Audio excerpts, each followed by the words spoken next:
Finals for Deduction Star 2022. This year, the Deduction Star voting will be divided into 2 stages. The first stage is the same as in previous years. The 2 most popular survivors and 1 hunter selected by the voting will be awarded the title of Deduction Star and will receive the egg costumes of Deduction Star. Starting this year, the second stage of voting will be added. In the second stage, the characters who have been selected in previous years will compete for only 1 Best Performance title and will receive S costume. The rules as follows. The first stage of voting opens by logging in every day, finishing battle tasks, unlocking previous Deduction Star, etc. You can obtain plenty of newsletter voting coupons and event-exclusive rewards. The second stage of voting opens. Vouchers for second stage nymph card can be automatically obtained by converting the voting coupons obtained in the first stage. Meanwhile, you can buy extra nymph cards with echoes. The character with the highest number of votes in the second stage will be the winner of the Nymph Award, and the dev team will customize a special Best Performance S costume for him or her. Vote for your favorite characters now. Good news! During this year's event, the Deduction Star costumes will also be sold at a limited time discount. Make sure you don't miss out. Who will attract everyone's attention? Let's look forward to it.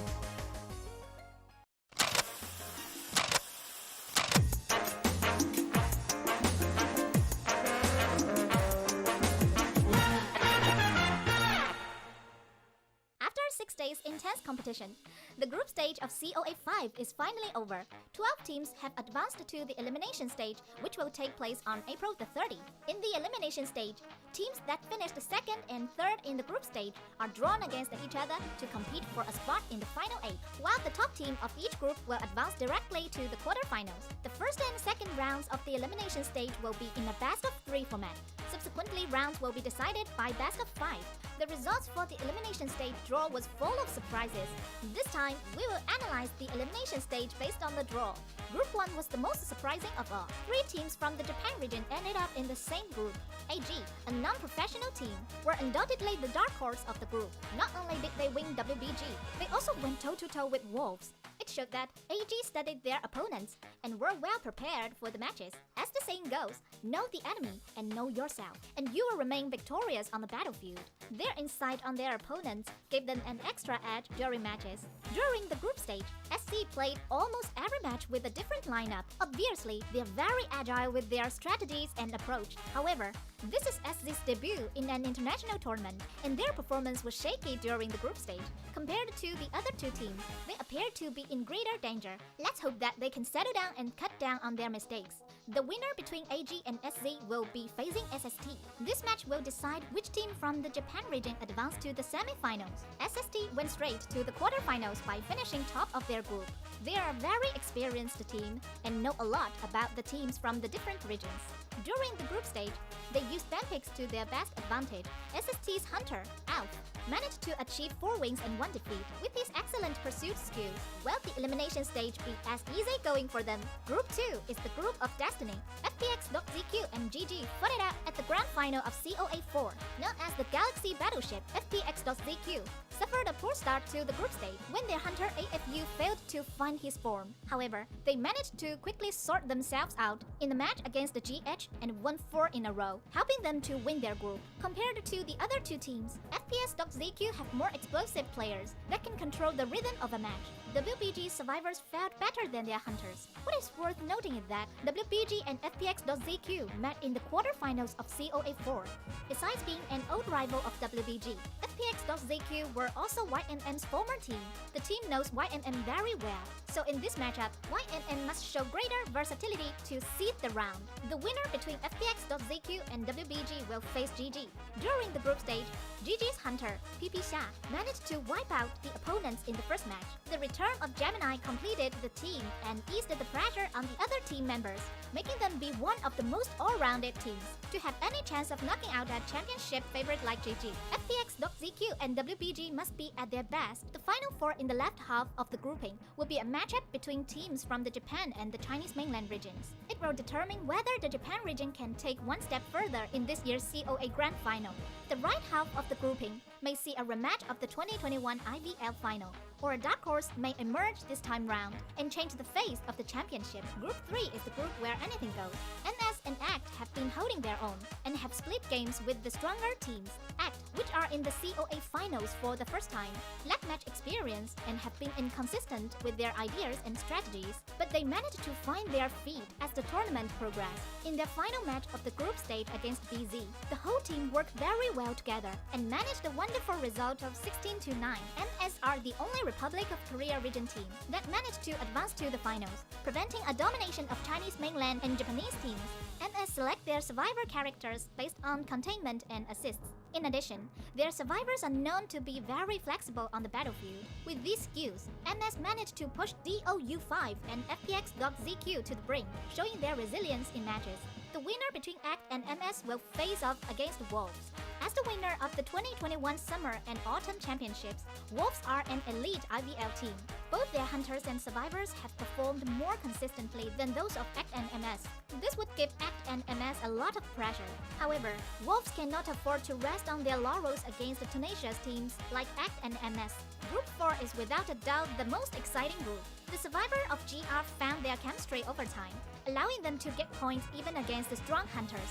Veteran hunter PP wiped out the opponents 3 times during the group stage to help the team cement their victories. In the end, the team managed to advance to the elimination stage with the second place finish in the group. And once again, they will face their nemesis MRC. MRC is very good with game management, compared to GR's hunter PP who is very good with the finer details. The strength of MRC lies in the composure of their survivors. They are very good at swinging the tide in the late game. This may work against the PP and gave MRC an extra edge. The winner between GR and MRC will face DOU5. As the winner of their group, DOU5 is a force to be reckoned with. Not only does the team have a top hunter in DONX, their survivors can always find a way to work together to contain their opponent's hunter. DOU5 features the strength of both GR and MRC. This group will give us a nail-biting finish. The excellent performance of the Japanese and Korean teams and the solid display by the teams from the Chinese mainland region during the group stage tells us that the elimination stage of this year's COA will be even more exhilarating than the last. Let us stay tuned for more.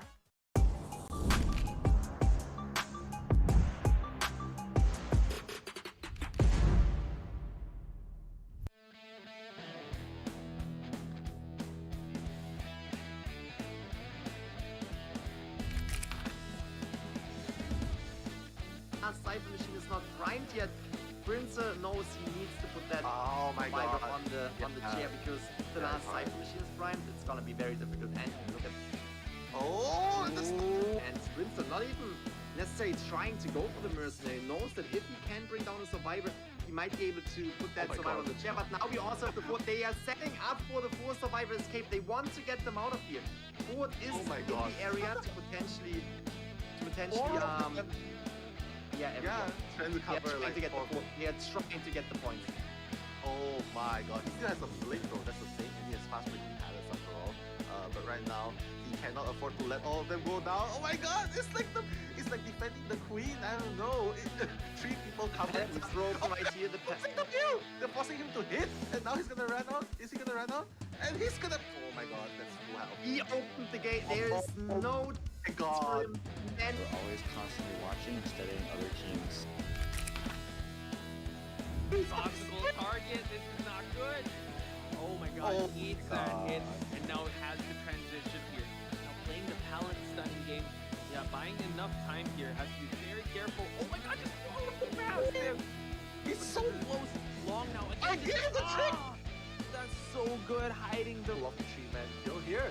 I mean, what's the saying? 3rd time's the charm with this abnormal, and it has been working out. And the only one in this area that is full of health, and I just spoke too soon because he hit him. The Cypher's not even that. Oh my God. Tried to go for it. He's gonna live up to Yeah. his name. It's been a delayed gratification with how we've been building him up, and now goes for that blink hit, and Wow. now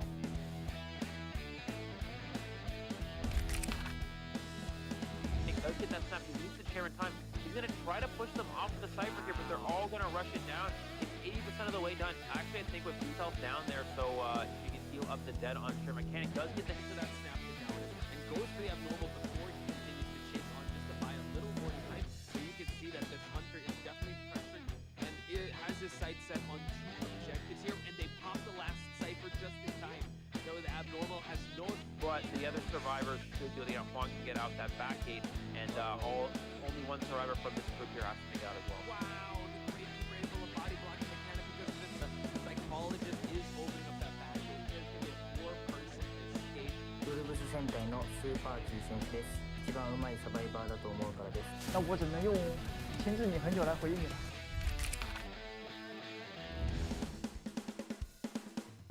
最後まで応援よろしくお願いします。 Time, but yeah, this is going to be tough. He's going to try to do another, lasso trick here. Waiting for it, but now downs and has to be very careful, try to break that line of sight. The last effort is popped, and Alf will be downing Victor. Oh my gosh, he's trying to stay in this area, but the Geisha, oh wow, able to use the flame bomb to just move away, but Alf still has some butterflies to utilize, able to skill check him now. A bit of a game of a red light, green light for Ola to be able to hug the pallets here, but still, oh, just the patience.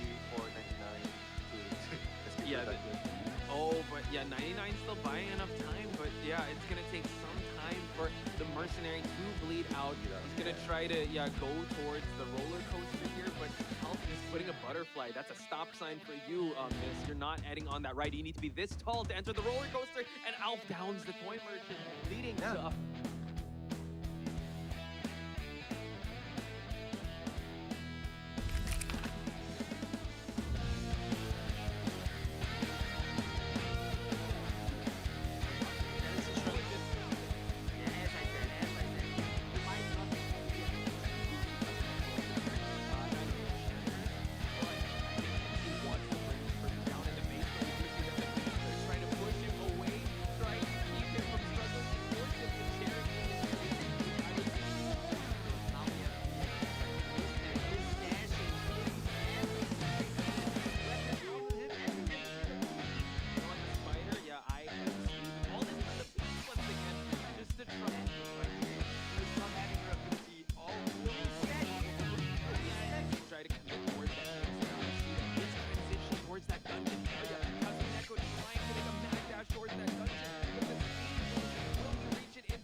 a10月5總決賽啊，快啲嚟啦！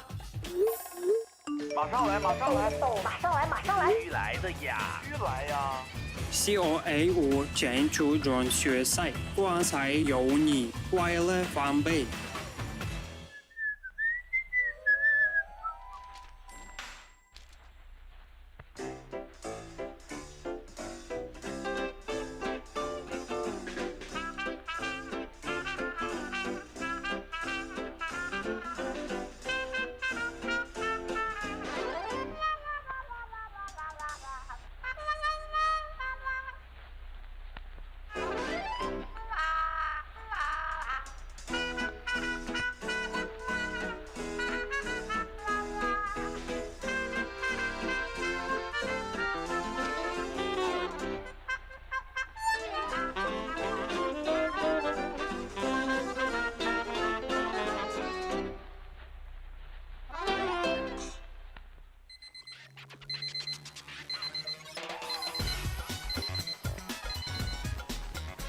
哦，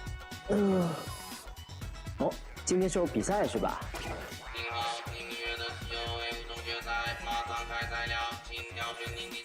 就要这台吧。哇，你把闪现了，这太强了吧 COA 5全球总决赛，春天开赛，部落竞赛。这首打得非常非常好听的，但是不要忘了旁God, that was a poor combo in the wrong.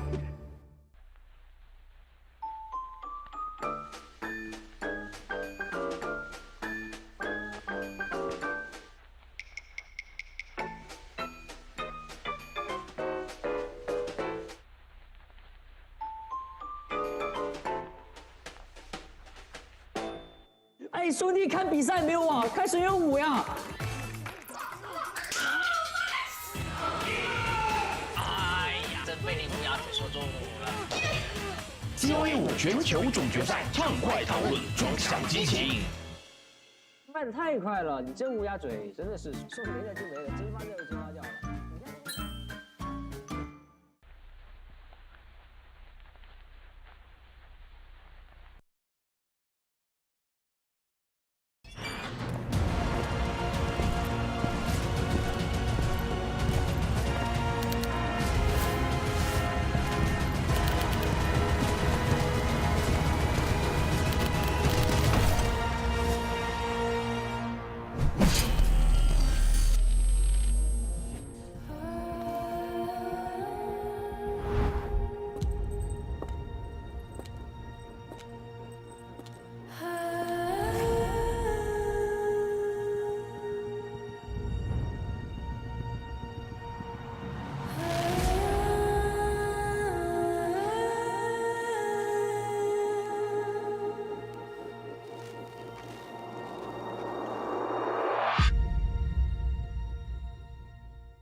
Somebody save me from the past and take the lead. I'm ready to lead. Time to stand up and be free. There were times I didn't know what to believe. Now I found a reason to fulfill my destiny. I'll carry on the journey. There were times I didn't know what to look for. Now I found my faith and I won't hesitate no more. The night is gone, I'm no longer torn. A new day has come, I'll be reborn. Rising up from the ashes, my freedom has won. Take me away, show me the light. Take me to the other side. Can you hear those voices from the madness I foresee?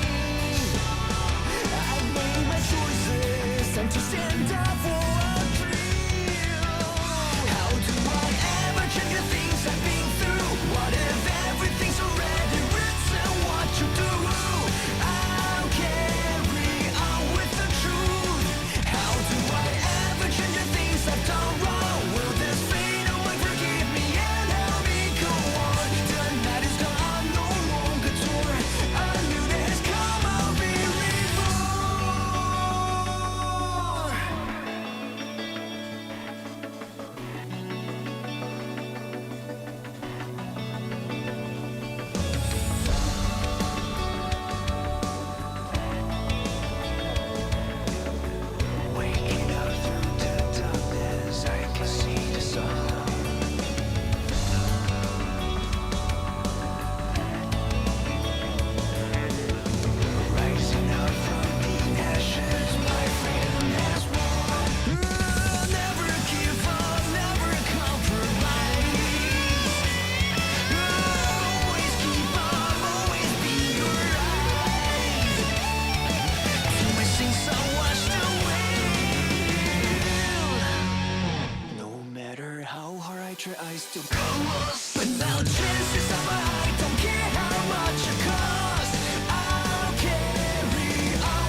10 nimble fingers, one brilliant show. On a 3-foot stage, the goddess aglow. Our shadow play premieres at the Grand Theater tonight.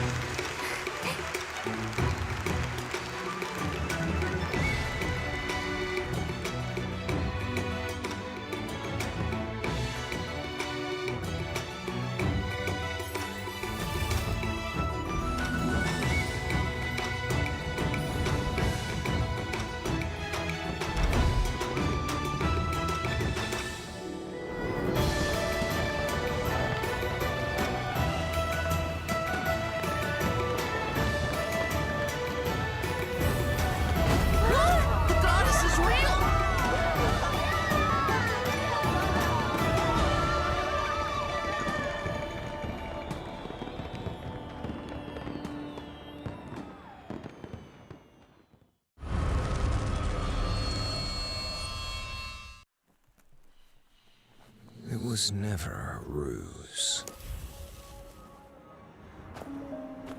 This is a requiem.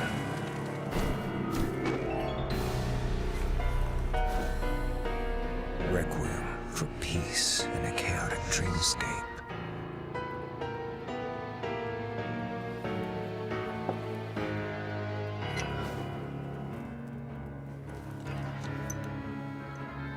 Even if it amplifies their fear. Requiem for an exercise to extend the amygdala.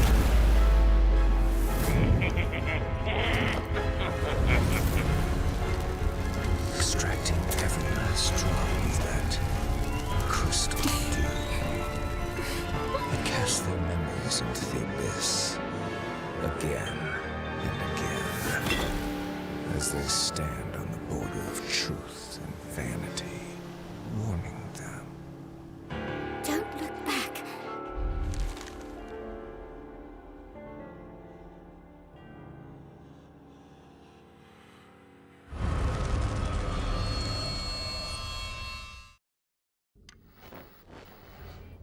Metropolis' very own superstar, Eternal Aurora, has finally been released.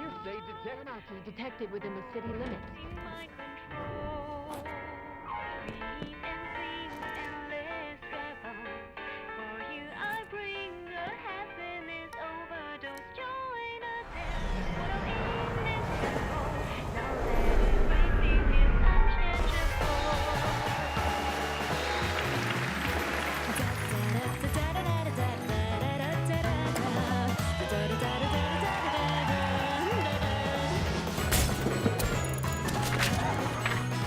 Good evening.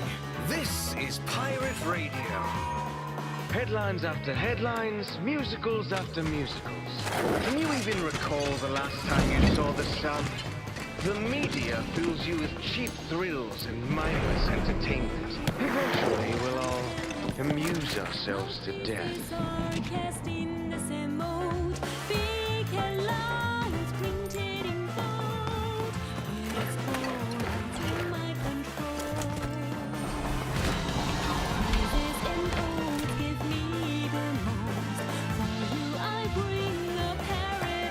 I was once like you, waking up on the red carpet of Metropolis. But now, look at what we've become.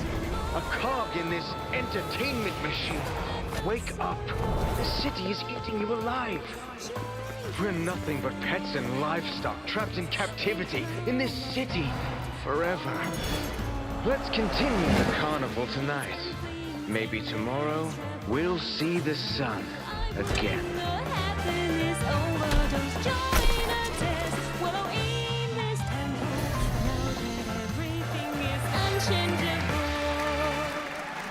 Tonight, we celebrate the prosperity and beauty of Metropolis.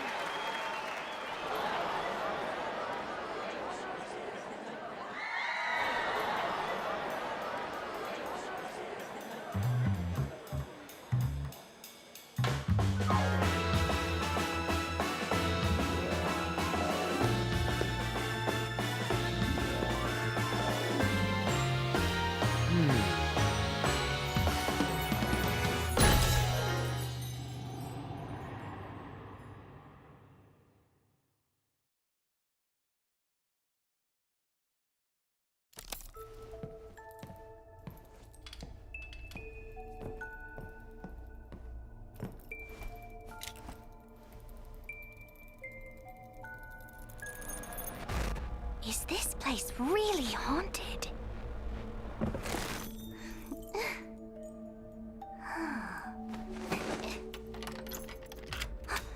Who's there?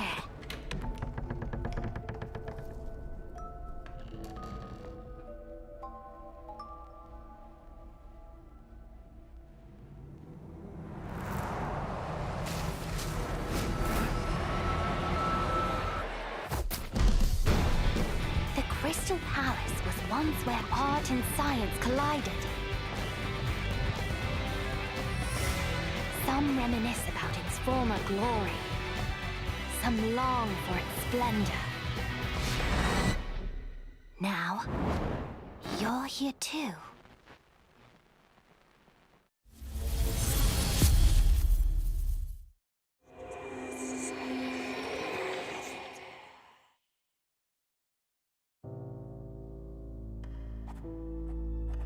Miss Kyo, how was your childhood? Well... At the dinner table, Father said with a smile, "You sure love playing judge, don't you?"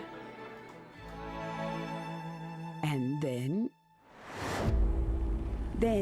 they wanted me to pursue my own happiness. Of course, so did my brothers. Your brothers?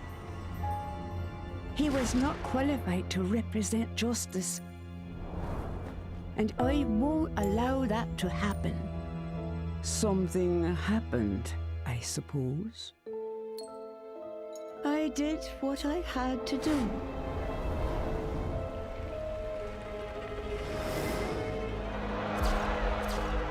Justice needs obedience. Justice needs sacrifice. Take it over to the Fat Lady Sings.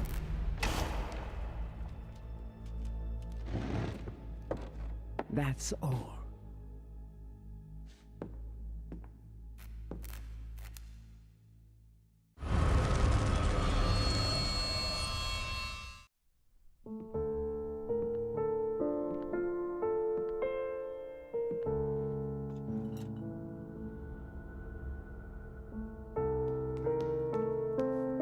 The arrival of the first letter was the prelude to a change in tone.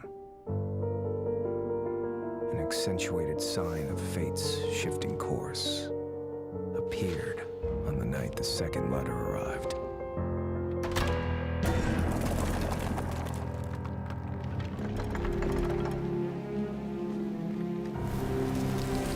Those fragile wings flew in with the dying light, who forgot one simple truth.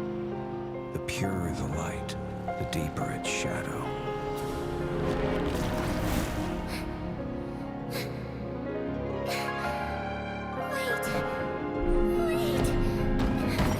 My nightingale, never chase after illusions of hope.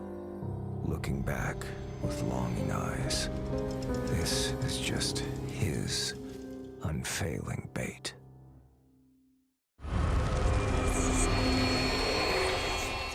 All that remains upon this throne is nothing more than a fragile, incompetent heart.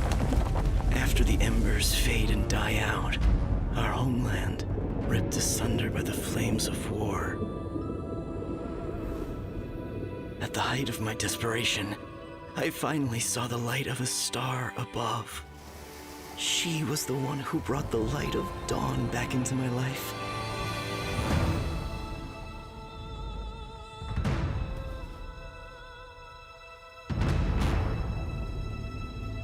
But when the sun sank below the horizon, I saw the flames of war burning without end.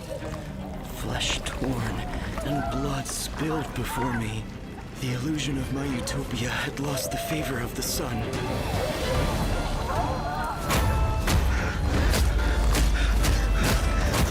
I have to get out of here. I have to...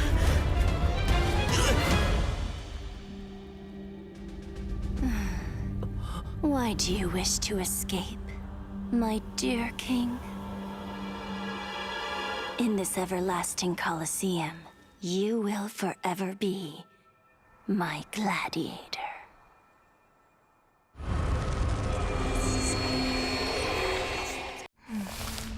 Anna. Night. Girls' school. To discover the truth about what happened to Anna, I disguised myself as a maid at the school. After the incident, someone was still the center of attention. Someone was still beloved. Someone seemed to be hiding something. And the odd thing, someone was trying to look for answers in those ancient legends. The truth may not be what it seems. Everyone is under suspicion. Things were not as simple as I imagined.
踏过荒谷和大漠，肩负着族人的使命，去往异乡。阴谋与命运交织着。当星辰落下之时，毒蛇露出了尖牙。忠诚与背叛的戏码拉开序幕。火光将反叛的计划化为乌有，刺向毒蛇的弯刀，在烈火间把双手灼烫。然而，救命的稻草不过是又一场狩猎的预谋。而若不甘心成为猎物，只能自己勇敢伸手，触碰飞鸟与神鹰。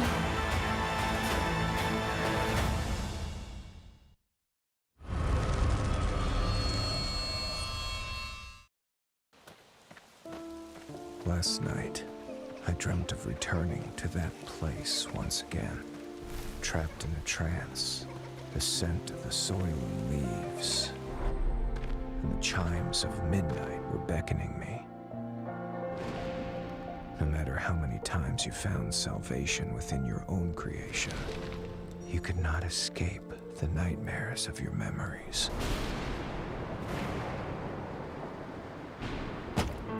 Stop it! End all this now.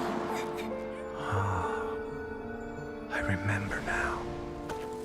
It's all coming back to me. When the nightingale sings, the mansion gates will open for me under the starry sky. tonight, the truth will be revealed.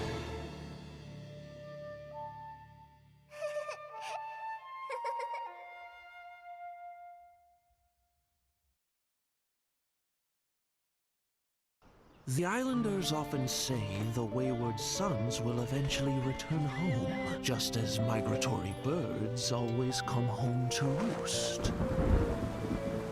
Yet, fewer and fewer have returned. Fear has gripped the island, and strange rumors began to take hold.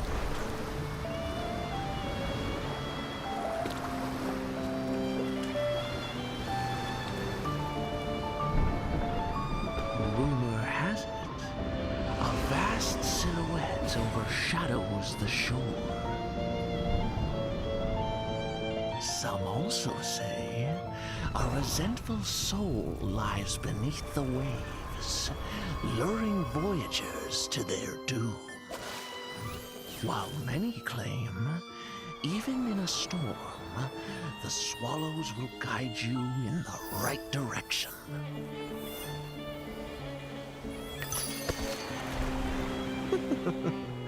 However, is this calamity writ by disgraced deities? Or perhaps it all stems from greedy hearts?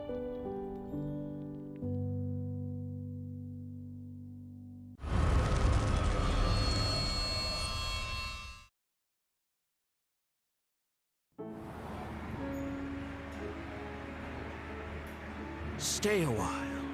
I have an interesting tale for you. Sergei, once the backbone of this circus, he brought numerous joy and laughter on stage. But he was a slave to the bottle off stage. His mistress began to fall for a more considerate man.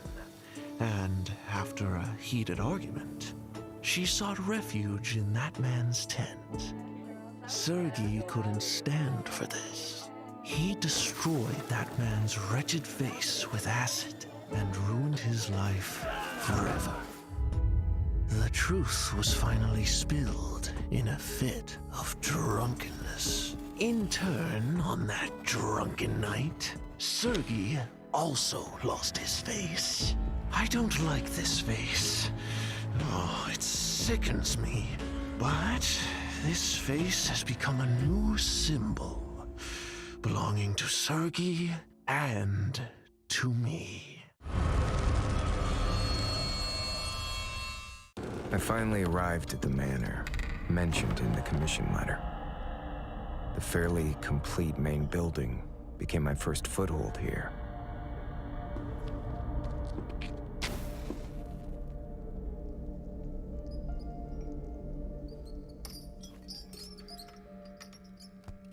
At first, everything seemed to be going better than I had expected. That incomplete diary mentioned a bizarre game. The barely noticeable ashes and marks along the edges of the diary once again led me to new clues. A strange fireplace, unused firewood, a rotatable candlestick. As the wall began to turn, I knew that I had found what I was looking for. An even greater collection of diaries. I continued my deductions using these diaries.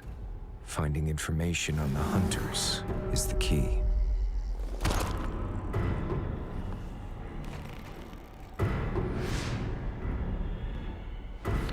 Yet, it creates more questions than it solves.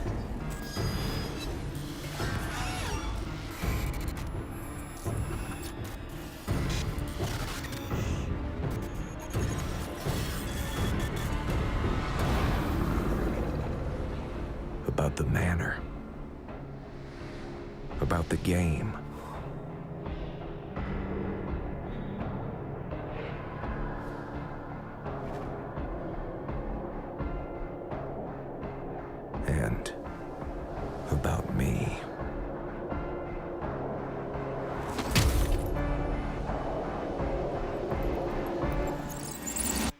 was once a novelist. I lost my memory in an accident 10 years ago, and have suffered from intermittent amnesia ever since. My condition has worsened with the passage of time. The span of my amnesia is getting worse. Finally, through the eyes of my neighbors, I realize the exact nature of my condition. It's not about amnesia, but that person has awakened.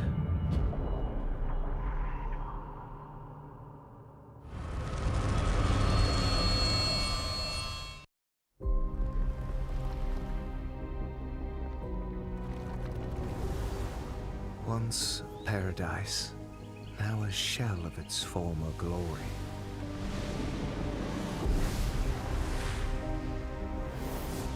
No one minds the kindness of the weak. Only a sinful soul does as it pleases. Revenge! To hell with the gods! Behold! See how your desires fatten! Repent! Purge thy sins! A sacred feast will guide you.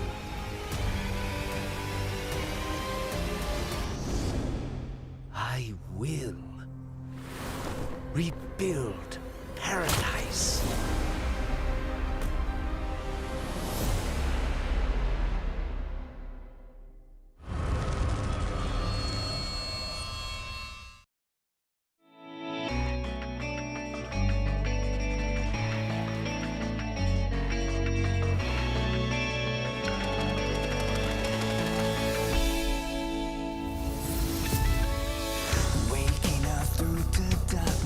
I can see the sun. Leaving behind what I have their future's already begun. Can somebody save me from the past and take the lead? I'm ready to lead. Time to stand up and be free. There were times I didn't know what to believe. Now I found a reason to fulfill my destiny. I'll carry on the journey. There were times I didn't know what to look for. Now I found my faith and I won't hesitate no more. The night is gone, I'm no longer torn. A new day has come, I'll be reborn.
后我还是失败了。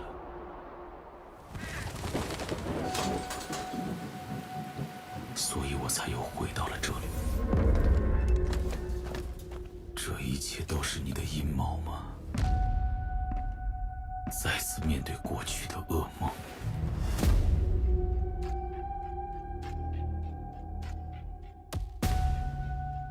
而那些噩梦的参与者又是谁呢？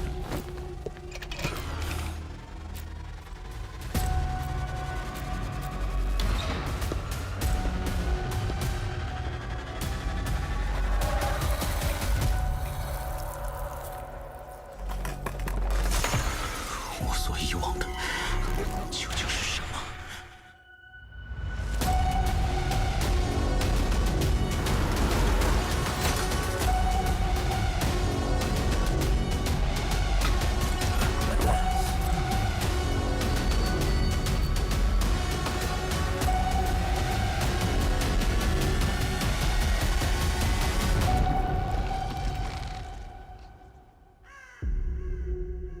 ？See you, Orphe.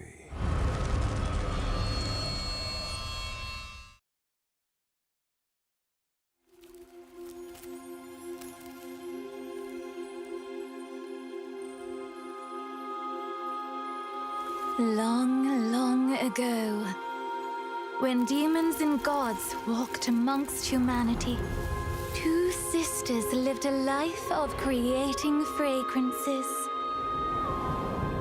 All that you desire shall be granted if you bring me a fragrance that relieves one's sorrow. Finally, the younger sister completed the god's request.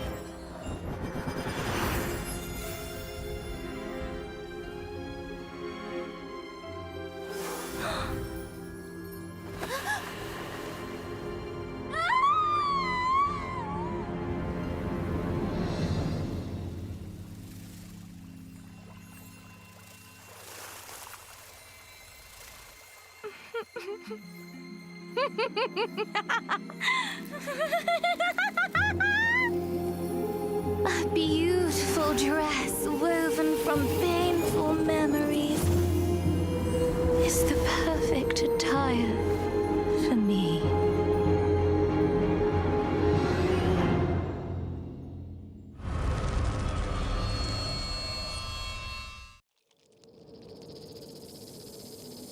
Scales, venom gland, and the vomeral nasal organ. Reptiles' delicate biology is engraved with the mysteries of evolution. Researching them feels like listening to hymns of heaven and tracing the steps left by the Creator. But the end lies in unexpected malice.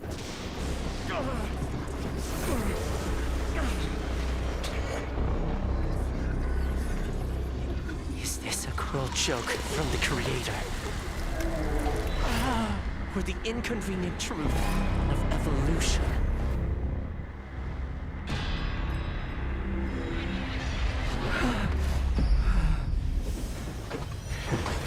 All but a small price to pay on the path to truth. And as the scales shed, I shall step over the last of my boundaries.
the new rules for Deduction Star 2022.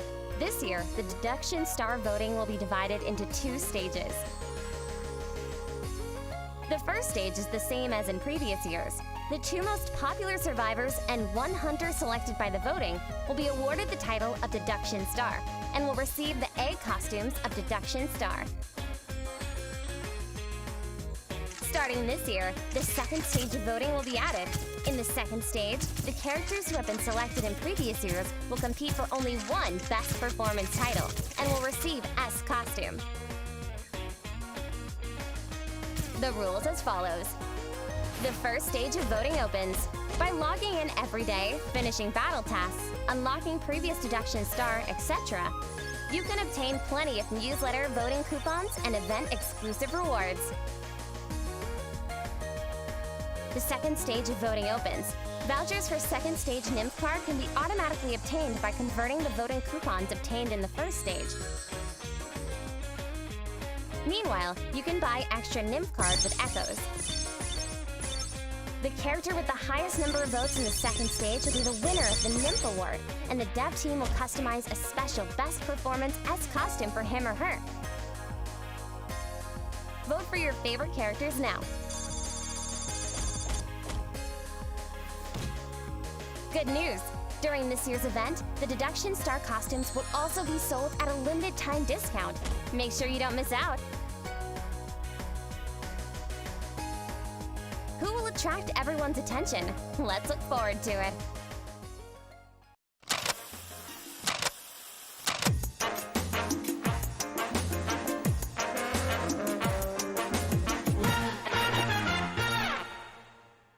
After 6 days intense competition, the group stage of COA 5 is finally over. 12 teams have advanced to the elimination stage, which will take place on April the 30th. In the elimination stage, teams that finished 2nd and 3rd in the group stage are drawn against each other to compete for a spot in the final 8, while the top team of each group will advance directly to the quarterfinals. The first and second rounds of the elimination stage will be in a best-of-3 format.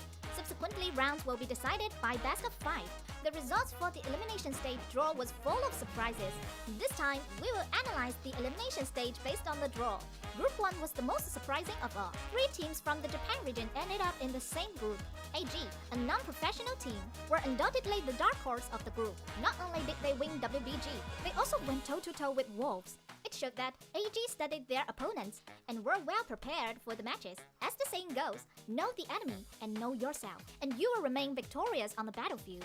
Their insight on their opponents gave them an extra edge during matches. During the group stage, SC played almost every match with a different lineup. Obviously, they are very agile with their strategies and approach. However, this is SC's debut in an international tournament, and their performance was shaky during the group stage. Compared to the other 2 teams, they appeared to be in greater danger. Let's hope that they can settle down and cut down on their mistakes. The winner between AG and SC will be facing SST. This match will decide which team from the Japan region advanced to the semi-finals. SST went straight to the quarterfinals by finishing top of their group. They are a very experienced team and know a lot about the teams from the different regions. During the group stage, they used band picks to their best advantage. SST's Hunter, Alf, managed to achieve 4 wins and 1 defeat. With his excellent pursuit skills, will the elimination stage be as easy going for them? Group 2 is the group of destiny. FPX.ZQ and GG fought it out at the grand final of COA 4. Known as the Galaxy Battleship, FPX.ZQ suffered a poor start to the group stage when their hunter AFU failed to find his form. However, they managed to quickly sort themselves out in the match against the GH and won 4 in a row, helping them to win their group. Compared to the other 2 teams, FPS.ZQ have more explosive players that can control the rhythm of a match. WBG survivors fared better than their hunters. What is worth noting is that WBG and FPX.ZQ met in the quarterfinals of COA 4. Besides being an old rival of WBG, FPX.ZQ were also YNM's former team. The team knows YNM very well, So in this matchup, YNN must show greater versatility to seed the round. The winner between FPX.ZQ and WBG will face GG. During the group stage, GG's Hunter, PP Xia, managed to wipe out the opponents in the first match. The return of Gemini completed the team and eased the pressure on the other team members, making them be one of the most all-rounded teams. To have any chance of knocking out a championship favorite like GG, FPX.ZQ and WBG must be at their best. The final four in the left half of the grouping will be a matchup between teams from the Japan and the Chinese mainland regions. It will determine whether the Japan region can take one step further in this year's COA Grand Final. The right half of the grouping may see a rematch of the 2021 IVL Final, or a dark horse may emerge this time round and change the face of the championship. Group 3 is the group where anything goes. NS and ACT have been holding their own and have split games with the stronger teams. ACT, which are in the COA Finals for the first time, lack match experience and have been inconsistent with their ideas and strategies, but they managed to find their feet as the tournament progressed. In their final match of the group stage against BZ, the whole team worked very well together and managed a wonderful result of 16-9. NS are the only Republic of Korea region team that managed to advance to the finals, preventing a domination of Chinese mainland and Japanese teams. NS select their survivor characters based on containment and assists. In addition, their survivors are known to be very flexible on the battlefield. With these skills, NS managed to push DOU5 and FPX.ZQ to the brink, showing their resilience in matches. The winner between ACT and MS will face off against Wolves. As the winner of the 2021 Summer and Autumn Championships, Wolves are an elite IVL team. Both their hunters and survivors have performed more consistently than those of ACT and MS. This would give ACT and MS a lot of pressure. However, Wolves cannot afford to rest on their laurels against the tenacious teams like ACT and MS. Group 4 is without a doubt the most exciting group. The survivor of GR found their chemistry over time, allowing them to get points even against the strong hunters. Veteran hunter PP Xian wiped out the opponents 3 times during the group stage to help the team cement their victories. In the end, the team managed to advance to the elimination stage with the second place finish in the group. And once again, they will face their nemesis MRC. MRC is very good with game management.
同人格コールオブアービス5ベスト4東京会場へようこそ。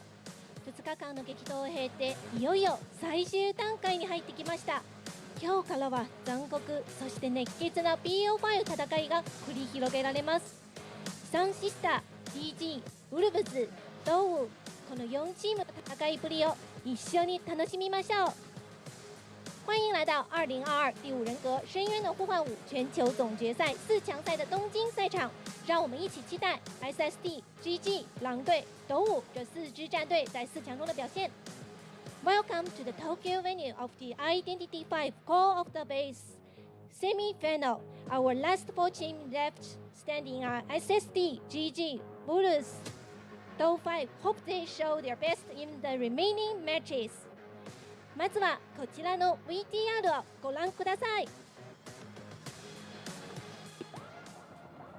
那我们恭喜 GG 挺进到我们这个4强呀！冠军会留在这里，留在中国大陆赛区，留在我们手中。日本地区の実力がまだわからないかもしれません。では今から私たちの実力を見せましょう。ワルマド理論加速する。いや素晴らしいチェイスルド。もう一つダウンを取り切った夏の王者サンシスタ。下车吸血被光带走。哎呦天哪，太流畅了！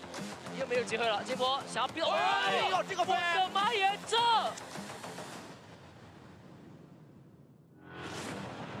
又见面了，老朋友。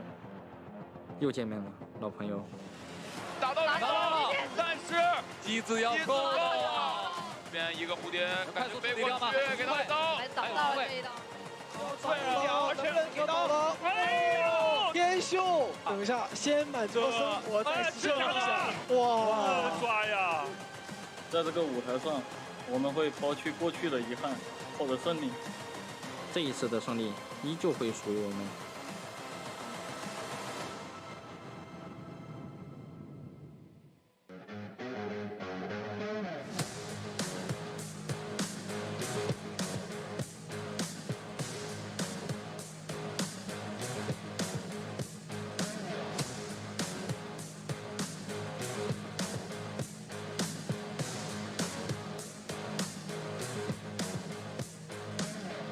皆様大きな拍手で応援お願いいたします。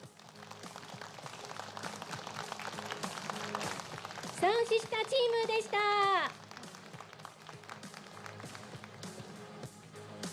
ありがとうございました。ではモシュサさん、直哉さんよろしくお願いします。Ladies and gentlemen, the time has finally come. Oh my god, top 4, the point of no return. Botch Spice and Nello Mello giving the commentary action. It's going to be a best of 5. How are you feeling today, Nello? I'm feeling very excited. I woke up very early today. I watched the replays yesterday. Just all in awe of what's going on in COA 5. Especially today, we are going to be seeing GG versus SST, the strongest ones coming in from the semifinals. So I'm very excited. What about you, Posh? Are you? Yeah, honestly, like I'm trying to manifest all the energy from chat because I think everyone is just raring to go because again, top 4, we have so much storylines going on. You know what, GG, the reigning defending COA champions, going up against, you know, a Japan team that can make history. Can they? This is the furthest a Japan region has ever gone in Call of the Abyss. Not to mention in the later half, we have the rivalry that spanned through last year's IVL, Dowu versus Wolves. I think it's going to be an amazing day filled with Identity 5 action. And not to mention tomorrow, it will be the grand finals, also the battle for third. So again, top 4 is really good, but I'm sure these teams don't want to just settle at that. Yeah, definitely sure. Like they've made it to top 4, but I'm sure they're gunning towards the top. And with the prize pool being up there so far, like what you said, making it into the history for the first time, SST is definitely doing Japan very proud right now. Having faced against Scars so strong yesterday, So once again, let's just look at the prize pool. 4 million renminbi. Yes. That's the Chinese currency. So much though. Yeah, it's a lot. It's a lot to claim, and also not just that. It's just the bragging rights for you to be called the best in your, not just your region, but the whole world. So here we have the tournament bracket. First of the semifinals is SST versus GG, and semifinals is Wolves versus Dou. And if you notice, guys, these are the winners per group stage. So now we're gonna find out the best of the best as these matches will commence today. Once again, starting out with GG versus SST and Wolves versus Dou later on. Yeah, I'm very excited to see GG versus SST. A lot of people are rooting for GG, especially because of PP Xia and his team just being so strong. And they were also the champions of COA 4 the previous year. But then again, SST, like you saw what happened in the interview just now, they said, no one knows what Japan is capable of. What Japan will be bringing to the table. So I'm still very excited to see how the top of the top by Japan, SST, Sun Sister, is going to bring it up against the Chinese team, one of the powerhouses, GG. Because I bet you today, I'm ready. I'm ready to go all 5 rounds with them. I'm ready to go all 5 games.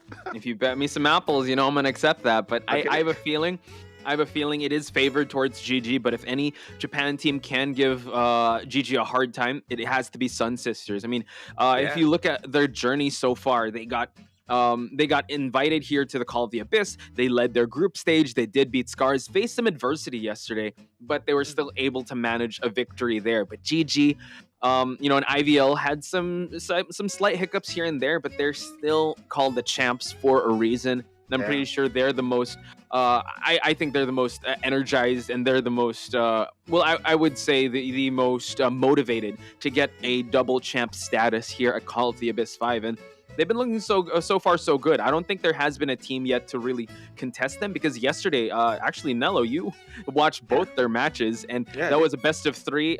It was a 3-. It went all 3 rounds of the first one with SST, and it went 2-0 on the side of GG. So, any highlights you want to bring up from yesterday?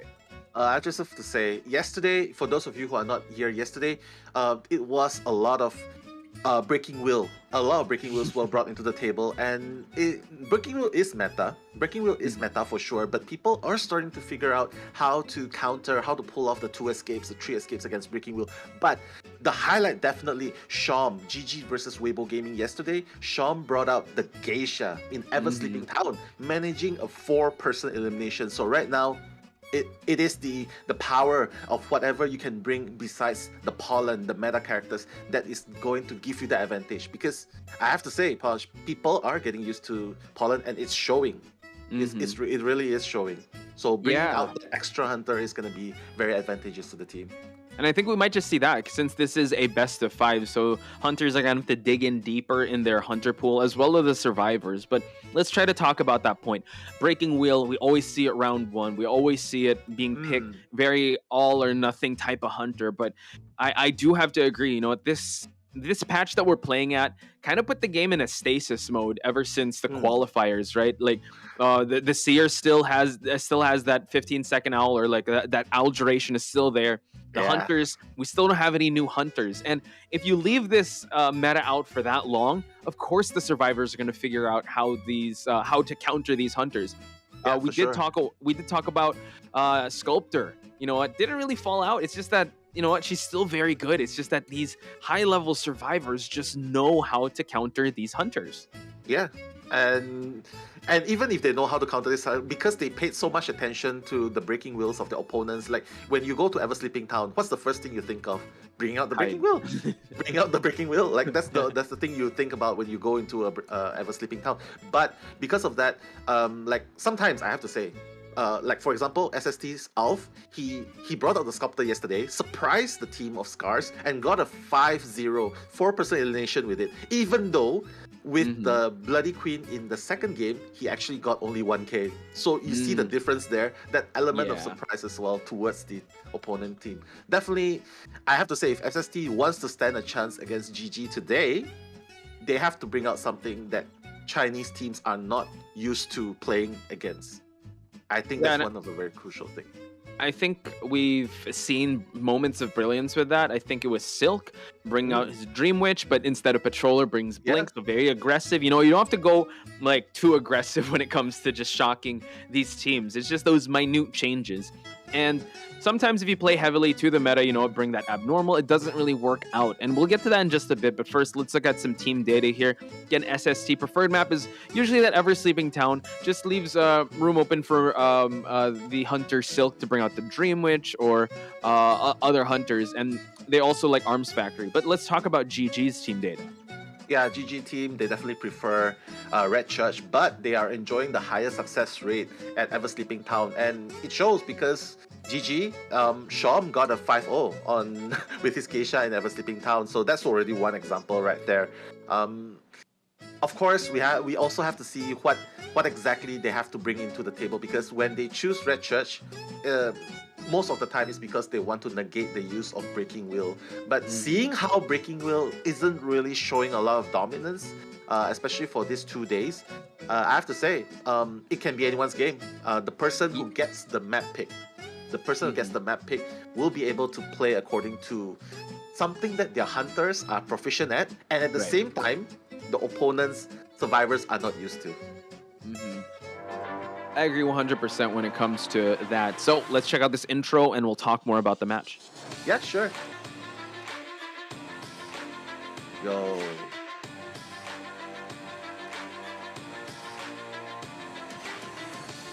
While checking out the intros as well, the team players, let's just give a little bit of shout out to you. Wholesome Go for chat it. right there. Yeah, they're even starting without us. Like, let's keep this chat wholesome. I really love it, you guys. Hello, Crixie. Shout outs to you, Hanako, Chantel, Yumigaru, Bunny Teeth, Reese.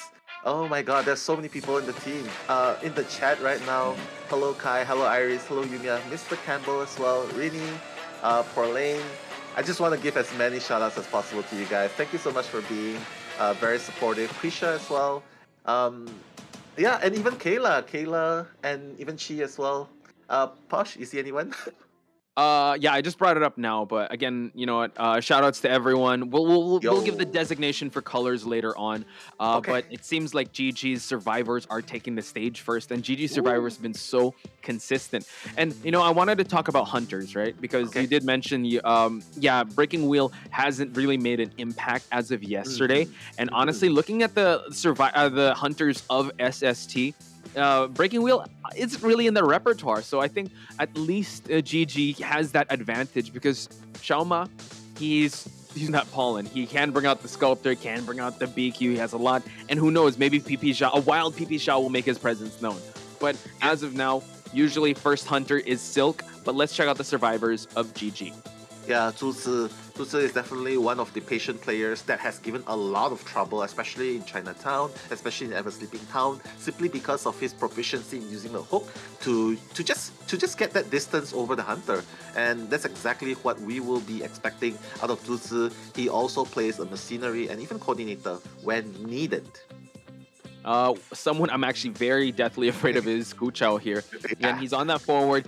He's the designated rescuer, has a mercenary, but he also can play a lot. Looking at his portfolio here in the group stage, he brought the mercenary, psychologist, coordinator, wildling, postman, perfumer. This guy plays a lot of characters. These two characters that are featured right now, he's only used them once or twice. So honestly, when Guchao comes into the picture, you got to just get ready for whatever he's going to use.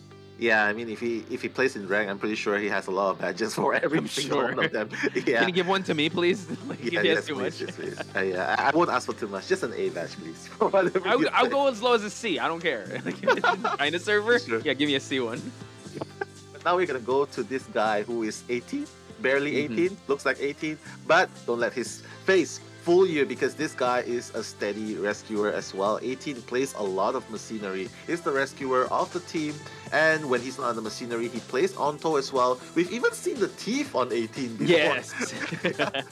So that's something we have to highlight on 18 because yeah, he like Guchao, he's also a very colorful,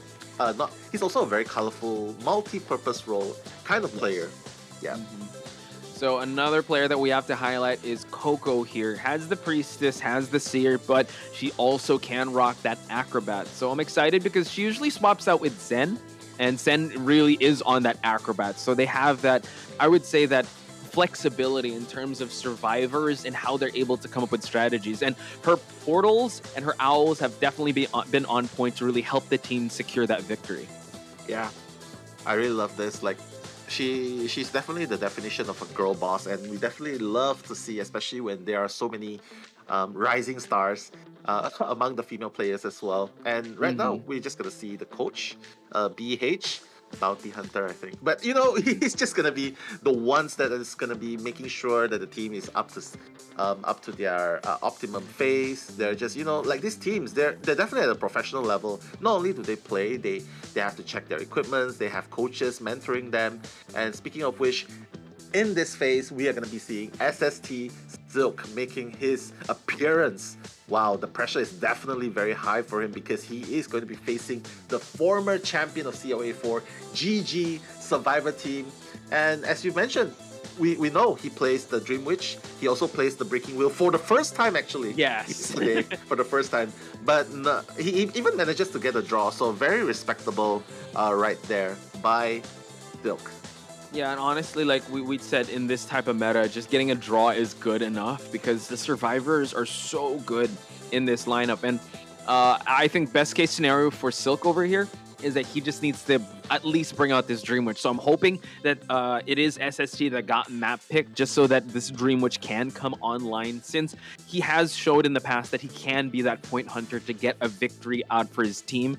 And really put pressure on Xiaoma, because Xiaoma will be the one that the sole hunter, because we know after Silk gets the job done, Alf comes in to try and further the lead that SST has. But this is going to be a showcase of JP versus China, and I'm so excited to see where we're going to settle this first match in. Yeah, me too. And guys, you guys at home, we are going to be enjoying this game together, guys. We are going to be bringing you this live commentary. So make sure you have your snacks, make sure you have your drinks, and to show your support, like what the people are doing right here, the audiences, they are showing it in their phones. I really love this, like they're showing it through their phones. For you guys at home, even though you can't show us your phones, it's okay. Just do the emojis right there. Sun sister, can we have a sun emoji? A sun just emoji. For the sun sister. Yeah, the sun. And emoji. what would be a GG emoji? They have like a handshake. What's their logo? GG. It's I like think that's a GG emoji, right? Is it GG emoji? Because it's like a hand, like sure. a. Yeah, like with the thank kung you. fu bow. Yeah, the bow thing. Yeah, just let us know in the chat. Again, I know there's a lot of hearts, but yeah, just use a sun and use like a something like a that you fist. guys fist maybe for the GG emoji. Anyway, Ever Sleeping Town. This is definitely a map where the Dream Witch can come online. First bans honestly doesn't reveal too much, but we know that Silk does love his Dream Witch, and banning this here is definitely a great option for Silk. Yeah. Banning off the Seer first though, Silk. He doesn't want that all support to go, but Ever Sleeping Town, I just have to say, if Silk is gonna go, he definitely needs to go with the Blink Dream Witch. But knowing GG, they're definitely planning towards countering his Dream Witch, and you can see there's already a forward, there's already a priestess, and I wouldn't be surprised if Silk bans the Patient or even the Acrobat. Like if he bans or even the Mercenary. Mercenary for sure. So now they can bring out the Acrobat, they can bring out the Patient.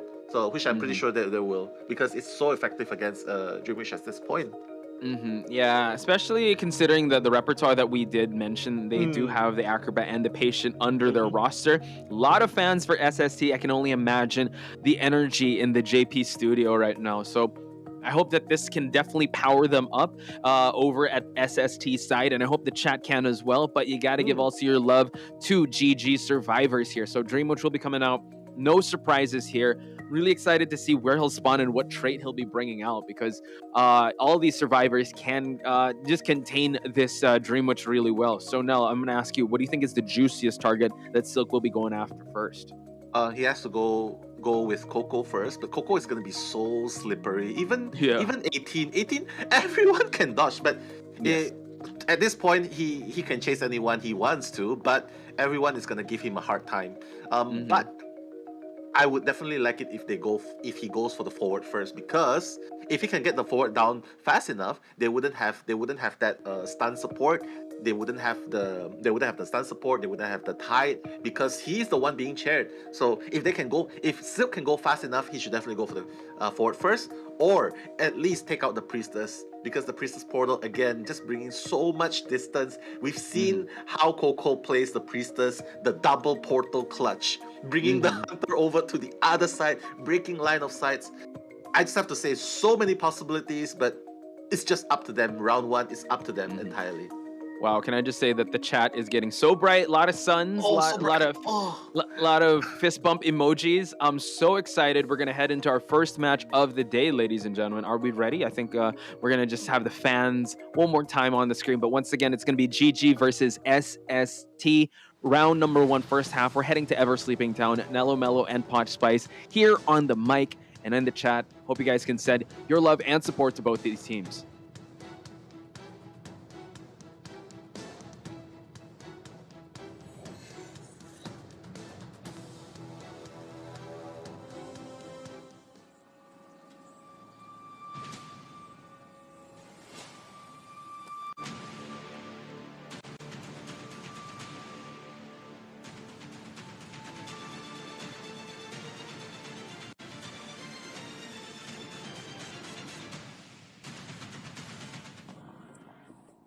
Alright, let's go. Silk is going to be spawning at the S palette, going through all the way to the middle. He is going to be bumping very soon into a survivor. He does not know who it is yet, but it will be the patient. Zhu Zi is going to get leech straight away. I really like this. He places the leech really, really far away, just to cover the exit spot on the right side. He's just going to put him there, and then the leech is going to be sandwiching him. And you can see right now, like they're sandwiching both left and right, and the spawn follower will be the one to catch up, but he's going to put down the pallets. Zhu Zi is just very, very aware of what the Dream Witch is trying to do. Just going to go up to the second floor, possibly going to tank one hit right here, but it's okay because he got rid of the leech. That's true. Again, it's so important for you to just tank that hit with the leech instead of a main follower, just to remove that presence, because now Silk has to add more pressure. He needs to be able to leech him once again, and Zucha moving away from that corner house, able to do that with the Holy Keys. And now over here at the pallet area, we do see that he is going to try and contain, but you know what? The main body being here is actually going to be pretty tough. The blink coming out, and this is what we were talking about now. Yeah. Just change up the meta just a little bit, and Silk being very aggressive with that blink. Yeah, and the blink, you saw, like, under normal circumstances, the patroller would have not made it in time. But because of the blink, wow, that hyper-aggressive blink, he's got Zhu Zi down on the share. And not too bad, because he still has two more. He still got to chase the priestess out of the decoding ciphers. But on the side of GG, Zhu Zi still has 2 hooks remaining, so the forward is already making his way towards the patient, but will he able to save before half though? Yeah, this is going to be a little tough. He's cutting it quite close, so I'm not sure if he's going to go for a full blood, because we do see that Silk is already prepping for that stun rescue to happen. He is positioning his followers just to camp this one out, because tying is so important. I think this is what Silk wants. If he can go for more, that's great, but he wants to get one survivor out of the game, and Patient already past the halfway mark. GG playing this kind of close to the chest here. Not sure if they're going to go for a rescue, and Kuchao going to get leeched here. It's going to be a little more tough for him to get this rescue unscathed. Yeah, he's just going to try and tank one hit here.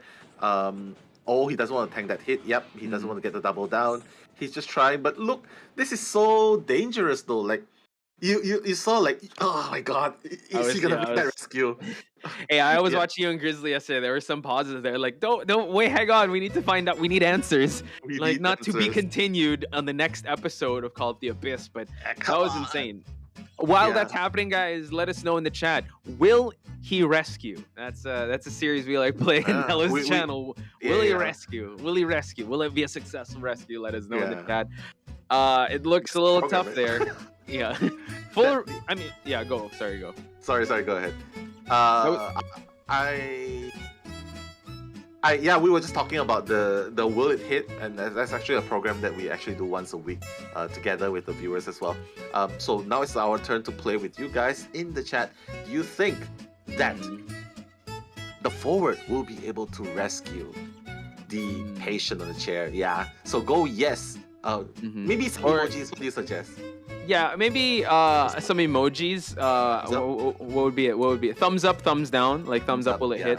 Thumbs down. But what if like they go terror shock? That's If they go terror shock, then it's a fail rescue. yeah. Fair. So will it be a successful rescue? That's what we're successful talking rescue, about. thumbs up.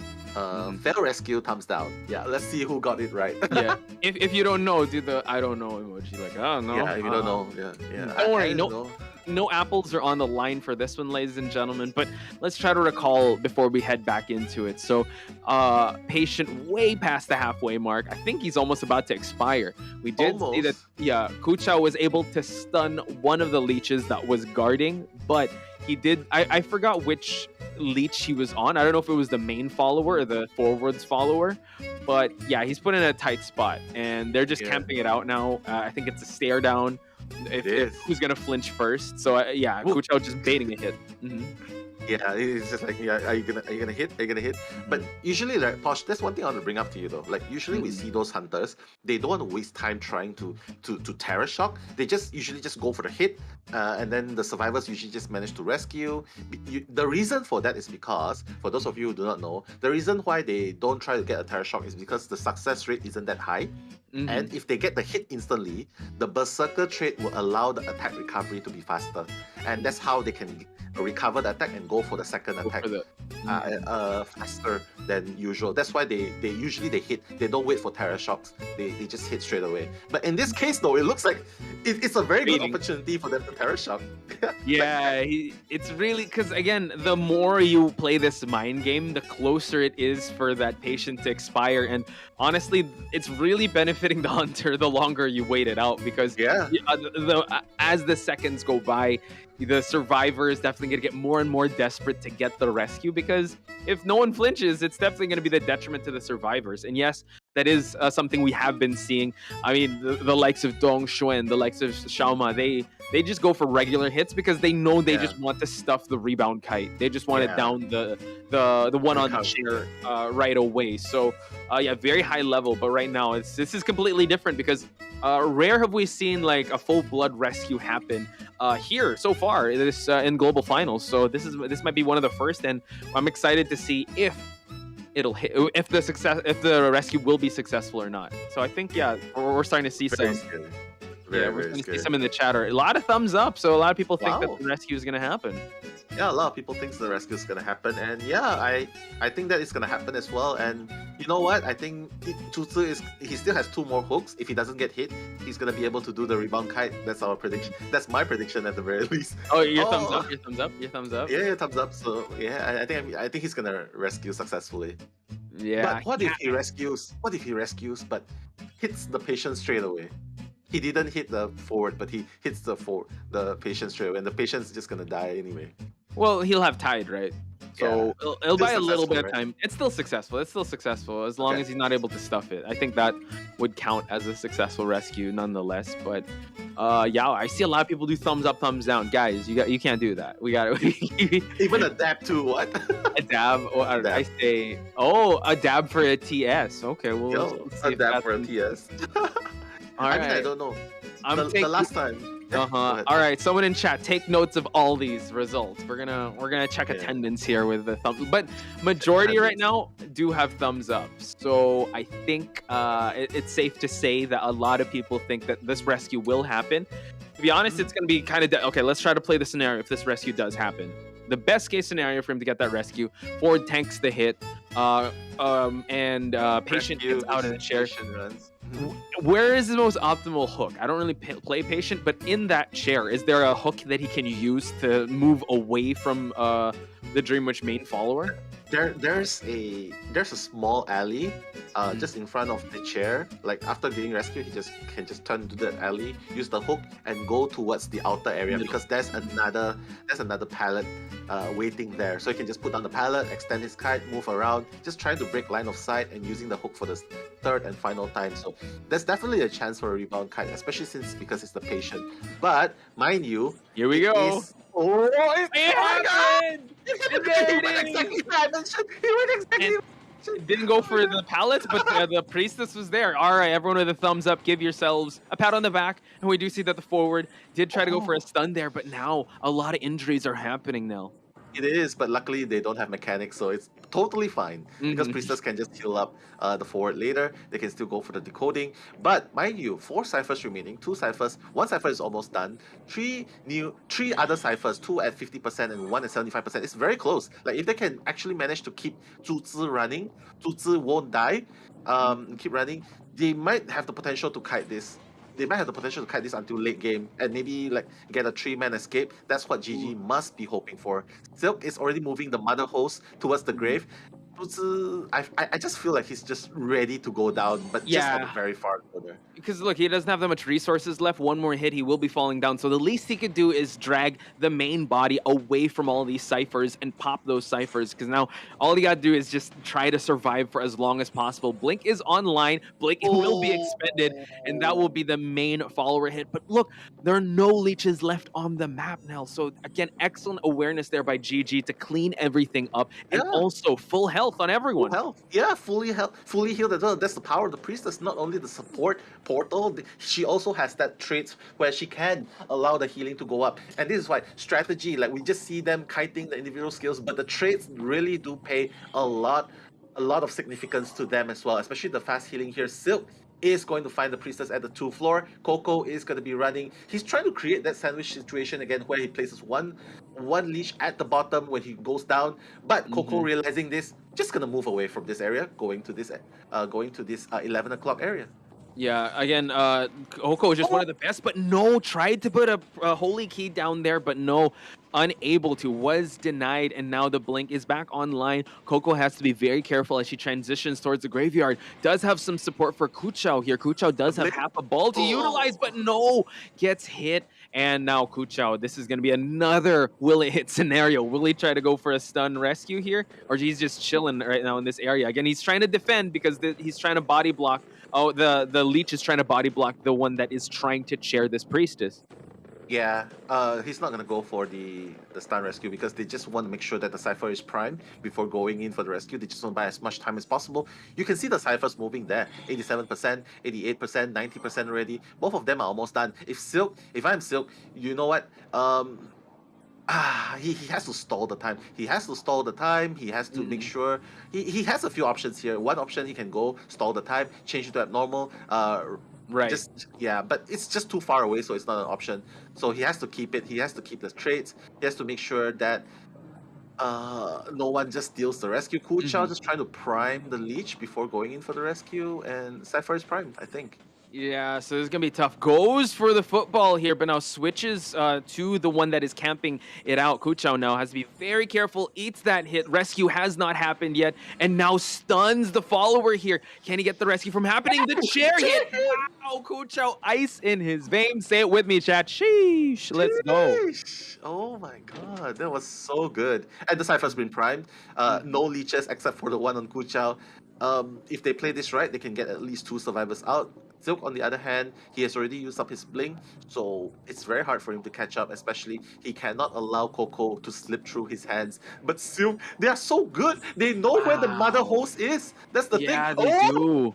And now able to stun there. Kuchao now buying some time here, even though he only has a pinch of a football to utilize. He's the only one with the main follower here. So the spawn follower. We do see that the main host is going towards this exit gate. It's not open quite yet. 18 has a bomb to utilize to create some distance. But Kuchao, again, the back and forth battle begins. Detention is in the air. If they can kite out this detention, they can. It's going to be really hard for Silk. He needs to down someone and down someone quick. Kuchao being very careful. He already his follower. Wow. Oh my god, they're gonna escape, and then the acrobat will be at the dungeon. That's the thing. The acrobat is already at the dungeon, I think, but he's moving back towards the gate. The dungeon has been opened. There it is. The escape now. Wow, too fast to call. My god, the acrobat was already there. Holy smokes, what a match. GG survivors, ladies and gentlemen. I thought that Silk was about to get a tie. Detention, Dream Witch, and you got another follower, but man, the things that were happening off screen, the de-leeching, the healing happening from everyone there, and the full blood rescue by Jutsu. Again, he knew he was going to go down. He went all the way to the graveyard to move the main body there. So everyone is healing. Everyone's de-leeching. This is GG, ladies and gentlemen. These are the reigning defending COA champs. My god, and they played it so well, especially BO1, where there's no Hunter bans at all, against Sun Sisters' best Dream Witch player, arguably played by Silk. Even though Silk got that early down with the Blink, their coordination is just too much, and I have to say, Coco has bought a lot of time with that portal. He allowed the patient to run one hell of a marathon all the way around the second floor, going to the grave, and I just have to say they got this in the bag. They know what to do against Dream Witch, and they did it perfectly. Even though the early start, yes, the blink kind of caught people off guard, the patient did fall, and it was looking like it was at least going for a tie. It was still, GG, man. It's really hard for you to look past this team, and here we have the match stats. Again, very nice containment time on Coco's side, almost above 60 seconds on Tsutsu and Kuchao with triple digits. 18, we barely saw him in the map, but look at that. Acrobat Decoder 373. Beautiful job. And Sun Sister, Silk, at least it wasn't a 4-man escape. That's the most you could ask for in that type of scenario already. Yeah, believe me, guys, if GG had that small window of opportunity, they would have definitely managed that 4-man escape. But fortunately, like what you said, Silk managing that 1% escape. So it's not too bad, 1-3. They just have to go back into second half. This is where Shom will be coming in. So Shom will probably be bringing in his Breaking Will in this map, especially. Right. And if you're on the side of SST, you have to go for a 3-man escape at the very least, just to draw it. And they've done it before. Like they've done it before against Scars. They've done it before against Scars, and just AG, getting like, MRC. escape. Yeah, they've gotten it before. So. Yep, they can definitely do it here. It's a tall order, but if they want to survive on, because guys, this is not best of 3. This is a best of 5. So any points that you can gather at this point is gonna add up slowly. You might not feel it now. It's gonna add up slowly, and why am I doing this? All of a sudden, I have so much. Exactly. So you do want to keep the point difference at a minimum. Yeah. And a tie is good, but you really don't want that to bite you and once it gets once it gets to the later rounds. And hopefully the fans here in the studio will give them that support, because GT is bringing in that heat, bringing that smoke, and Sun Sisters needs to be able to adapt and also go point for point here up against GG, because the battle lines have been drawn. Here we have all of the Sun Sisters here, and let's talk about their performance yesterday, because they were quite consistent. Especially, who was the Enchantress that played in Leo's memory? That was like 3-4 Cypher Kite. Kazuneko. Kazuneko, yes, the stunner. Kazuneko kited. Yeah, he kited against the Dream Witch, and I was like saying, yeah, you chase Kazuneko, even though Enchantress is countered by Dream Witch, simply because of the leech potential. Like you stun this leech, you can use the spawn follower. But Kazuneko has done a 5 Cypher Kite yesterday, Posh, and it was just crazy, man. And it shows, like, look at there, Kazuneko with the stats right there, forward. He just loves stunners, man. He looks cute, but what he's doing is not cute, bro. Yeah, he's just definitely the hunters. It's like, no, dude, this guy chooses violence. I mean, he did use a mercenary, he does use a psychologist, but if the prospector is out, if the enchantress is out, I mean, we know that it's so hard for an enchantress to kind of Dream Witch, because he just keeps changing followers, but he doesn't care. He just wants that stun. So that's Kazuneko in a nutshell. Let's move on to Lim.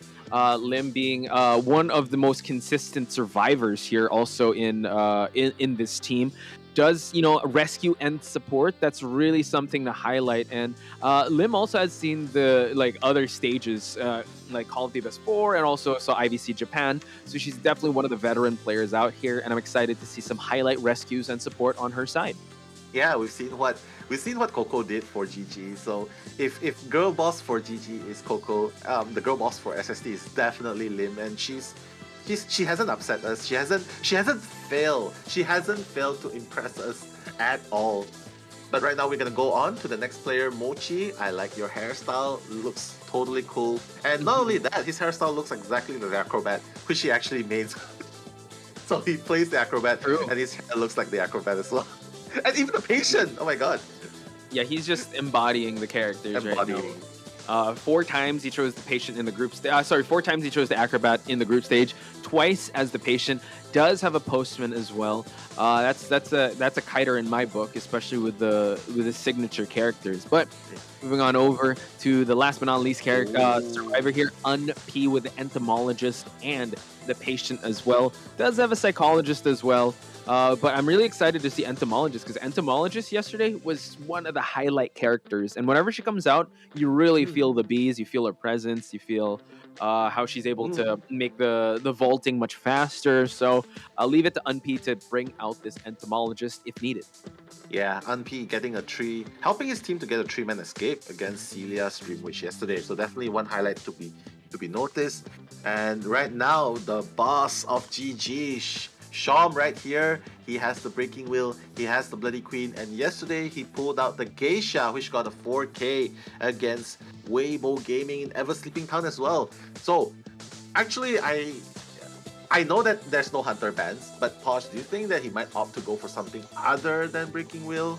Like, he did bring out a Geisha though in Ever Sleeping.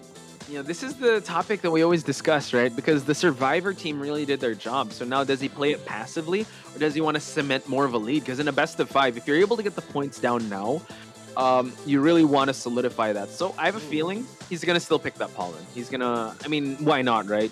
Yeah, why not? He's still in a winning position here, even though Pollen is a all or nothing type of hunter.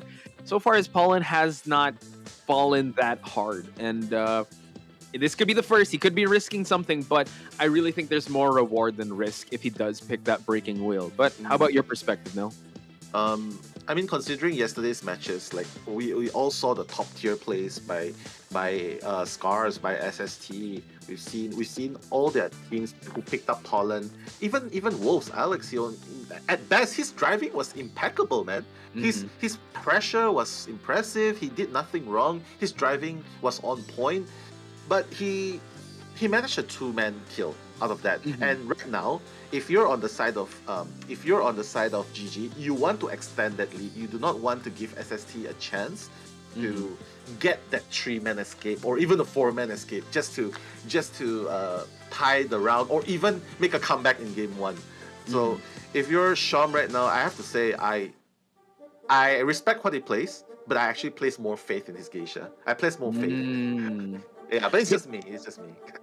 Do you think, though, because like for me, again, this year, I feel like save the Geisha. Because if he gets 4K with Geisha now, they're going to ban it right away in the next round. If ever. Again, that's just me. I think the big guns right away. But yes, his Geisha is terrifying. And that's something that they have to consider. So let's just see what they pick, because I think either Geisha or Pollen, SSC is going to have their plate full going up against Shom here in the Ever Sleeping Town. Pretty much a mirror, picks and bans. Yeah, Forward, Priestess, Seer ban. So let's see. Forward, if it's a complete mirror match, well, we can expect to see the Forward, the Priestess, and then Shom is gonna be banning the Merc. Or if he's playing Geisha, he probably ban something like an Acrobat, Patient. No, an Acrobat. Not Patient. No, Mercenary or Mercenary. Yeah, because he can just catch up. So what? Expecting Unpeace Entomologist. Maybe we are gonna be seeing the Geisha. Yeah, because they saw the bees could definitely slow down the Geisha's dash. Yeah, this might actually give a little bit of a tell of Shom. So let's see how Mochi and Unp will be. Well, I mean, we're still going to shift it up, but how the rest of the team of SST will be deciding. They're still going to go with the mirror. They don't care if the mercenaries ban, but at least Shom was able to take out that that entomologist and her pestering bees. Yeah, complete mirror image of what GG has played, but it's just a matter of what hunter Shom is going to be bringing. Like, still, definitely, he already brought his Dream Witch, and Shom, it looks like he's just going to follow suit. He's just going to use Breaking Will, and I believe that's according to what you said as well. Like, save the Geisha for later rounds, maybe make a difference with it. But right now, we are going to be seeing Pollen against SST. So I have to say, if Shom can get a draw here, it's already good enough for GG. And it's this is Pollen's map. You know what? Even though we do say that the survivors have they understand the matchup, these survivors need to get a 3-man escape.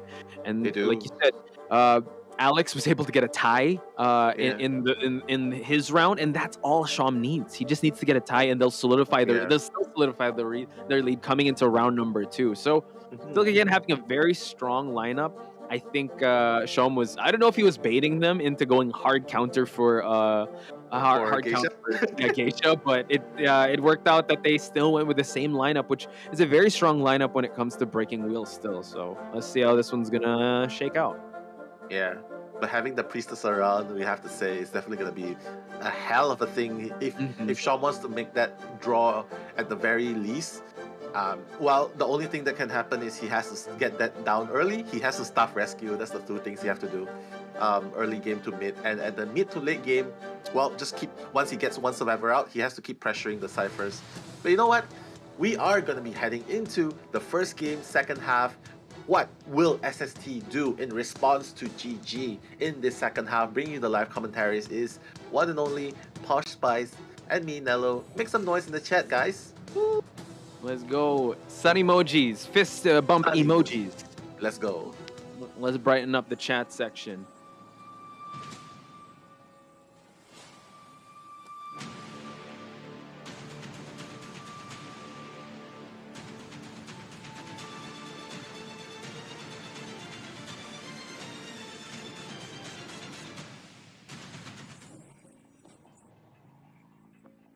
And now we have the breaking wheel spawning in the, well, moving on towards the middle part of this map. Already spotting out Kazuneko, not gonna really commit to that.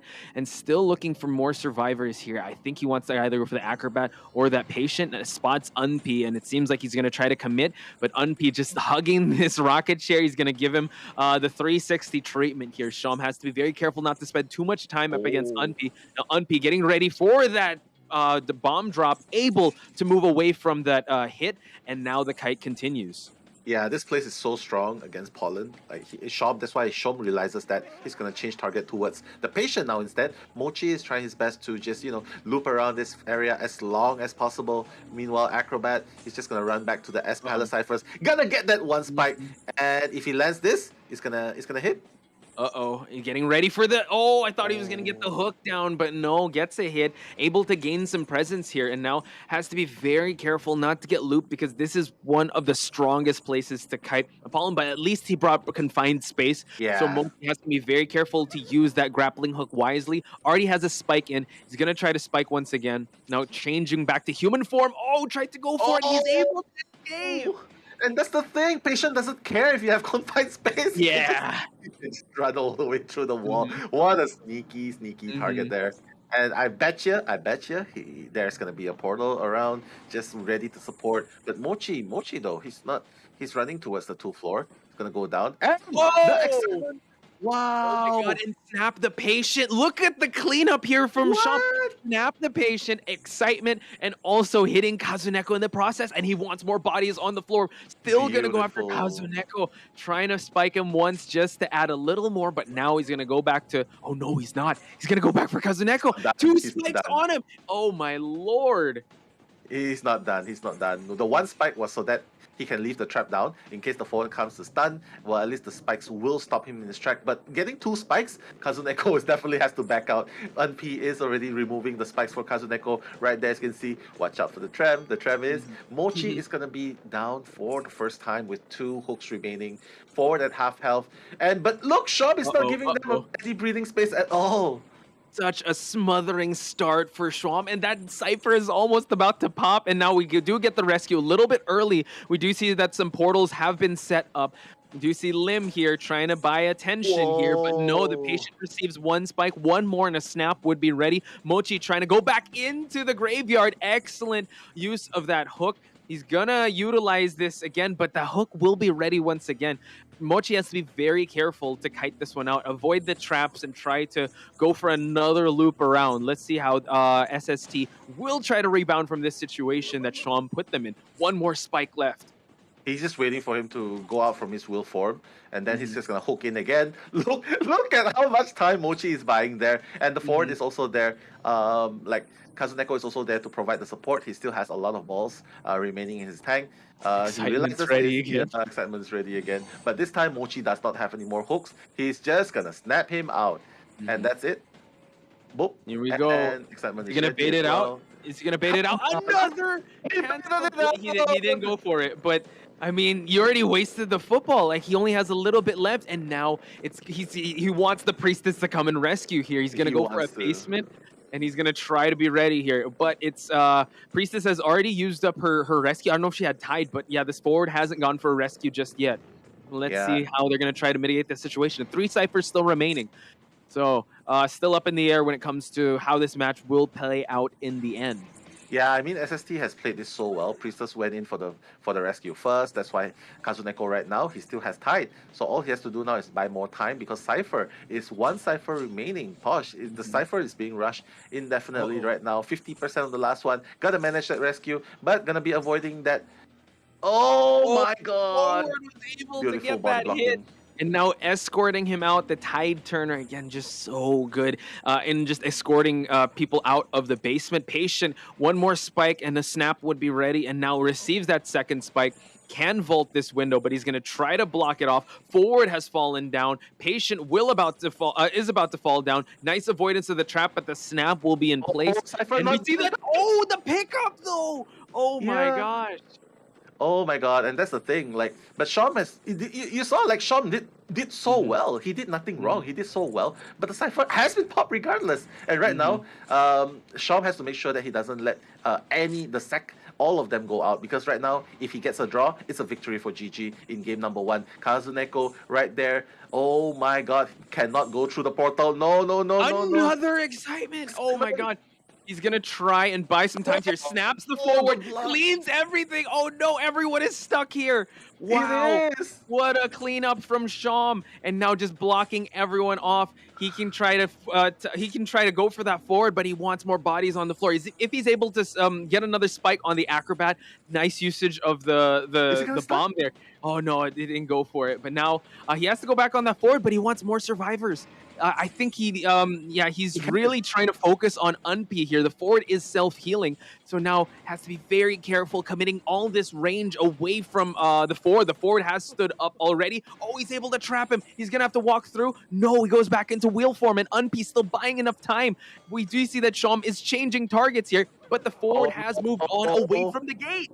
Yeah, and this might cost him because he's trying to go for the 3K, but the gate is there and the dungeon is also. Oh my God, Unpi is going into the dungeon, and just like that, they're gonna get 3-man escape. Oh my God, huge! Oh wow!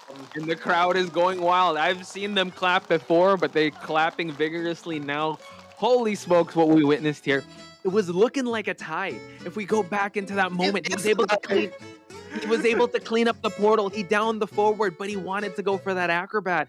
And I have to say, Unpi did his job there. He turned that tie into a 3-man escape. And we're all tied up. This can go the full 5, like you put your apples. You put your apples in, right? Is it gonna go the full 5? We're all tied up now. Full 5 for sure. Yeah. I mean, he could have just checked the forward there, but again, I understand what he's trying to do. He's trying to create more advantages, and I totally respect that. He's trying to get more advantages for his team. But unfortunately, when you give Sun Sister a break like that, they're gonna grab it. They're gonna run away with it, and just like that, a tie in game number 1. So GG, draw in number 1. And you did see how, again, you see how the survivors are able to counter Breaking Wheel, right? Even though this is his map. I really think that maybe Breaking Wheel, instead of 4Ks, he goes for ties, and that's already a victory, because it was really looking like that. And looking at the highlights again, it was just amazing coordination. Again, if you leave Lim alone, she will create these opportunities, and Kazuneko was trying to get to that portal. And I have to say, him holding excitement for that long, honestly, chef's kisses go out to Shom here. He was able to counter. No stuns were really successful. You did see a U-turn happen once the excitement was popped when Kazuneko was dashing towards for the second time. And yeah, it was just a beautiful play all throughout, high level. And honestly, we're reaching that point where honestly we're seeing a lot of high level Identity 5 games, because we do want to find the best for this year's Call of the Abyss 5. And all teams now are fighting tooth and nail for that title. Yeah, for sure. I'm so excited to see what's going on next, because if this is just round one, ladies and gentlemen. It's just round one, first half, second half. We still have a lot more rounds to go, as these teams will be fighting in a race to three wins first. So anything can happen, guys. But before that, let's look at the stats. Posh, why don't you bring us through it? Yeah, Ian, triple digits for Unp and SST. Actually, Unp with triple digits for containment time as well as decoding time. We do know that Mochi was the one to take the first kite, and he did kite the longest, but he was sent back to the manor. But still, kudos to Sham, and you gotta respect what he tried to do there. At least they still are tied. It's not like a loss. Like I think his teams are confident that he wants to try to go for above and beyond the tie. It didn't go in his way, so I'm pretty sure he's going to learn from that, and he's going to move on, because this is a best of 5. You can't linger on in the past. We got to move on. We're going to move on to that round number 2. Yeah, if you're Sun Sisters right now, you definitely have to be very happy tying that up against GG, former champions of COA 4. So right now we're going to go, after this we're going to go into game number 2, where we will be having an additional survivor ban and one hunter ban. And depending on which map we goes to, it's just going to be very interesting to see what other hunters they're going to pull out, because right now, game number 1, we're not seeing a lot of success on Dream Witch. We're not seeing a lot of success on Breaking Willow. The highest potential, even if Sham gets the 2k, well, we've seen, like, that's the most you can do with a Breaking Will at this point. So we'll just have to see. Oh yeah, we'll see that in just a bit, ladies and gentlemen. Let's throw out some highlights and take a very short break.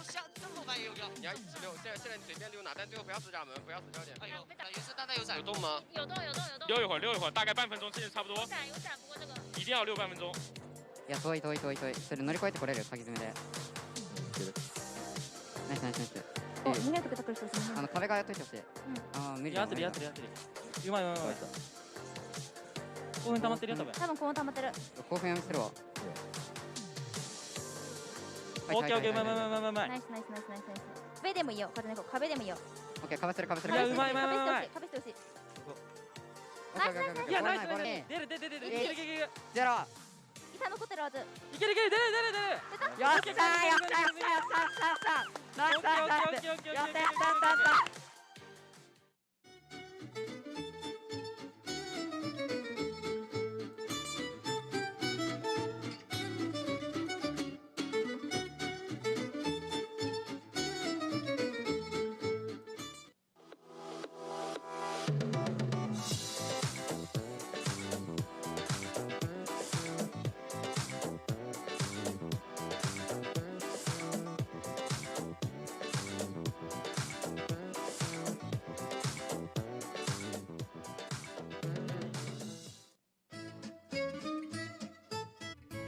Hello guys, welcome back to day number 3.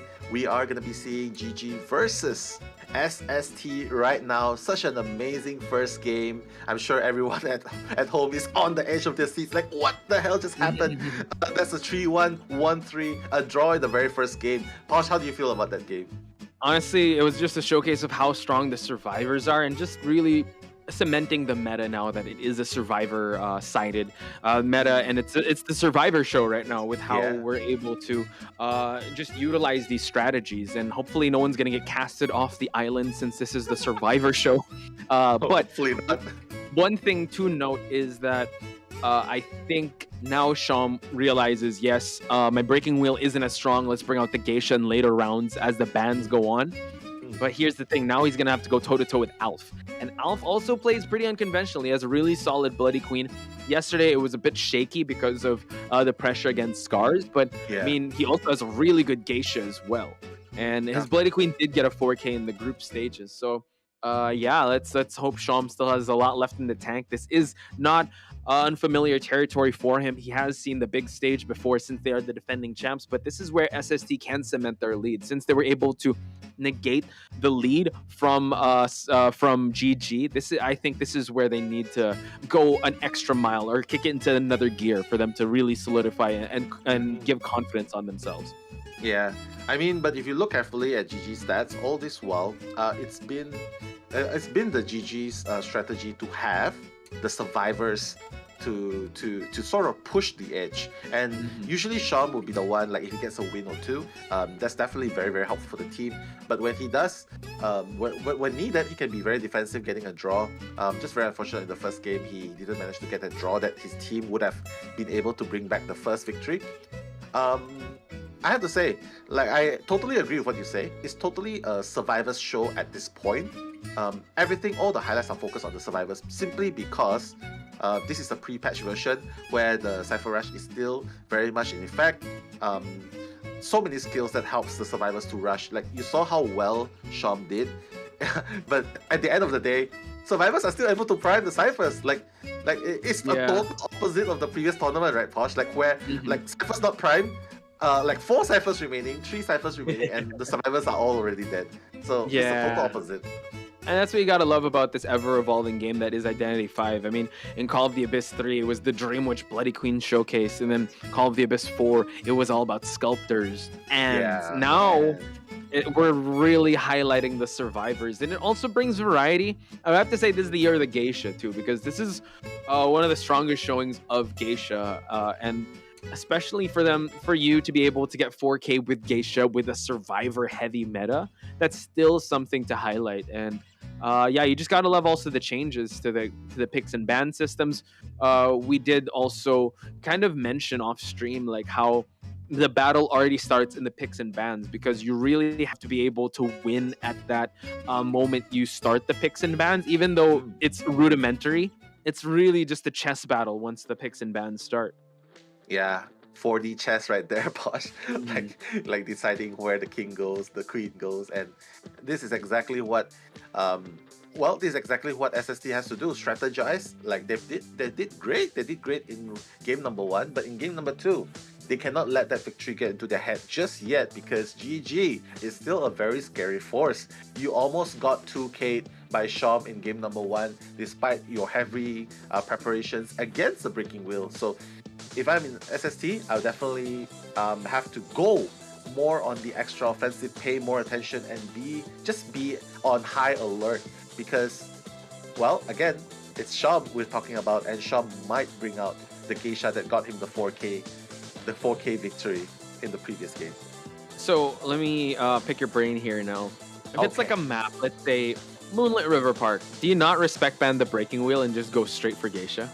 Geisha's so strong in I know, but like you're gonna roll the dice again with Geisha, with Shom's Breaking Wheel rather than his Geisha. That's how much of a threat the Geisha is. Yeah, Geisha is definitely very strong, especially in this map, because don't forget, it's an open map. It's still very easy for people to open area kite the pollen, especially in wheel form. But in the case of Geisha, if you're in the open area, you're pretty much dead. And I just have to say, there's just a lot of things going back and forth. And I just have to say, like, both choices are very good. As long as, I mean, it's perfectly fine. If it's Moonlit River Park, it's perfectly fine. As long as you are banning the correct survivors. For example, Mercenary, Priestess, all those survivors that can cover a short distance in a while. Because sometimes when you die, your teammates die in the corner, and you are at the other side of the map, it takes so long just to reach there, and that's going to be a deciding factor. That makes sense, for sure. I totally agree. Now that you put it that way, with the correct bans in place, you really want to just try to negate that Geisha. Now, going back to my previous statement now, the respect on that Breaking Wheel was not established, so if they're gonna have to pick their evil, they definitely want to be able to ban that Geisha coming into it. But then again, it might not be in Moonlit River Park. We might see a more contained map in this game, or we might even see a fan sign of Unpi. That's one thing that again, you have an admirer there. Yeah, there's a lot of, I think the whole stage now, all eyes are on SST, because like we kind of built up at the start of this stream, all eyes are on them because they're the first JP team to make it to the top 4. So history is definitely being made. I'm sure that they want to break more records here. They want to go further than just top 4. They want to make it to that grand finals. Yeah, definitely. So it all just comes down to who crumbles under the pressure first, who makes that slight mistake in the draft, or even the traits that they bring first, because there's so much to identify, and that's why I love it so much, man. Like, there's so much that you can bring 3-9, but do you know that 3-9, there's the slow chair, there's the struggling ability, there's the fast healing, there's the fast assist, the fast decoding as well. So there's so many things contributing into this factor right now in a team. I just have to say, full of surprises. Honestly, I can't wait for 12 to be in the meta now. like so strong. COA 6, like, oh my lord. I know that we don't really talk about 12 in this patch, but 12 now, bet a lot of survivors are having fun with that. Pollen is gonna get crushed by 12, I have to say. It's moving over park. Oh yeah. Seer Posh, guys. Seer Posh in the house. I only get a few. I think I got it from Eli, but I remember one time yesterday, I'm like, Eli, you're really living up to the Seer name here. You're really calling it out as it is. And then he got the next 2 picks wrong. So I was like, all right, let's not predict anything. But last statement you said, Pollen being crushed. Let's see if Xiaoma is going to be bringing out that Pollen if his Geisha gets banned. Yeah. I mean, if his Geisha gets banned, he has no choice but to bring out the Pollen. Like, Pollen is still very strong here. You can see that he banned the Forward, he banned the Seer, very smart choice. If they bring out the Priestess, then he's just going to ban the Mercenary or even the Patient. So, any choices here makes sense. But mind you, Acrobat is very strong in this map. Right. Yeah, Acrobat is very strong in this map. And Patient too. So, it's like pick your poison, man. Pick your poison. You want Coke or you want Pepsi? Same thing. They're banning the Pollen? Oh my gosh. Okay. They're confident in the Geisha, anti-Geisha. Let's see when it comes to the survivor picks here, how they're gonna negate this. Priestess is up for picks here. Ento can probably help out, but I mean, Mercenary is available. They have to also consider that. Like you mentioned, Acrobat probably second pick or second 2 pick or third and 4th pick. Oh no, first pick on Mercenary and Acrobat, so not really putting priority on the Priestess. Yeah, they have and to. the Priestess now. Yeah, I think they're just confident. Like, okay, if someone goes down, Mercenary will be the one to cover once. That's it. So they don't really need the portal, because if they have the Priestess, Geisha, you can be sure the Geisha will not be bringing Abnormal. Geisha will be bringing Teleport first, and that's gonna be a trouble for SST because. Like, yeah, so you know what? We don't want you to bring Teleport, so guess what? We're not taking the Priestess first. And that's exactly what Sham's gonna do. Take out the Priestess, so that leaves the Patient open. Ento Patient, yep. Exactly. Let's see if they're gonna go for that. I mean, Mechanic's also open, but they want to go for more than just a draw. And yesterday, man, Mechanic was they're gonna go for the Lovers. They're gonna go for a Psychologist and the Patient. Yeah, so no melee. Say that. Yeah, unfortunate, because I really wanted to see SST's Entomologist, because Entomologist is so good, especially if you're going up against a Geisha. That would be really good when it comes to the bees. So let's see what Xiaom will be able to utilize, and it is Geisha. It is for sure. Yeah, they're preparing their lineups. They're tanking up with the Mercenary. They're tanking up with Unpeace Psychologist. It all makes sense now because, like, if the Mercenary, let's say, like, the distance is so far. Like, let's say the Mercenary is half health. At least the Psychologist will be able to heal up the Mercenary to go in for a second rescue. And so that makes more sense. And even if the Geisha chases Psychologist first, at least she will be able to get that 3 hits in before going down. So, yeah, tanking up against Geisha, very good lineup. I have to say, we'll just see. But Kazuneko, I don't know if he's gonna be happy with Psychologist because he just loves playing Harasser. No stuns. I think he wants to blow the whistle in front of the Geisha to try and like give her try to stun her with a loud whistle. But no, Kazuneko will be the healer. He'll be the design. I would say the designated healer and rescuer of this team. Or even the fighter, yeah, it could be. Honestly, there's not much when it comes to support, but I mean, there's just anyone can kite for so long here. Especially considering that, you know what, Acrobat, this is his playground. Patient has so many jump spots. They're just stretching, right? Look at him. Like, oh my god. I can't stun my Harasser. I can stun. Help me, guys. Oh, I'm dying here. Why not? I want to fight back. Let me fight back. Wait for round 4. I think the Prospector could come out round 4. I'm excited to see if he'll be bringing that one out. But pretty solid lineup. How would you rate this lineup? Is it a 50-50, 60-40 in terms of the lineups? I have to give it like an 80%. 80% simply Survivor? because they I think going up against Sham, a double rescuer might work better. Like having a gravekeeper that might have worked better.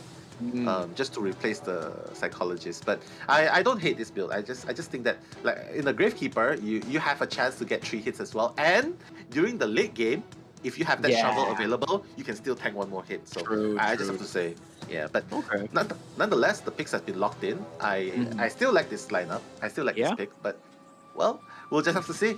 Yeah, there's a difference between paper and practice. We're going to see how this one is going to shake out. Once again, Nello Mello and Potch Spice on the mic for this round number 2 first half. We're heading to Moonlit River Park between GG and SST.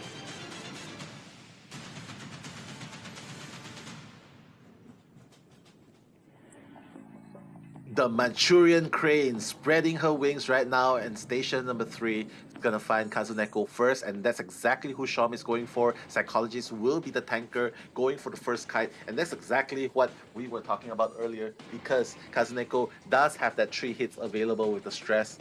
He is gonna be pursued. And what? Whoa! He just doubled back and went straight for that pallet. Yeah, he really wants to just stun, man.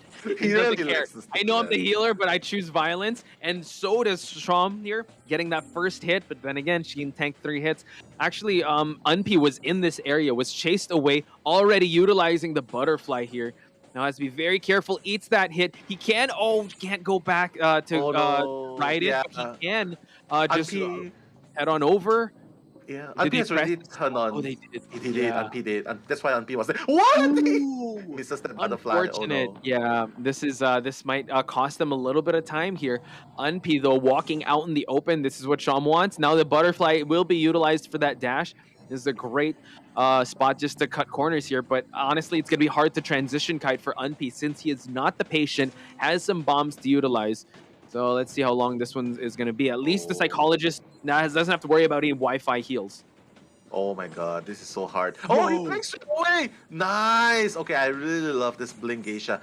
Top rating there. You guys can see Posh and I, we're doing the thumbs up here. And Sham is going to be able to go up. He's going to down the Acrobat fairly soon. He's just going to try and bait him to go down. Throw the... Yep, but he will have oh my god, and that's why you don't want to play against an Acrobat, man. Yeah. And now just the slow bomb able to just buy enough time for him to create that distance. 4 ciphers still remain. We do see that the butterfly has been launched here.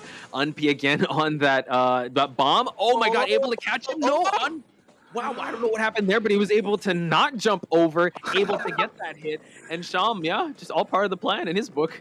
All part of the plan. He's like, yeah, I do. Calculated, man. Calculated. But right now, Unpi is in serious trouble because he will be in the basement. But we do see that Lim on the B-Duck skin. B-Duck Machinery is going to be making her way towards the 2-floor house. And mind you, though, 3 ciphers are about to be done. Yeah, and now he sees Lim early on. Can he get the hit on Lim? Has to be very careful. Lim needs to be careful of the drop down hit, but no, expends the elbow pad just to close out the distance, has to walk back. Oh my god, it was the Acrobat that got hit first. Very smart. Lim just trying to hang out in this area, doesn't want to, wants to just bait him to try and lose line of sight to where this Acrobat will be running. Seems like he's going to be going out, just at least he's out of the basement area and out here in the open. Lim can go for another save. Yeah, very, very smart right there. For those of you at home who are not sure why the Machinery stayed at the bot, it's because he's trying to bait Sham to go and get that 1 hit. If he get that 1 hit and he gets greedy and get that 1 hit, the Acrobat will be able to break line of sight. And if you decide not to go, well, that's what happens. Lim is still at full health. Lim? Oh, wow. Tried to get the hit. Gets the hit already. And Acrobat still on the rocket chair. Lim has to be very careful. If he tanks another hit, it will be a double down situation. Lim being chased away. Going to be saving up this rescue for the last possible minute. And now Lim, the waiting game is going to be... Oh, look at that. Hang on. He has to time this one right. It's already primed. Can he get the hit? Lim trying to body block. Gets the hit. Cypher is already primed, but now Unpi wants to be able to move a little further. Yeah, it's 80%, so he has to get that. He has to get it down as fast as possible right now, and that's exactly what Lim is doing. The moment he goes down, he's just gonna pick up. Whoa! Unfortunate there. He was able to move on away. Mercenary got up, and now it's a mad dash towards the gate for the 3 survivors. Lim has to kite for as long as she can. Now moonwalking, but no, eats that hit. Can swap to teleport. Will chair the mercenary first and foremost. And now let's see how Sham will be trying to get at least one more survivor out of this game. Yeah, I mean Sham, he definitely cannot use his teleport yet because he's thinking like maybe someone will be staying in the middle in this chase. If he gets Tinnitus anywhere, that's gonna be a problem. But right now, Unpi is staying there. He's spotted out. Oh my god! The dungeon's not even there, and now he's able to go and close out teleport just to cut everyone off. And now it's a mad scramble. Oh my god! But the coaster is here. He's gonna take it. Oh, Cousin Echo wasn't able to get on. Oh my god, Cousin Echo! He's been left alone! Oh my god! Wow, now they can try to go for the rescue of the mercenary, since the mercenary is going to take a long time, but I think he can use his dashes to just close out that distance. The tension is still a factor for all these survivors, and now it's going to be hard for them to try and rotate to save the psychologist, but I think that's what the acrobat is doing. Mochi has to be very careful. This gate is not open now. It is, and that's the thing. Acrobat now is going back towards saving the psychologist, but the tramp is there, so Lim has to be sure that he doesn't. Oh my god, the acrobat. He's making a tough choice. They're trying to make him choose between Lim or making him try to choose between the acrobat, which I think is very smart. Because the acrobat does open the door pretty slowly. Yeah. Oh god, that's the thing. Back on Lim. Yeah, again, Lim just kiting. Again, we thought that Lim was gonna be out of the game. Psychologist has been saved. Terror Shock is gonna get popped. And now Lim will see the rocket chair once again, but no, he's gonna. Again, just going around. Lim will see the rocket chair, but now everyone has rotated to the other side of the map. Yeah, he's been in the dungeon. Oh my god! I think he shouldn't chair the machinery yet.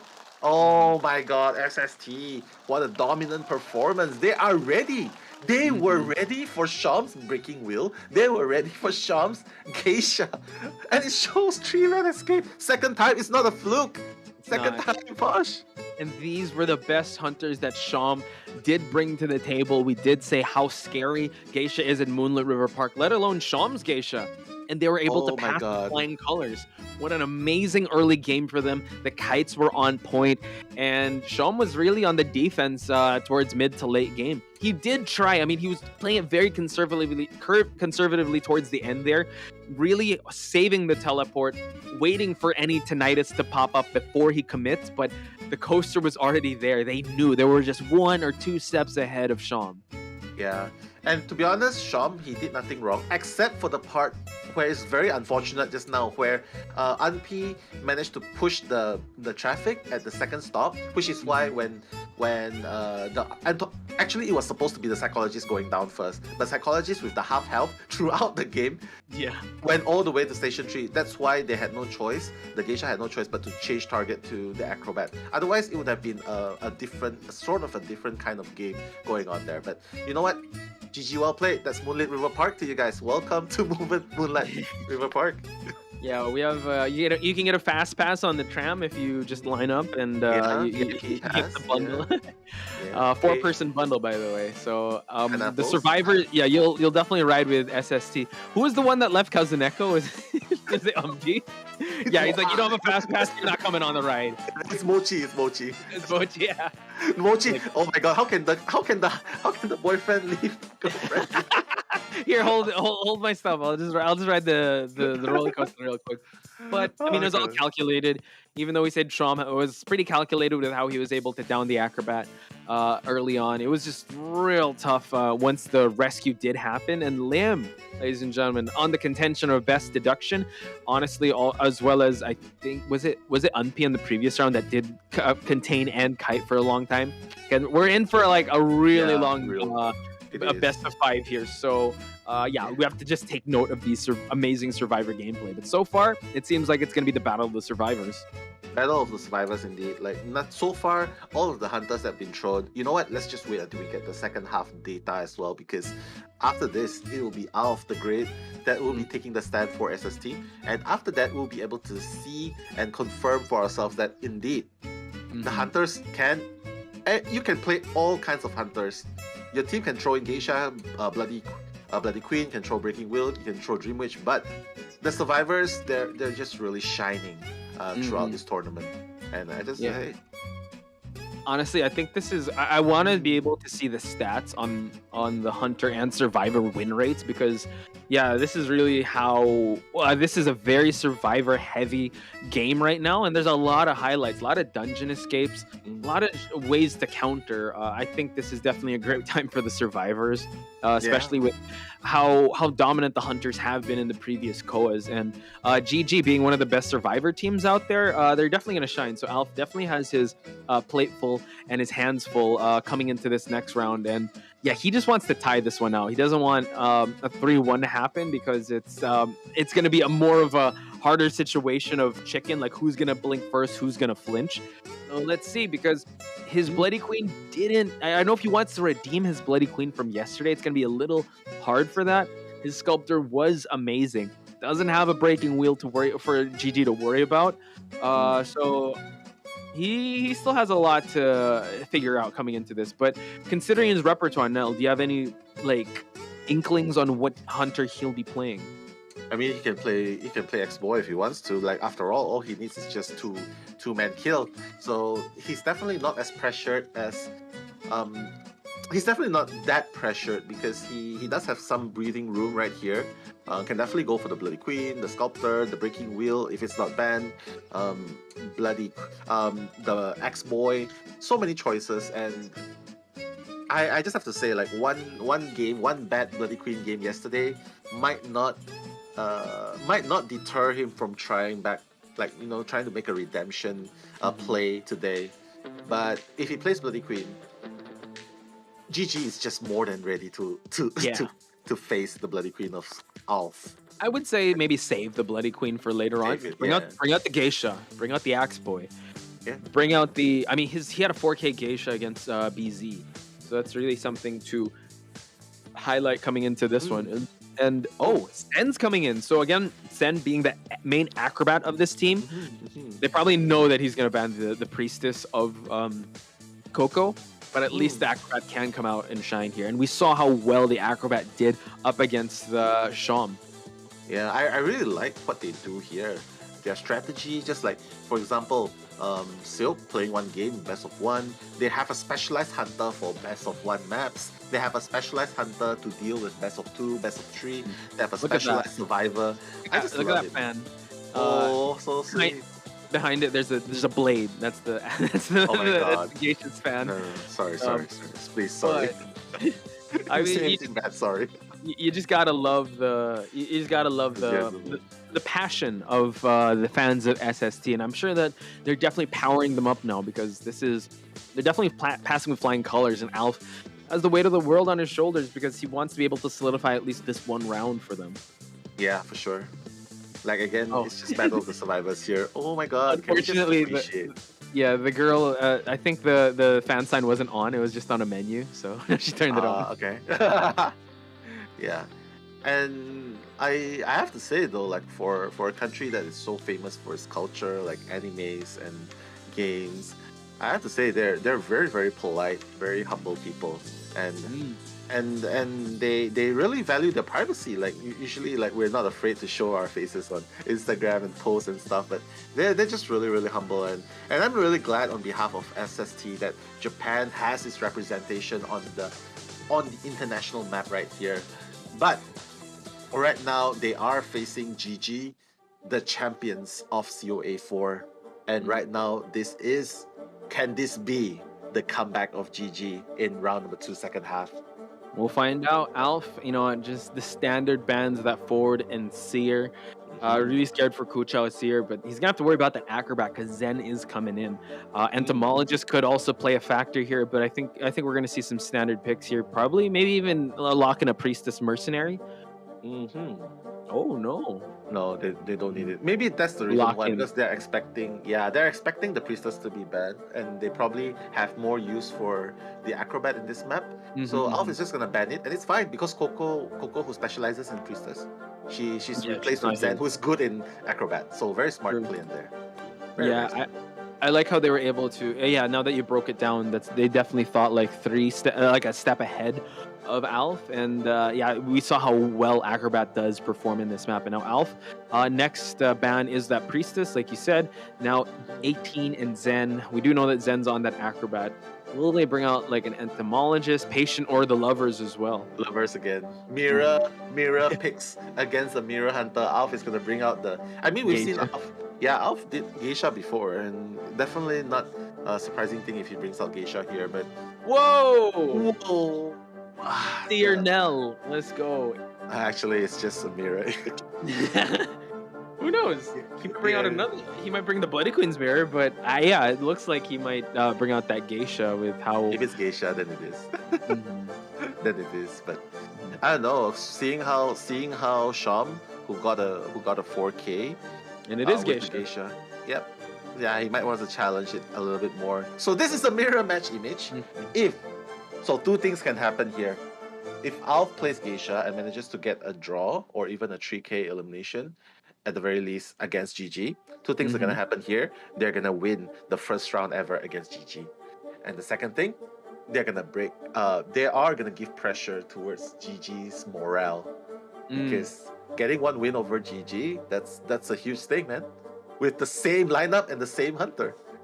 Yeah, it's going to be a huge boost of confidence on SST's side, just showing that, yeah, that same comp you did, we're just going to copy the homework, but do it a little better. We're gonna make sure that they'll be able to understand not only the assignment, but pass it with flying colors. So, ladies and gentlemen, again, we want to be able to know in chat what y'all think. Again, spam the sun emojis if you think SST has this one, and the fist bump emojis if you think it is going to be GG to take this one, since this is a mirror match of sorts, and this is definitely a way for them to measure their grit against each other. Yeah, for sure. I'm just really excited to see how this turns out. Will it be the same scenario as well? Psychologist gets spots out first, and then the acrobat with the one to oh my god, to click onto the traffic jam. Yeah, oh god, do you think that same thing's gonna happen where we're gonna see all the way from fourth stop? Oh my god. If it's the same spawn area, I think we can expect to see that. And then if that happens, oh my god, guys in the chat, make some noise more. And you know what? Emojis as well. Sun Sisters, let's boost up the sun emojis right there if you're supporting SST. And if you are supporting GG right there, the fist bumps, the fists go out to them because they need your support right now. And it looks like neck to neck, Posh. Yeah. We're about to head once again to the Moonlit River Park, ladies and gentlemen. Nello Mello and Potch Spice here in round number 2, second half, SST versus GG. Make some noise, guys! Woo! I'm seeing things in slow-mo, dude. I never want this match to end. Yeah. Like the Matrix.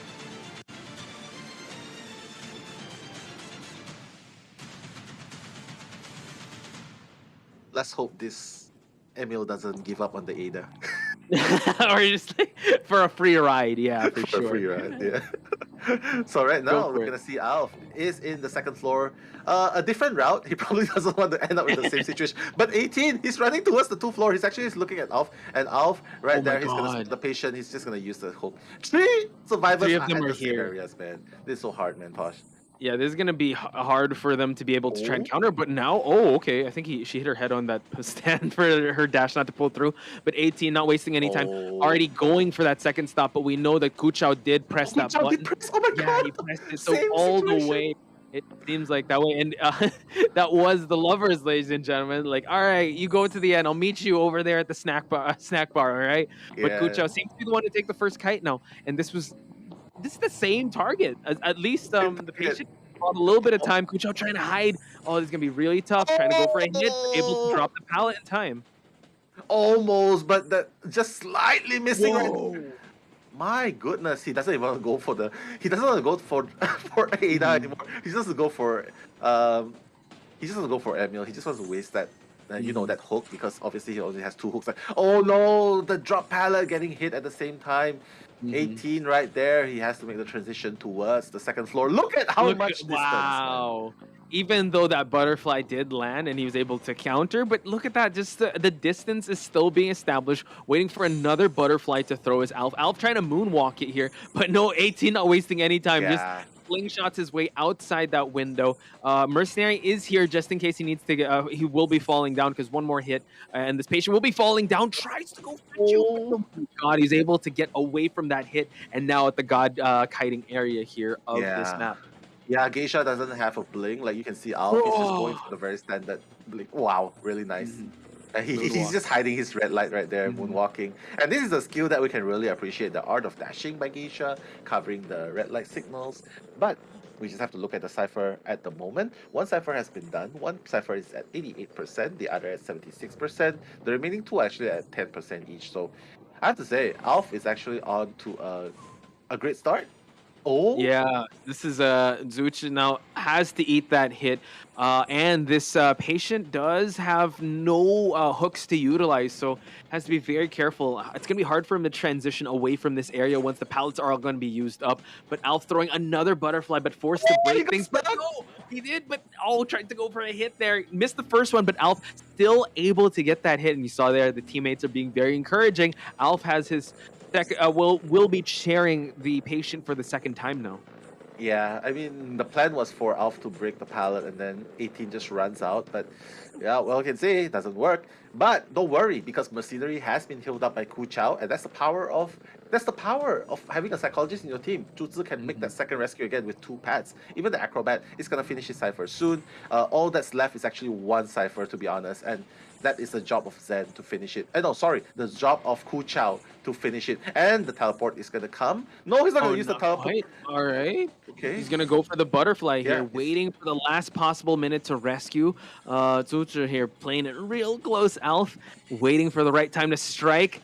Oh my god, it's gonna cut real close, able to get the rescue, but the patient falls down. Acrobat is here, but he's gonna be able to chair. Nothing that they can do about that. So now off to a really good start, because if Al can get a tie, they win round number 2. Yeah, I mean, Zen left his cipher just to provide some support, but just unfortunately, Alf's hitbox, magical Geisha hitbox, despite being body block, it actually hit 18, and that's the problem right there. Wow, that 180 degrees back. But you know, Zen is just being very familiar with what the Geisha is trying to do at this point. And Zen, at the moment, he's gonna get 1 hit. They have finished that last cipher, and the last cipher is at 83%. Zhu Zi is at the first station, so Zen has to be really careful not to die anytime soon yet. Yeah, now I think it's primed. Yeah, we see that the psychologist has primed that last cipher. We do see that the mercenary is already at the exit gate here, trying to go for another hit, but Zen being the tricky target, downs the pallet, but now they pop the cipher. Teleport is on point here, but Alf really wants to focus on this acrobat. Acrobat nowhere near the dungeon. If he can kite his way there, wow, nice jump, and now the slow to be able to create that distance. Wow, I really like that jump, to be honest. If he went the other way, he would have got hit there. Zen is gonna try. He doesn't want the Geisha to put that. Oh my god, he has another ball right there. Will he be able to use it in time? The mercenary? The gate is open, and that's why I was trying to block. He was just a few steps close to try and go for that body block, but Mercenary will be exiting the game. Zen will be sent back to the matter. SST has secured a round in this matchup. Yeah, and just like that, SST, man, the land of the rising sun, is gonna be able to get the first victory in best of 2 this second game. I just have to say I'm very excited, because it's just so intense, neck to neck. And SSC definitely understood the assignment here. They did have a mirror match between GG's game plan here, did bring out the same lineups as Survivors and Hunter, and honestly they passed with flying colors. They beat them here. Compared to how Sham performed, he did 1 survivor up, and they also were able to escape, at least 3-person escape. So you gotta give kudos to SST for them to be able to make it in round number 2. Now, The question is, they need to hold on to this lead. They need to solidify their lead. This is a best of 3. It is a best of 5. If this was a best of 3, it's looking pretty solid for them. But they are not out of the woods yet. We are, ladies and gentlemen, as the young people would say, into the thick of it in this match. Into the thick of it. Yeah, for sure. Title of my life, Into the Thick of It.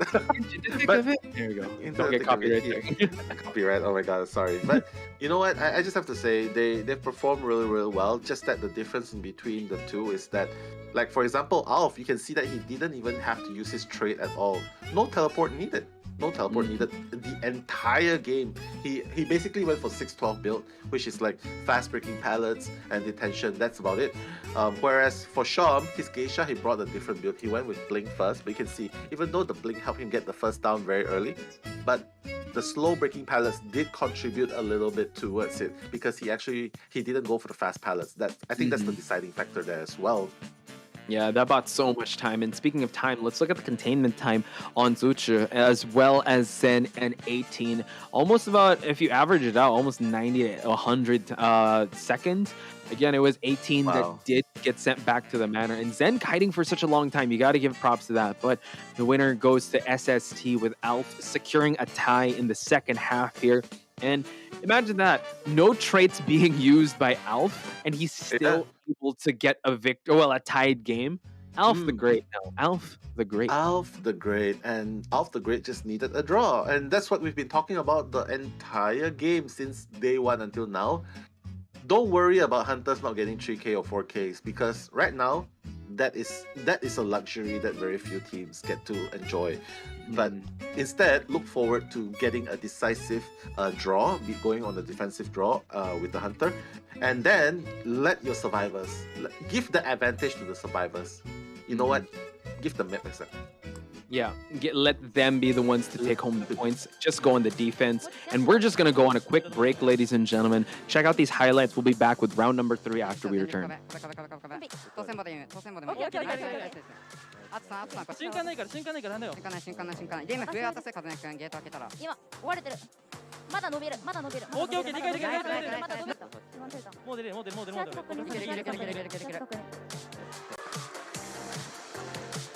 いけた？ナイス。救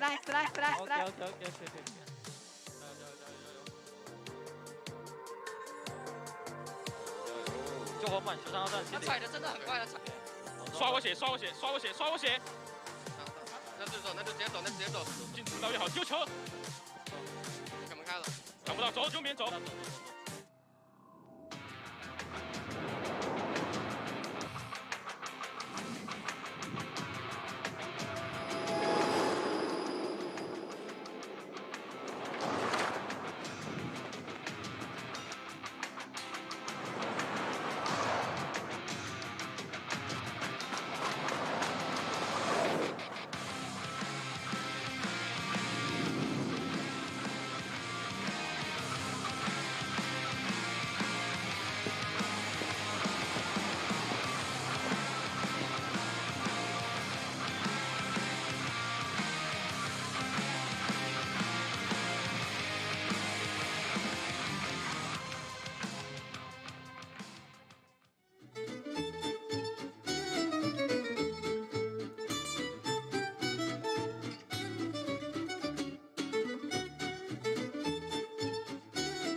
Welcome back, ladies and gentlemen. Pot Spice and Nello Mello on the mic here for about to be round number 3. But round number 2 was a mirror match of sorts, where it was just the same lineups of Hunters and Survivors. So, Nell, if I may ask you, what are we to expect in round number 3? Round number 3, GG should start waking up right now. I mean, they definitely need to throw away, reset whatever happened in round number 2, because like what you said, it's the best of 5. They still have the potential to come back. It's just that they have to stop thinking that they have to stop forcing themselves into a situation where they think, okay, you know what, Hunter needs to get this advantage 3K, 4K, because right now the Hunter just needs to do the best that he can. Get a draw. That's the best outcome, and let the survivors do their work and give the advantage to the survivors. Choose a map that is more advantageous to the survivors and disadvantageous towards the enemies, the opponent's Hunter. I think that's the game plan that they should do now. Draft a map, advantages to the survivors and disadvantages to the opponent's Hunter. So that's what I think they should do. I agree, and we can only speculate who decided to go Moonlit River Park because we saw how well the geishas performed. I mean, we do know that Sham has a really good geisha, and we just saw Alf perform really well with his geisha. So if when it comes to map control, if GG is able to turn things around, and in this, map control could play heavily into it. And yeah, I think Sham needs to get into that mentality that he just needs to do the bare minimum. The bare minimum is the passing grade, and he needs to be able, that's what he needs to aim for, not go above and beyond, because we have seen him try and go above and beyond. First round breaking wheel, he tried to go for more than 2k, two-man kill, and he overextended. That's what SST does. I have to say, if we're gonna try to give them a metaphor, they're really good at counter-punching their team. They're really good at countering any overextension that the Survivor or Hunter team present. And yeah, they paid heavily for that. And now they are in the lead. It will be them on the Survivor side. So Sham has to be very careful when he goes up against this team once again. Yeah, for sure. Like right now, it just feels like I'm going back to school because, like right now, we are just constantly. It feels like we are constantly reminded by our teachers, like, you know what, guys, just try your best. Yeah, this is the passing grade, 2K, okay? Don't stress yourself out. So I feel like no, we need to get more. My parents are still gonna ground me. Yeah, my parents are still gonna ground me for anything less than 98. Wow. So I'm so happy if I get a 98. Well, I'm Asian, so. Hey, we're all Asian here. Yeah, we're all Asians here. Yeah, if you guys can relate to it, I definitely think so.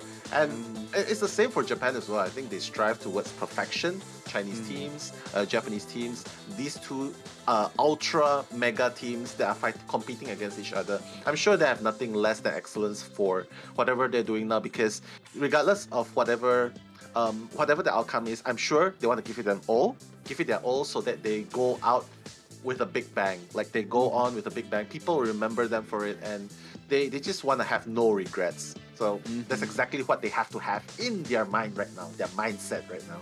Oh yeah, best foot forward. And I know that it's a counter to popular belief that you should strive for perfection. No, Trump needs to get ties. He needs to tie. Yeah, he needs to tie. Yeah. Don't worry about your parents. Yes, because I think they'd be happy enough because they know that the Survivor team will try and be able to counter that, because again, you really can't go with the facts now that the Survivors are just so strong, and they can once, it's so weird because before it was one slip up of the Survivors and it's going to be a Hunter game. Here it's one slip up of the Hunter and it's going to be a Survivor sided game. So Sham has to be very careful coming into this, and he has to be aware that he needs to get that tie. A tie is very important in this match, because if SST wins the second round, it's going to be so hard to come back round 4 and 5. Yeah, I mean, man, come on, man. Sham, but look at Sham. He was very relaxed. He doesn't seem pressured. But look at SST. They're even more relaxed, and they're just smiling. They're just being very confident. I just like how everyone is just playing to their best today. I believe this is their optimum performance. So I'm really happy. Like, we are getting to see the best of the best plays today and enjoying with you and the viewers at home as well. So very happy today. During this time again, do you want to give some shout outs to the viewers? I can't read as fast as you. Oh, yes. Okay, for sure. Nico Suzuki, hello, shout outs to you as well. And I really love what you guys are doing there.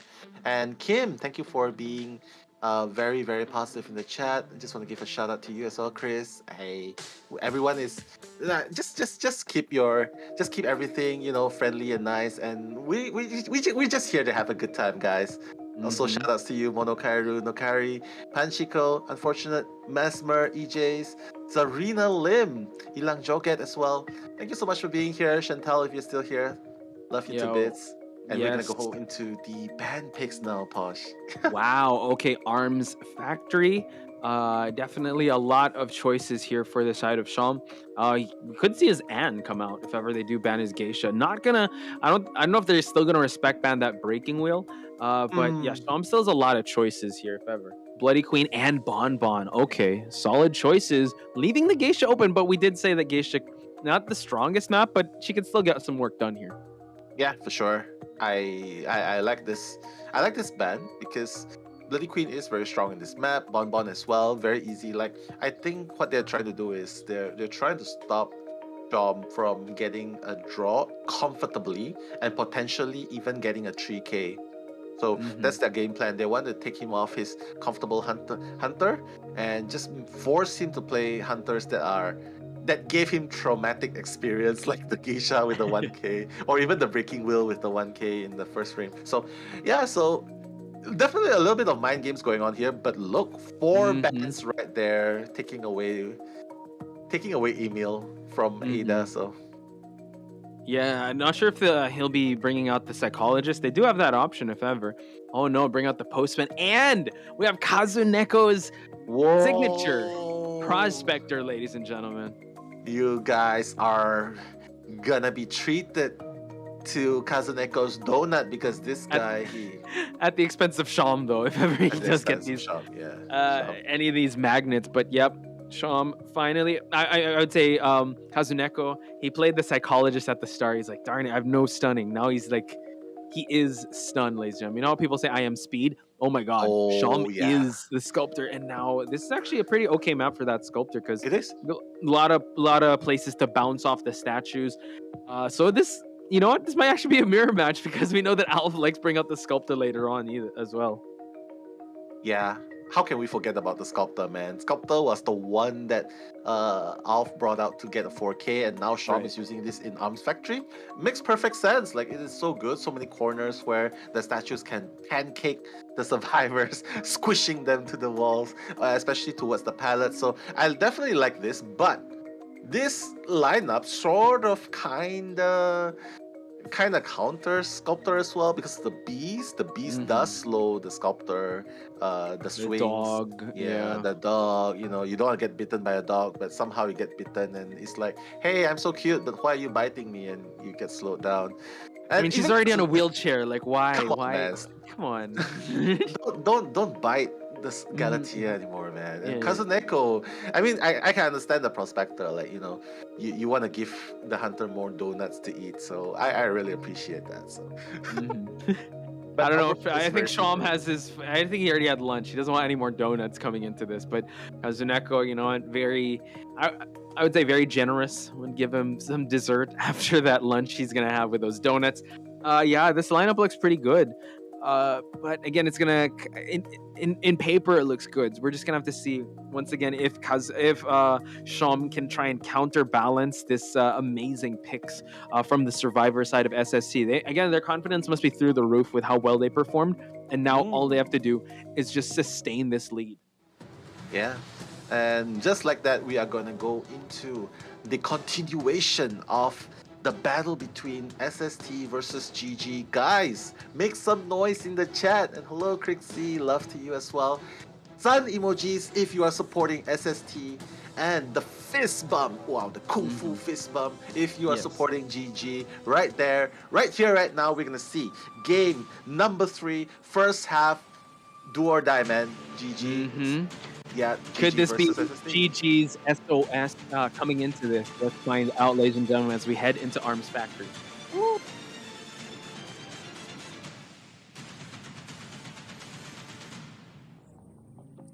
Alright, just like that, we are gonna see Galatea by Sham gonna make his appearance at the middle. 3 breakable. Mochi is already making his distance, running away towards the factory. Sham is still trying. His tinnitus is triggered. He's still trying to find out where the sound is coming from, and he's gonna spot Unp straight away. Best find right there. He's already left.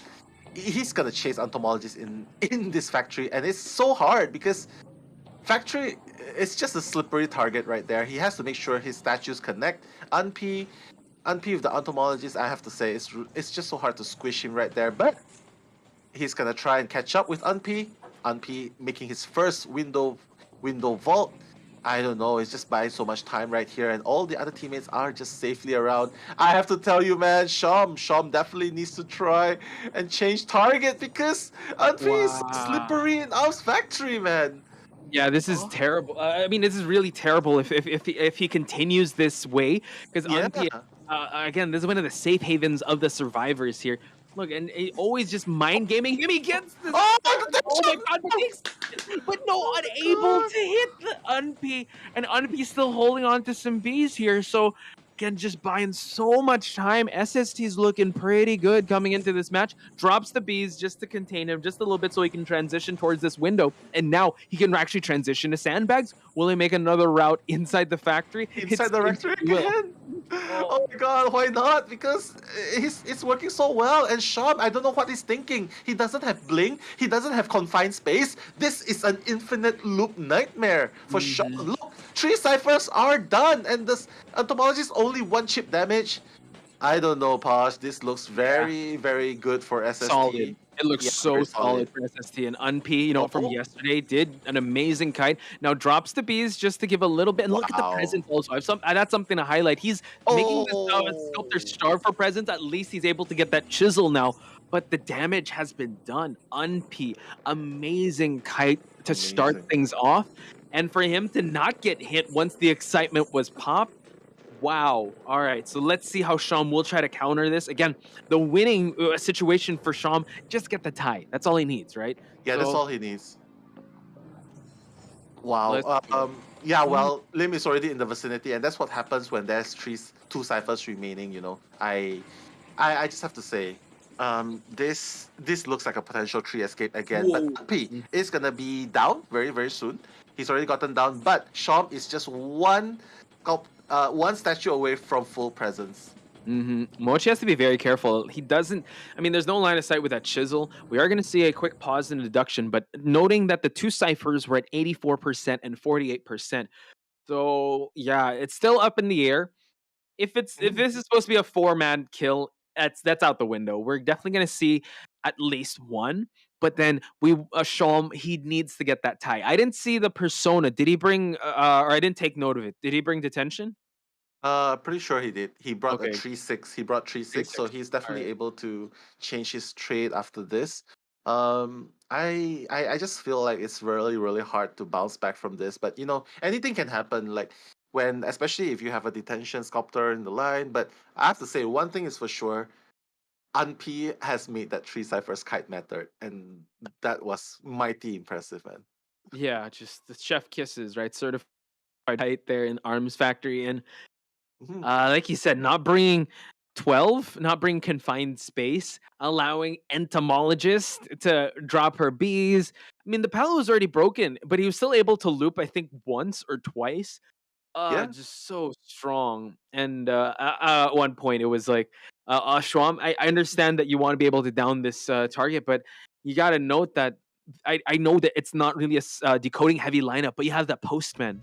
He's just sending letters out here and there and also decoding. And towards the end there, he already sent a mercenary out. All right, cool. Like, you're done decoding, go for the rescue. And they did just that. And Lim was able to rescue. The last effort was popped. Again, the last 2 ciphers were at 84 and 48%. Now, shall we play? Will it pop or will it hit? What's the scenario here now? The scenario here is, I think let's go for the bigger picture. How bigger that? picture. Let's go for the bigger picture. Like, we've seen Unp kite 3.5 ciphers. The second rescue has been the first rescue has been done. So let's go and let's play a little bit of a game of chance right here. Like, will the sculptor be able to get 1 or 2?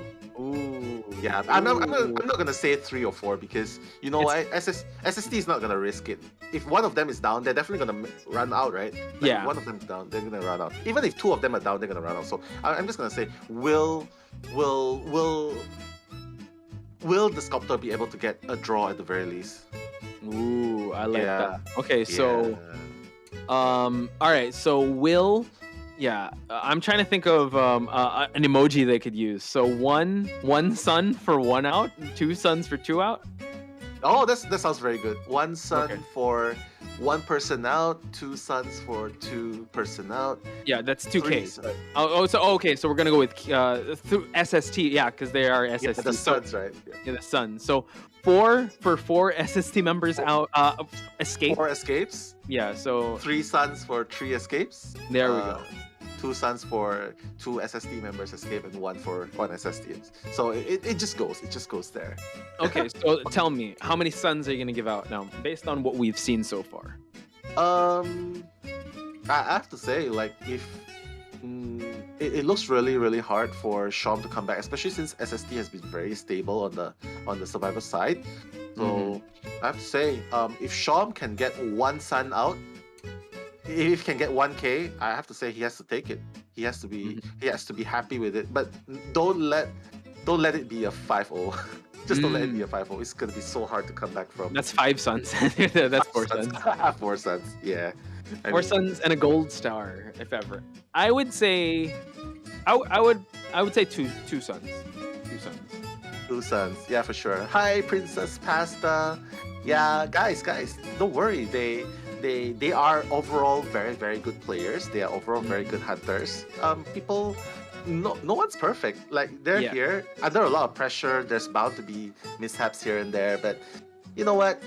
Let's just give them more heart. Like, each time we feel like they're doing a little bit, they're not doing very well, give them more spams, more emojis, support them, make them play better. You know, the spirit, man. That's more important. Yeah, and honestly, there's definitely a lot of pressure on Sham, because I'm seeing like people talk about Sham in the chat. I mean, come on, this is Call of the Abyss. Like, you It know, is. Oh my pressure God. can get to you. So it can get to the best of them. So again, spam those the suns in the chat based on how many Sun Sisters you think will escape. 4 being 4-person escape, 3 suns for 3-person escape, 2 and so on and so forth. But yeah, pressure is definitely on Sham, and just the first kite that he had to take, entomologist in the factory, and Unpi just showing us why you gotta ban this entomologist on his side. Yeah, for sure. Like, I just have to say they're doing their best regardless. It's just that again and again we've said the person who crumbles under pressure and makes the mistakes are gonna be the ones to pay for it more. So in this case, it's just that the kite in the factory is just too strong, especially when you don't have confined space and you don't have blink. So that's just technicality. Yeah. I'm seeing a lot of like 3 suns. There's some 4s as well, but yeah, majority I think 3. Escapes. That's a lot of Sun Sisters. I think there's only 4 in the team that are allowed to play on the survivor side. But yeah, it seems like I like the system. The chat looks very bright right now. I need to wear shades. It looks very active, and we definitely want to see more support. And thank you guys, man. We see 12 suns. Oh my God, are you trying to are you trying to predict for the next 3 matches as well? Whoa, that's gonna be some Eli levels of future talent. A lot of see the future type. But yeah, a lot of 3 suns, and all of a sudden, Chappy is like 3 suns, and it starts raining. Oh, so the clouds come in. Yeah. Hello, Lacrimosa. Hello, Shimbia. And they've been mentioning though, PP Xia. Like, hey, is PP Xia gonna come? That's actually a good thing to talk about. I'm not okay. So as much as I love PP Xia, look at this. Look at the stakes that he's gonna come in. He hasn't participated in a while. I don't know if he's participated in IVL, but he hasn't participated at all in Call of the Abyss. And he's going to come into a very survivor-heavy lineup, right? And this is a survivor meta match. If you're going to bring him in now, I don't know. I think Sean might be actually kind of stronger since he's seen more competition. But what are your thoughts, Neil?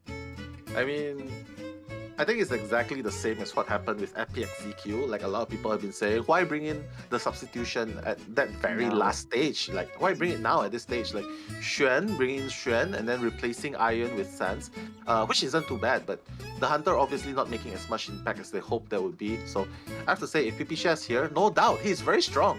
He's very, very strong. It's just that Sham is already up.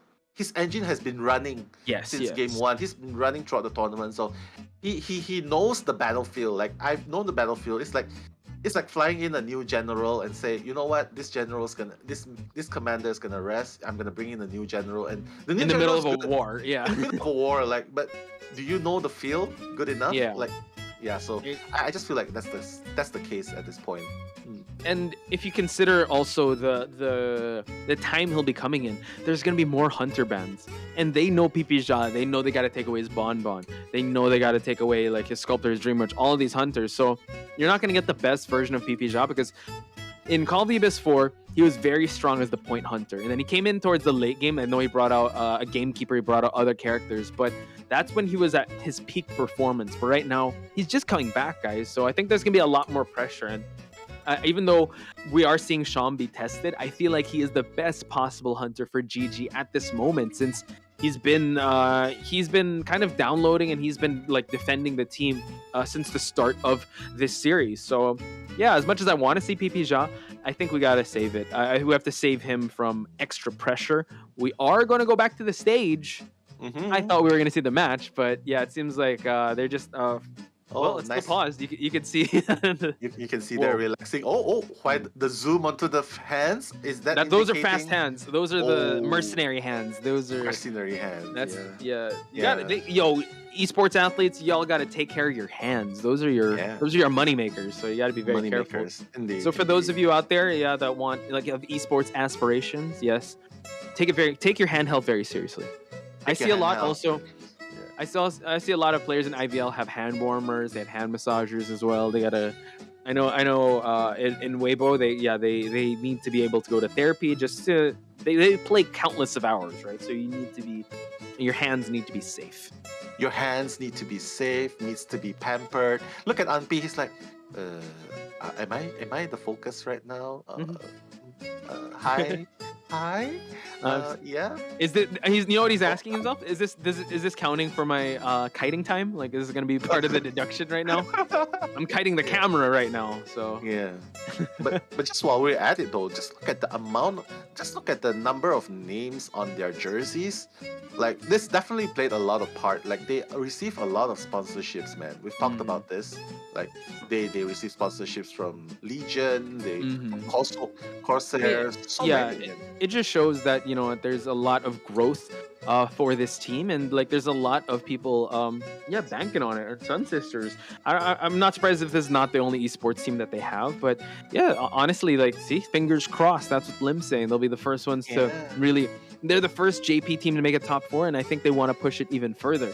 But while we're waiting, again, just want to be able to give a shout out to, Nell, you got to talk about this because you're the one that pulled this survivor. Talk to me about it. I did. I pulled out this professor's skin, like using 8 free essences. And like one, okay, let's just pull one by one. 1, 2, 3, and on the 8th pull, I got this skin, man. So this character is so good. I actually made a video about this character, the S Professor. I'm gonna upload it tomorrow. 5 Cypher Kites with the Professor, man. So if you guys follow me on YouTube, you can definitely check it out. Yeah, I guess there occasionally, just throwing games and getting terror shock. So do follow Nello. But I can't wait to see that. And you know what? Just another it's at just showcase here, ladies and gentlemen. The wax artist as well. Yeah, don't face Nell's wax artist. He's just too strong. Oh But- yeah, I mean, I love giving people ice cream. So Just slowing him down, call an ambulance. Yeah. I'm slowing him down for you. But while we're waiting, again, just want to give big shout outs to everyone in the chat. Mayu Yuki, we got Lion Cake, Lacrimosa. There's just a lot of love going around in the chat. Soy Milk is in the chat too. I think she's also watching the different streams as well. And you gotta I'm just gonna show some love for Soy Milk here because I know that we do some translations. Nell is on point with the translations here, but I love it that Soy also translates the interviews. So big shout outs to Soy Milk. Do follow her on her socials, on an Instagram. She posts a lot of content when it comes to translating and also a lot of updates on players. Suni, Eliana, Lam, Lacrimosa. I already said Lacrimosa. Kyla G. Lot of. Riri and Fukame as well. Bunny T. Oh, and there we go. Actually we have a gift for them, right? We have the gift for the viewers, go. right? I think you got mine, right? It got delivered to you, so can you please give it to them? Yeah, I actually have a gift for the viewers right here. So the gift is. I found it too. Let's go. Oh my god! Please don't think of this as lame, man. I don't know. We just gotta. I just have to give you the gifts, guys. Thank you so much. Yeah. Potato Posh. Really, really wholesome chat. This COA, I really love it, man. Oh yeah, it's just really wholesome as well, and we're just waiting for what's gonna happen right now. Again, just keep the positivity, keep the suns and the fist bump emotes in the chat, because again, we just gotta wait this one out. Again, it's JP versus China, SST versus GG, and SST is leading. So for those of you that are just joining us now, SST is making history here. So, ladies and gentlemen, we'll be taking a very short break, but when we return, it's going to be round number 3. We're going to continue if we're going to see that happening. So, again, get your predictions down. We'll see you guys in just a bit. Bye-bye. COA 5全球轮决赛，光彩有你，快乐翻倍。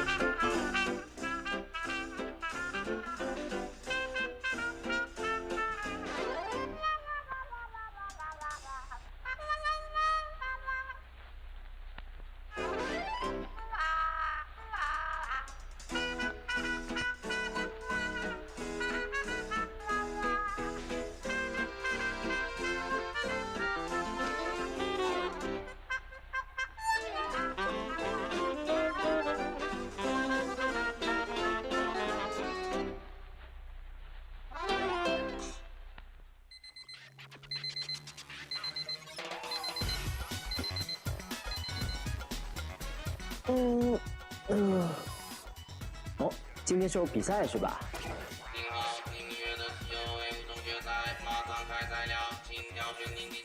就要这台吧。哇，你们闪现了，这太强了吧！COA 5全球总决赛，春天开赛，部落竞赛。这首大牌非常非常好听，但是不要忘了防Shot that was a poor combo in the bomb.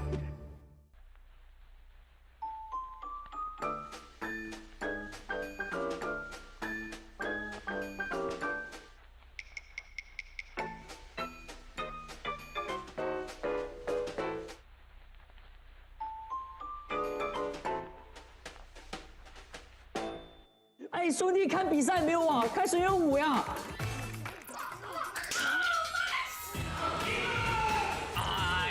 被你乌鸦嘴说中午了。COA 5全球总决赛，畅快讨论，撞向激情。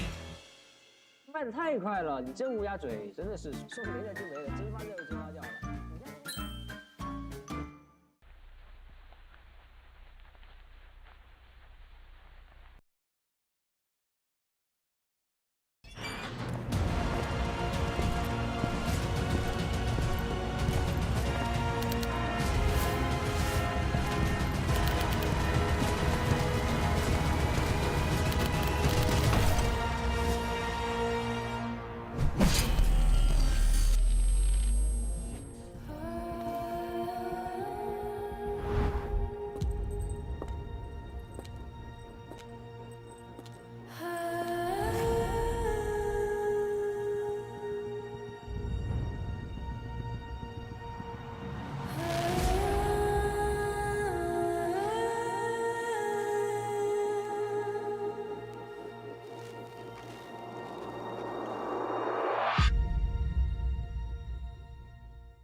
past and take the lead.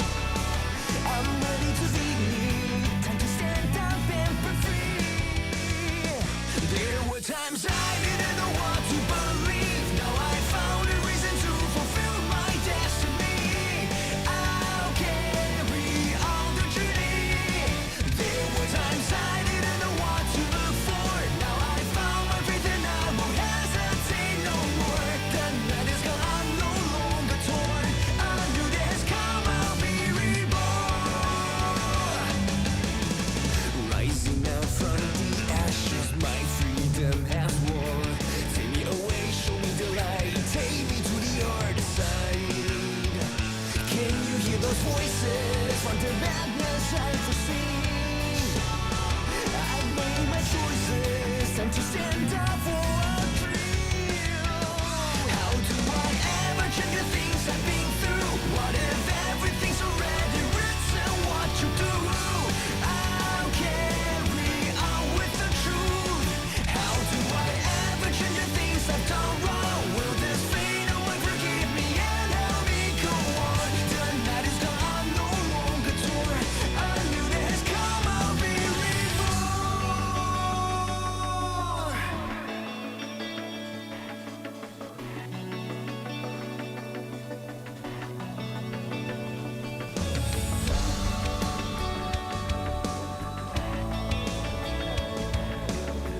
Waking up through the darkness, I can see the sun.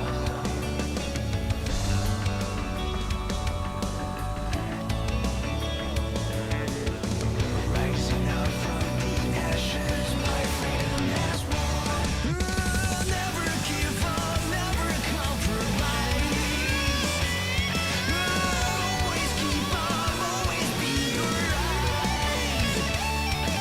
To my sins I washed away.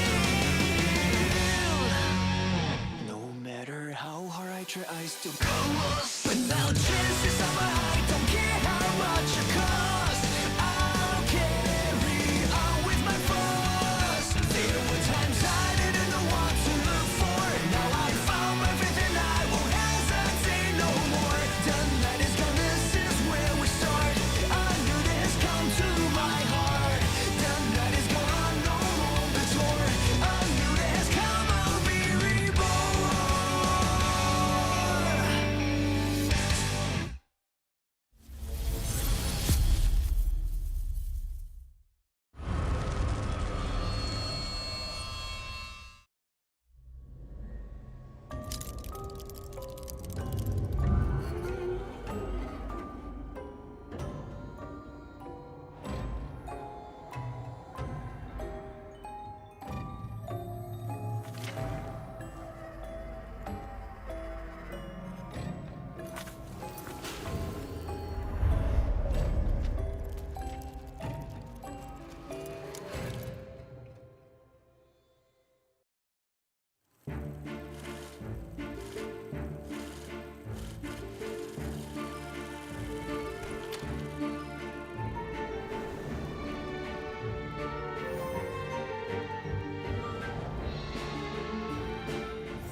Ten nimble fingers, one brilliant show.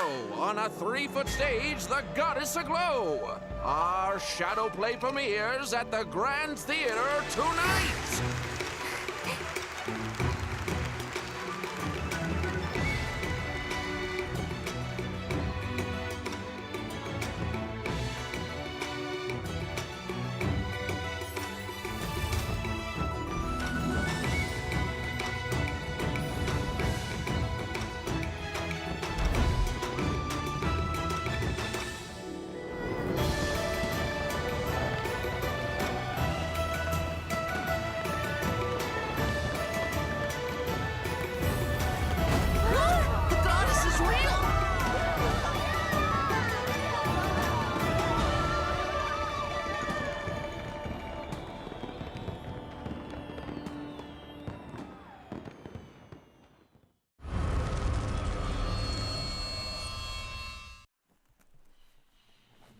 was never a ruse.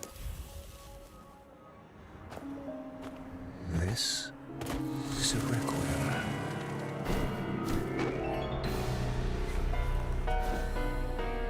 Requiem for peace in a chaotic dreamscape.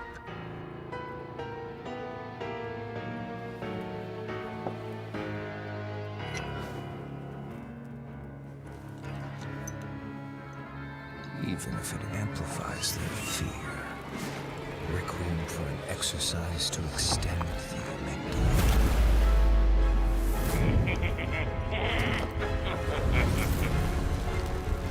Extracting every last drop of that crystal dew. They cast their memories into the abyss. Again and again. As they stand on the border of truth and vanity, warning them. Don't look back.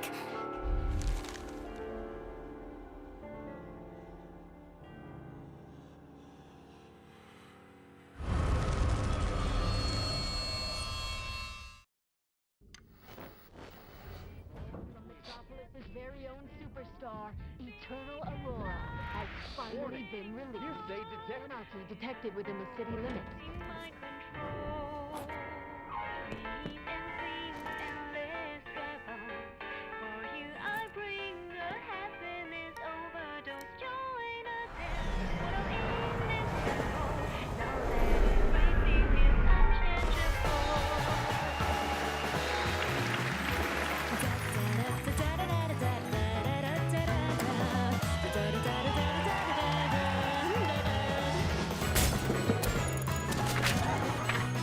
Good evening.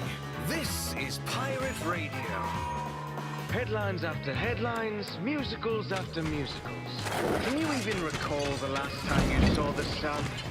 The media fills you with cheap thrills and mindless entertainment. Eventually, we'll all amuse ourselves to death.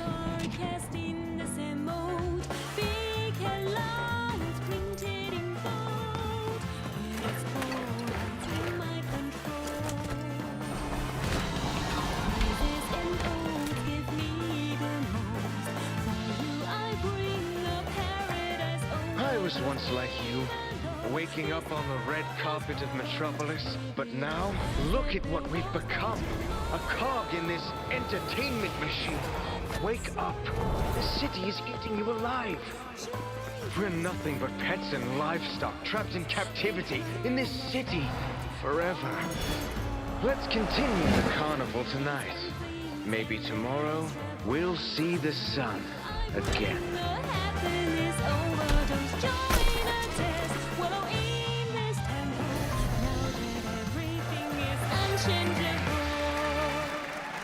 Tonight, we celebrate the prosperity and beauty of Metropolis.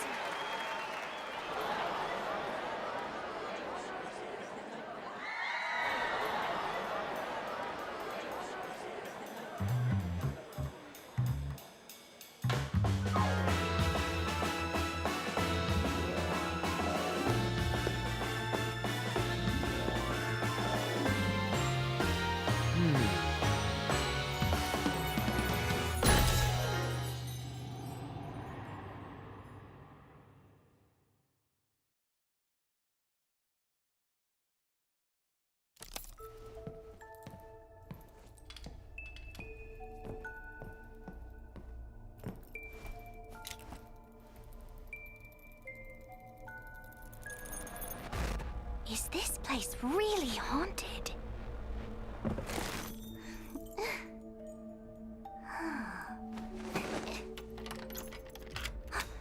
Who's there?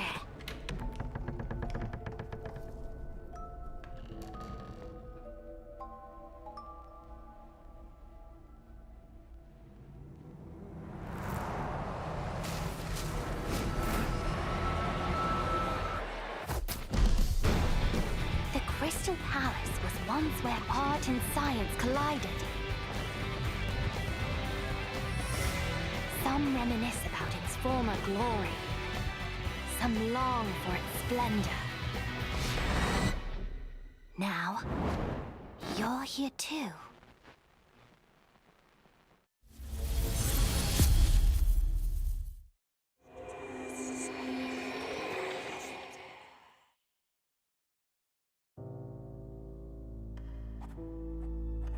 Miss Kyo, how was your childhood? Well... At the dinner table, Father said with a smile, "You sure love playing judge, don't you?" And then they wanted me to pursue my own happiness. Of course, so did my brothers. Your brothers? He was not qualified to represent justice. And I won't allow that to happen. Something happened, I suppose. I did what I had to do.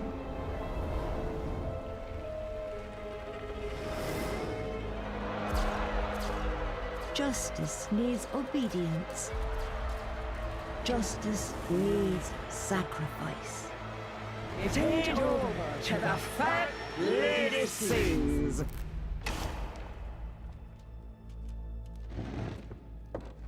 That's all.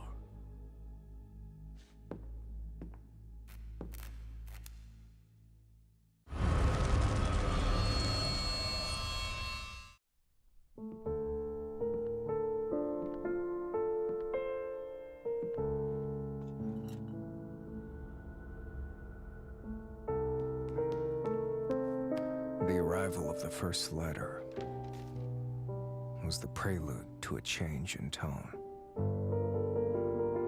An accentuated sign of fate's shifting course appeared on the night the second letter arrived.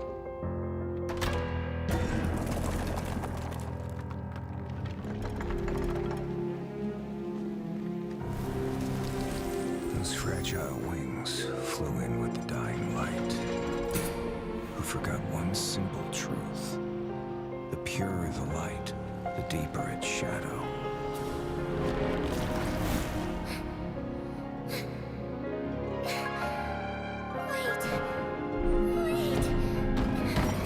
My nightingale, never chase after illusions of hope. Looking back with longing eyes, this is just his unfailing bait.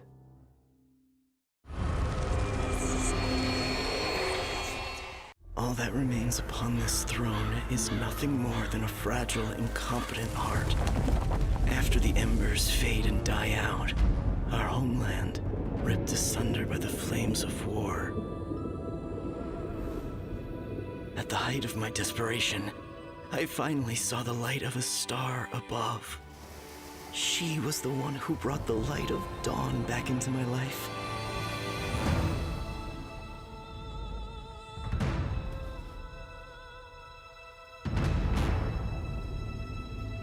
But when the sun sank below the horizon, I saw the flames of war burning without end. Flesh torn and blood spilled before me. The illusion of my utopia had lost the favor of the sun.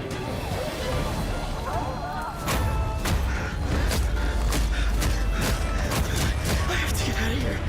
I have to...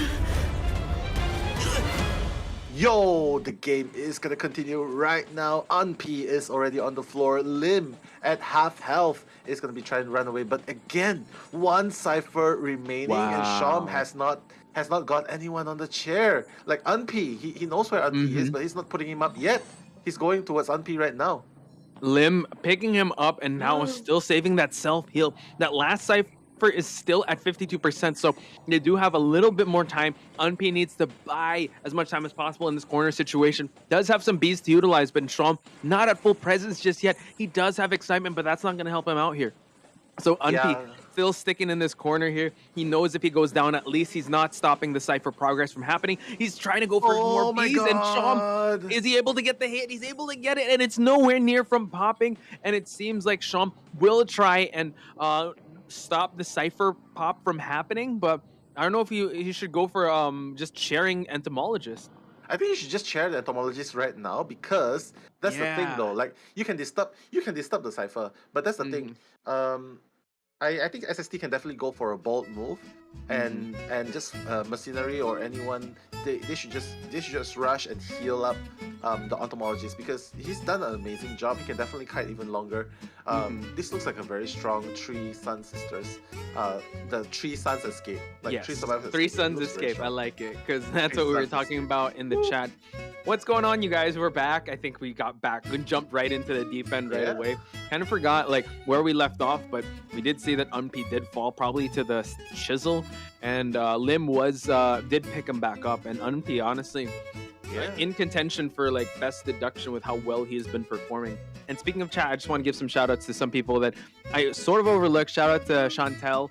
Again, big shout outs to you. Very supportive in the chat. And also to Mayhem. Dude, I didn't know you were in the chat. Big shout outs to him. One of my favorite people in the community in NAEU. So hope you guys have been enjoying so far. And yeah, we were treated to a little bit there. So as it's looking, did you have 3 stars? Because I said I was going to go for 3 stars. 3 suns. I went for 2 suns. It seems like we are going to get 3 suns escape. But initially, now, remind me, did you consider 3 suns or 2 suns? I consider 3 suns for sure. Like I was thinking like this is gonna be so hard for Shom to come back from, especially since Unp has done the 3.5 side first kite and before getting chaired. And Eli's even in the chat. Hello, Eli. Yeah. You can actually just chill with us here, but yeah, what's going on, Eli? Subscribe to his channel, guys. Yeah, subscribe to his channel, man. And I saw, hey, Bunny Team, I'm so sorry, guys. All of a sudden, the transition went through, and everyone in the chat's like, oh my god, why? All of a sudden it happened, but you know what? Guys, be on your toes, man. You never know when it's the next time something happens, so be on your toes. It's gonna happen now. I'm kidding. Now. Back to the action. What do we got? But now, another action. There you go. Another glitch. You never know when it comes. You got me there. I didn't see that. Yeah, I got you there. Yeah, that's a good one. Yeah, but it's okay. It's okay. All good. Yeah, so it's looking quite tough. I think I'm looking, there's a bit of a delay, but when it paused, right, it was Mochi that was on the 3 pallet cipher. I think that was the last one that was being pushed. And then the chisel was dropped.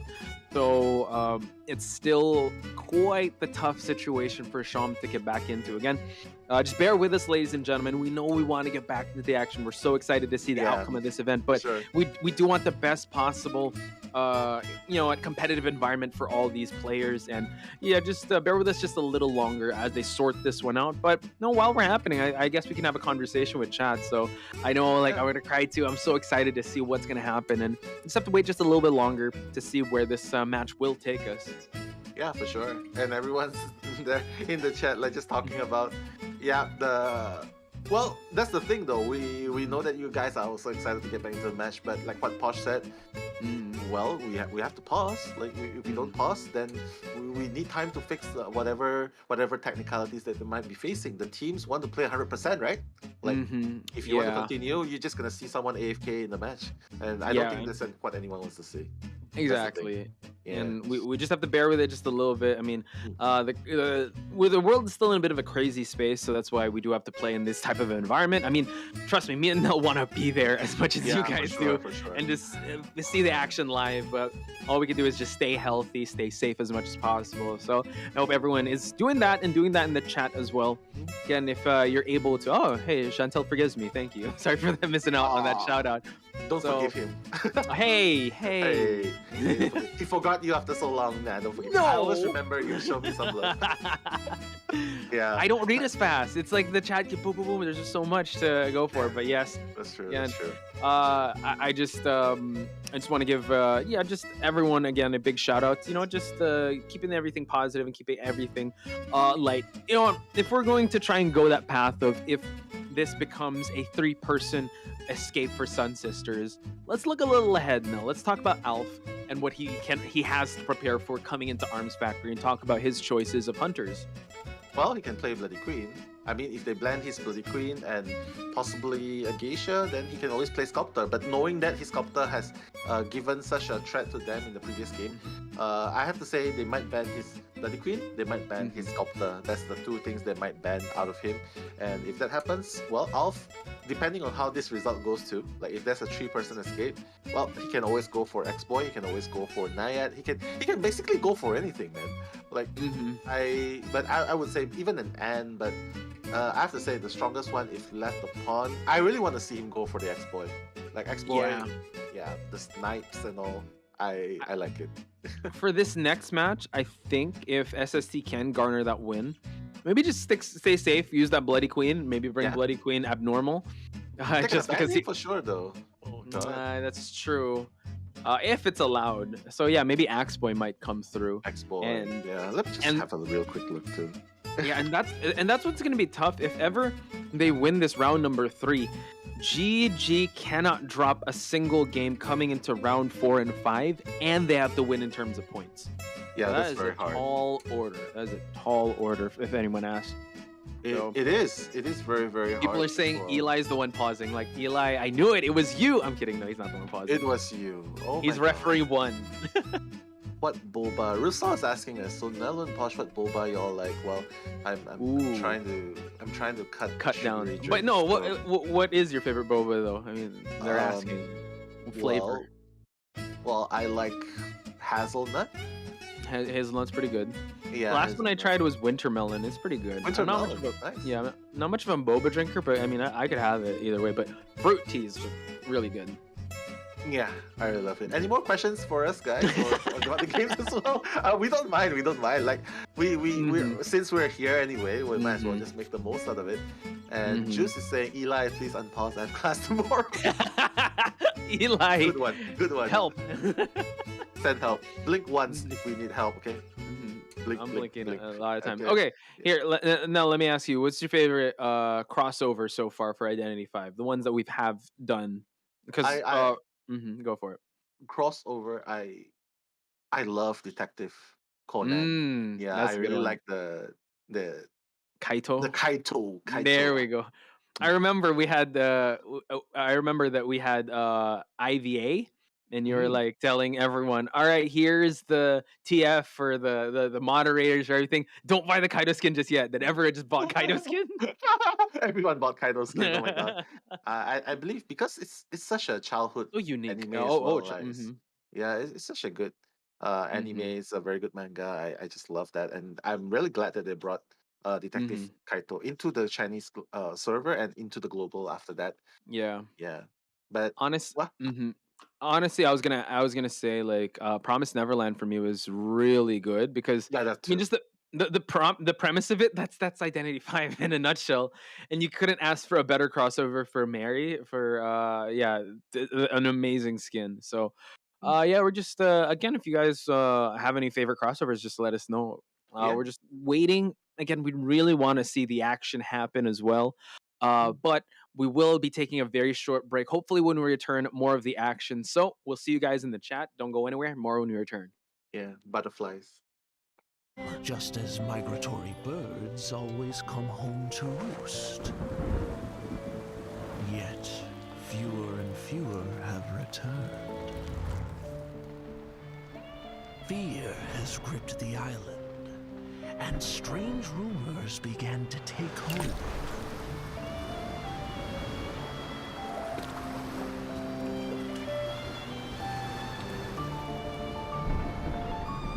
Rumor has it, a vast silhouette overshadows the shore. Some also say a resentful soul lies beneath the waves, luring voyagers to their doom. While many claim, even in a storm, the swallows will guide you in the right direction.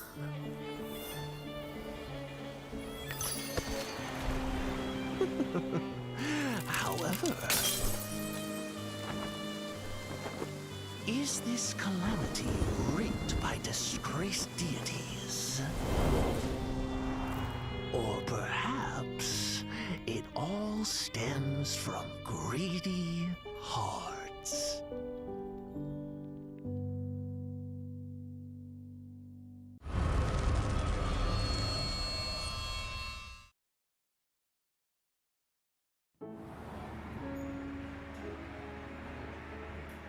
Stay a while.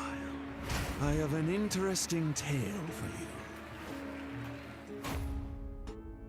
Sergei, once the backbone of this circus, he brought numerous joy and laughter on stage. But he was a slave to the bottle off stage. His mistress began to fall for a more considerate man. And after a heated argument, she sought refuge in that man's tent. Sergei couldn't stand for this. He destroyed that man's wretched face with acid and ruined his life forever.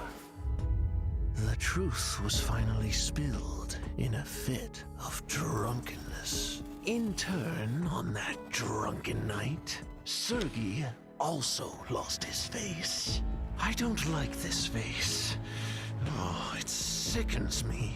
But this face has become a new symbol, belonging to Sergei and to me.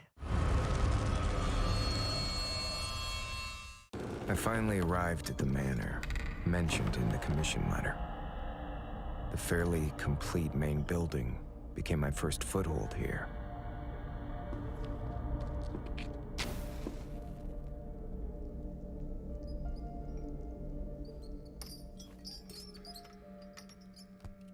At first, everything seemed to be going better than I had expected. That incomplete diary mentioned a bizarre game. The barely noticeable ashes and marks along the edges of the diary once again led me to new clues. A strange fireplace, unused firewood, a rotatable candlestick. As the wall began to turn, I knew that I had found what I was looking for. An even greater collection of diaries. I continued my deductions using these diaries, finding information on the hunters.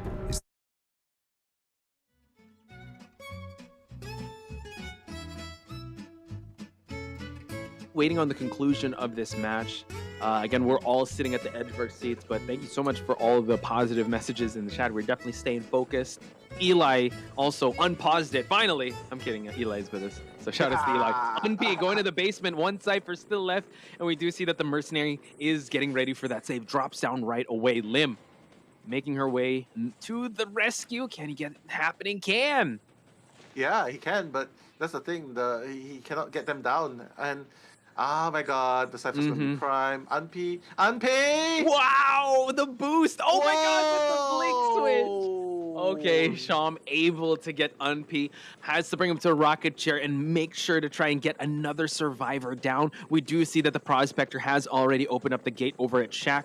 And now we see that Sham is carrying him over here at the water tank, but already used the blink. He will have to go on foot, but another dungeon escape on SST.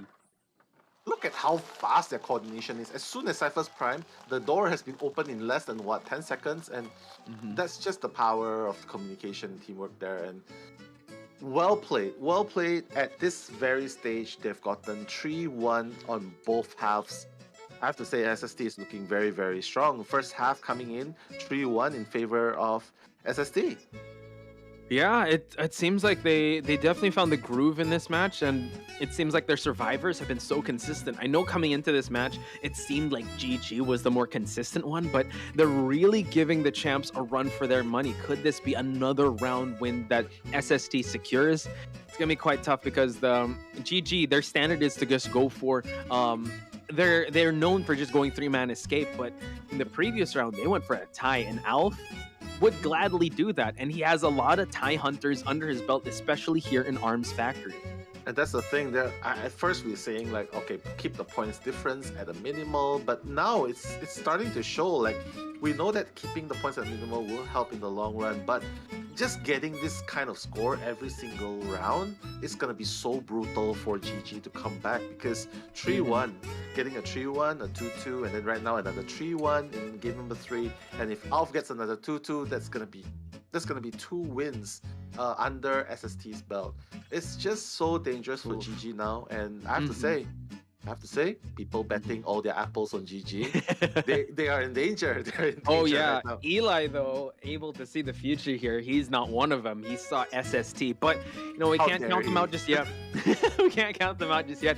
What I do want to count in chat is who are the ones that put 3 Suns. I want y'all to raise your hands and say that we saw this one coming. SST for the win. I saw it there we coming go. too. There we go. Now You put 2 Suns, right? I put 2 Suns. I put 2 Suns. I was believing in Sean, but I mean, let's bring it back to like just what we witnessed so far. Unp was the only one, even towards the end, was the only one to really see a lot of the kiting time, and I definitely want to see the deduction time on Unp. I think it goes above 200. I don't know if you were able to put a mark on how long Unp was able to kite. How long do you think? Above 200, or what's that? That game above 200. I would say below 200, but definitely around 150, 160. Because I have to say, like the game, maybe because of the pauses, we kind of lost track of the time. But in reality, I have to say 5 Cypher Kite, a very respectable 150 to 180, but definitely not more than 200. Yeah.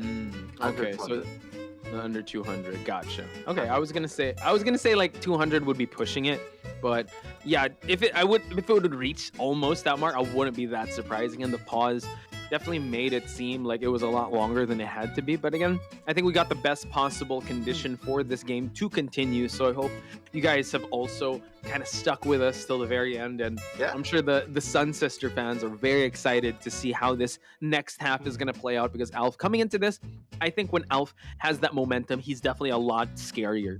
It's yesterday we did see him kind of crumble with that Bloody Queen, but when his survivors were able to perform well, he performs well. So GG has to be very careful when Alf is kind of powered up by his survivors. Powered up, I like that word. But speaking of powered up though, between us both, like, why don't we put this under 150 seconds or above 150 seconds? Above 150 for me. Okay, in that case, I'm gonna take 100 below 150 seconds. But you can go above. It's fine. Like we don't have to. We want diversity. We're gonna go. The thing is, the person who loses has to do like a. I didn't agree to any of this. What does the person have to do? Okay. You have to do like a. You have to do a pose. How about that? A pose in front of the camera. A pose. Any pose. All right, fine. Simple enough, right? All It's right. nothing. Yeah, Sure. It's nothing too much. Yeah. All right. A lot Just of slays fun of going it. in the chat. All right, sure. But Just for the fun. you did say so below 150. All right. What if it's 150? What if it's 150? We both have to do the pose? Yeah. Okay. Fine. But to be honest, I really think it's more than 150 though. Yeah, that's why. Maybe we should save this for another one where we're really divided. Okay. What about this? What about this? Below 180 or above 180? Below 180, dude. I think. Okay, then I'm gonna go above 180. But do you believe that though? More believable than below 150. Okay, let's put this into deal. Deal. All right. Deal or no deal. 180. 180. All right, cool. Oh. Okay. Yeah, but right now I'd feel so sad if it's 200. What do we got? It's below 150. What the heck? I won. You could have won if you kept it. Oh, we got to see that pose now. 126. Wow, that's crazy. I thought it was like 150 at least. Yeah. Oh my god. But again, never doubt yourself, man. I really think it was just the pause time that made us think it would be longer. But I mean, impressive all throughout. Look at Mochi, Kazuneko, and Lim with the triple digits. Unp didn't even touch a cipher. It was just all containment time, and it played out to full effect. GG's to SST with this amazing Survivor gameplay. But Sean, let's see how he's gonna bounce back into this in round number 4. Yeah, we will see a round number 4, but that round number 4 could be the potential one. So what's the pose? What's the pose? Are you ready? Are you ready? What's gonna be? I'm gonna have to rate this pose. All right, let's go. Okay, all right. Okay, there we go. Oh, nice. You dab for SST. There we go. Yeah, there we go. Nice. Okay, how do you rate it though? That was a good. That was very fast, very snappy. I think the arm could have been straighter. I'm gonna give that a 8. Yeah, solid 8 out of 10. I'll take it. If it was longer, I'd put it up a little higher, but you did really quick. So yeah, I think my parents would be happy to accept that as well. Like 8 out of Nice. 10. That's an 8 A. out of That's an A, right? you're having That's an dinner A. tonight. Yes. Okay. Yeah, cool. I'm having dinner tonight. Thank you. Oh my God. Oh my god.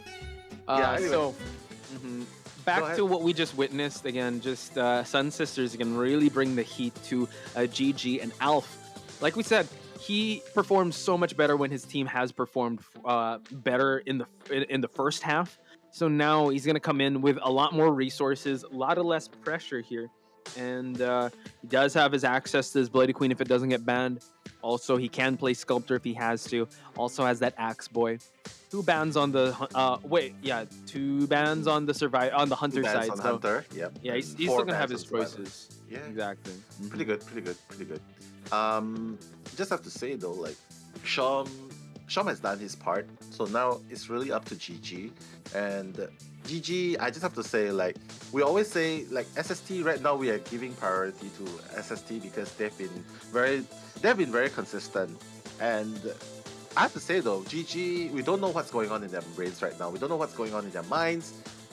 If there's anything that I would be glad to bet, it is that they are thinking about the 4 escape.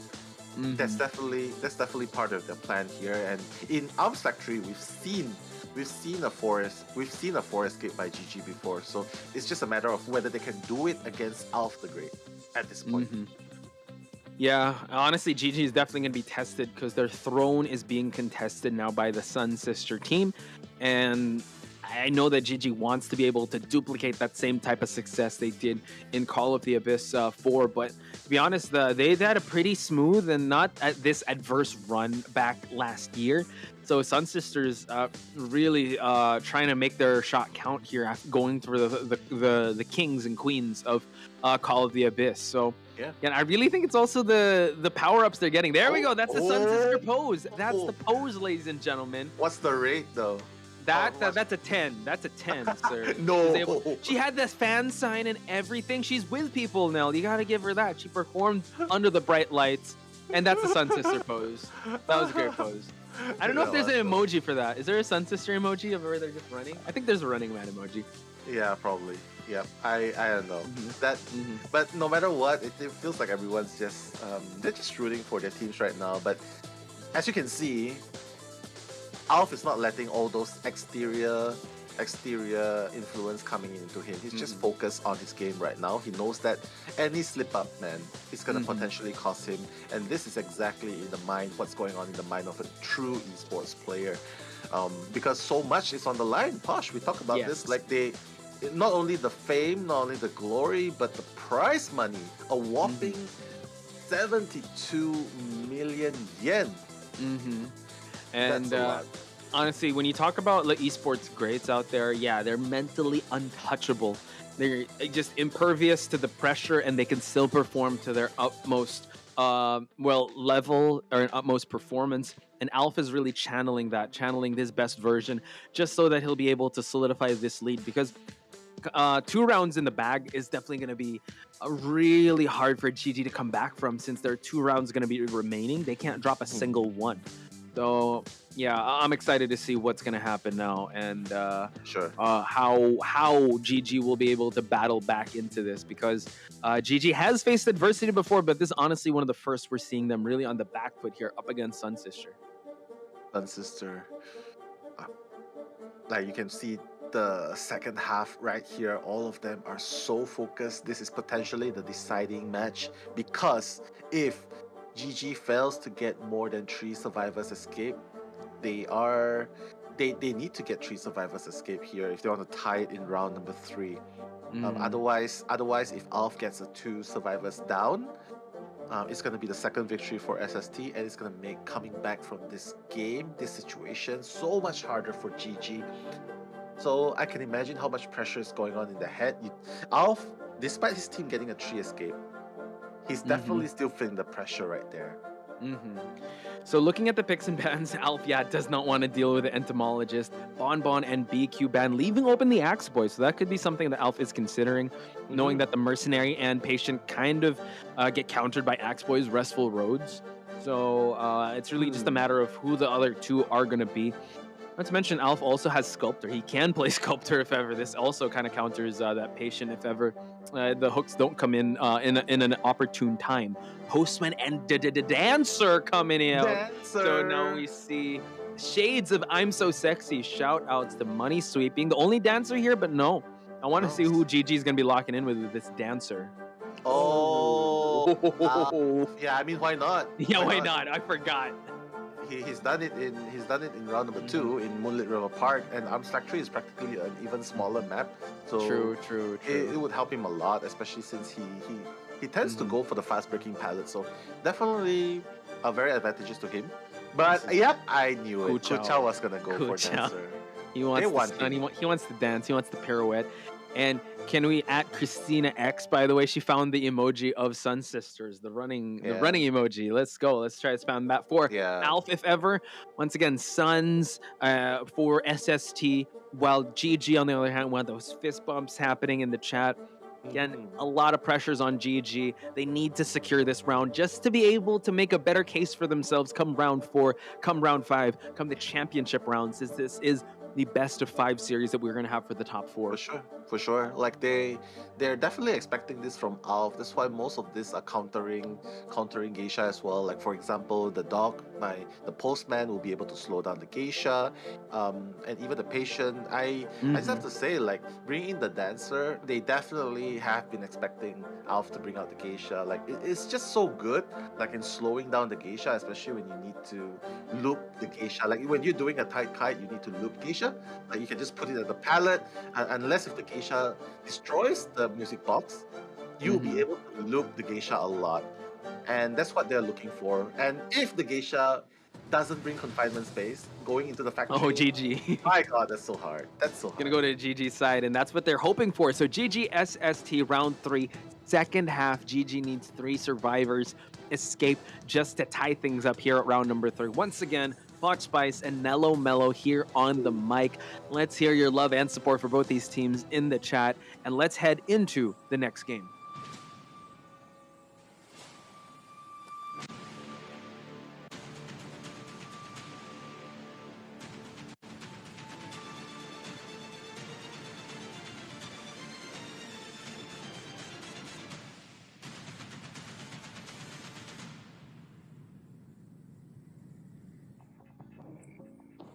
Okay, right now, Alf the Great is going to be spawning in the middle. All of them are actually pretty spread out towards the corner. Alf is going to walk past the 3 walls, going to go right for 18's direction, right there. I have to say, Postman is actually quite a good first chase. Alf is just trying to cover. Oh my god, he's just trying to cover. He's just trying to cover. Right, that's so good. But the dog was able to bite, and now trying to dash in, but no, he wasn't able to get that dash in coming in. But now 18 able to make some loops happen here. So doing a great job so far. But the dash in, and no, he was able to double back, but he was able to get the hit in the process. At least 18's able to break line of sight, forcing Alf to try and vault that window. But now we are going to see him try to transition closer to the factory area where he can make these loops happen. Yeah, I mean, definitely one thing that he has to look out for. Like Alf, he brings really, really fast breaking. Fast breaking. Yeah, he's gonna get this hit right there. And mind you, the basement is actually in the factory, and there's no support of any kind right there. And just like that, Alf is gonna get the first down, and he still has a bling. He still has a bling to work with. That was an amazing trade-off for Alf. Him downing the Postman, downing the main decoder that can buff everyone without expending his blink is going to be huge. It's going to be so hard for the Mercenary to try and make it. This is Zen, by the way. He's not on his comfort of that Acrobat. He's going to utilize the elbow pad to close out the distance, but Alf could definitely try to buy a strike here just so he can injure, but no excellent utilization of the elbow pads, and now eats that hit to just allow 18 to move, and he's able to get the dog on this geisha. Bite the geisha right there. Alf is like, oh my god, where's the footprints going? Okay, now you can see the power of the music box coming into play. Like, there's 2 music boxes, and beautiful blink landed, and now look how these slow boxes. Yeah, he's just gonna destroy cleanup shop, but he knows Kuchao will go for that pallet drop, and look at him, it's slowing down the animation. But the postman is down. He knows where it's at. Alf just clean up a little bit, and now he's gonna go back into chairing 18. Is he gonna go for the dungeon once again? He's gonna do it. Oh, so much pressure. So much pressure Alf is putting on these survivors. It is, and even though there's 3 ciphers remaining, but this is the second time the postman is in the basement. I don't know. I don't know if they should go for the rescue, but it seems like they might be giving up on him and trying to go for a 3-man out instead, because they're just wasting too much resources going into the factory to save. You can see Kuchao is trying to give tinnitus right there, but I don't think he's going for the rescue at all. So Kuchao will be expected to get that second kite, I believe. And just like that, 2 ciphers are gonna remain soon. Yeah, just that one's at 92, the other one's at 75. And Alf just securing. He just wants to go for the tie. His team has already done enough. He can actually go for even more here. He's in a pretty good position since detention will still be a factor. Someone is propping up that tinnitus. He did see wanted order on the female dancer, but now just moonwalking once again. Dancer knows he's got to break this music box, but then he will slam that pallet. Again, it's just so... the Matrix once again. No, it's just with how slow the animation was there. I'm pretty sure Kuchao brought the pallet strength as well. And just like that, Kuchao is going to make his transition towards this area, like just near to the shack gate. And this is how you can see. Okay, he's gonna... He doesn't mind eating the pallets. He's like, oh no! Whoa! He missed there! Oh my god! That was so unfortunate for Kuchao. He wanted to buy a little more time because the cipher is only at 30%, and now one more hit, and this dancer will be falling down. And note that this dancer has only a magic wand left, and now Tsuchi will be the one being chased now. But I mean, with 2 grappling hooks, Alf, he's really gonna commit to this patient. All right.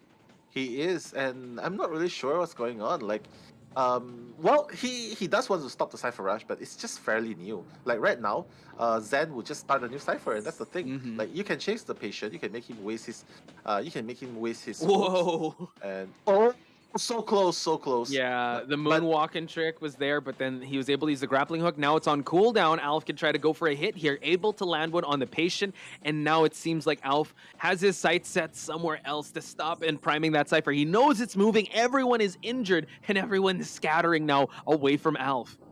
Yeah, I mean, he's just creating pressure right now. He doesn't want the ciphers to be touched, and he can do that easily with the butterfly. We've seen how the geisha counters survivors like patient. Like, you see the hook happen, but he can just easily close the gap with the butterfly. And right now Tutsu is trying to go back, but the butterfly is gonna catch him again. And there's a blink. Is he gonna use? No, he's not gonna use the blink. Okay, he just wants to save it for late game, I think. And yeah, he just wants to play it conservatively, right? Now he's trying to moonwalk, but Such is not going to play that game. He wants to transition away. But look at that, just dashing in the face of this patient. Patient has the grappling hooks, but not able to utilize it. He pops it and allowing him to just break a line of sight, but Alf has he could just follow. Holding onto this blink, he can instantly down any survivor he comes in contact with, except that mercenary. Sucher now about to go for the grappling hook, but still being followed by, and the blink connects. Alf has his second survivor. Now, are they going to go for this save? It's going to be so hard. Mercenary doesn't have any items on him, can't tank that one hit. They might just try to play this conservatively and hope that round 4 and 5 will be much better for them, and it seems like they're going to do just that. Yeah, this is going to do that. They don't want to risk giving them an additional points. Like, they rather lose 5-3 than a potential 6-2, and it just looks like Alf is in the zone right now, guys. If he is in the zone right now, he doesn't feel as frustrated as when he was playing against Scars. Like, now he's just like, okay. Easy. Okay, I'm done. Easy W. Yeah, just go for the ties. Don't put too much strain on your mental, because again, your survivor team did most of the heavy lifting. So just breathe in, breathe out. That's what he's thinking right now. Yep, he has to. Someone that is not breathing easy right now is Shaum and GG, because they cannot afford to lose a single round. And I think in terms of points, they're down by 4 because Yeah. everything else was a tie until then. But the 2-point differential adding up in both those rounds really puts extra weight on GG's shoulders. And again, they could shock us. They can go the full 5 and see how this one, and see them till round number 5 and win the 4th round. But as of now, Sun Sisters are really strong. It is. And I just have to say though, like, the next round is going to be the round that counts. It cannot go to a draw anymore, because if it goes to a draw, let's say if somehow Sean manages to get a draw, GG Survivors manage to get a draw, well, yeah, we won't see a round number 5 anymore. Yeah, SST because take it away. they get 2 rounds. Round number 5, it could be played out, but there's no chance for GG to catch up. Yeah. Again, this is the beauty of best of 5, right? But the beauty and also the caveat of having best of 5, if you're on the losing end of it, there's just so much pressure, especially once we hit those championship rounds. But before anything else, let's talk about these match stats now, because definitely a lot of decoding. Postman, he gave up some letters here and there, but he was able to at least contain for 64 seconds. Everyone else were the ones on decoding duty. Yeah, I mean, Geisha, with the ban of the entomologist and the acrobat, I mean, they've taken out a lot of these kiters that can counter Geisha, and that's what Alf did. Went against the postman, getting bitten by the dog, but it's okay because she can still fly and cover the distance. So I just have to say, very respectable effort by GG, but ultimately, it's a draw. It's not a bad thing, but in this case, it's a bad thing for GG because the advantage is on SST's side at the moment. And just look at the scoreboard below, guys. Just have a look right there. 2 wins so far for SST, 1 draw for both teams. And if the next game it goes to a draw, that's it. SST is going to be the first team ever to make it to for the JP. grand They're not JP. the first team ever, but the first JP team to make it to the grand team. Yes, correct. in COA history. And yeah, we said that round number 2.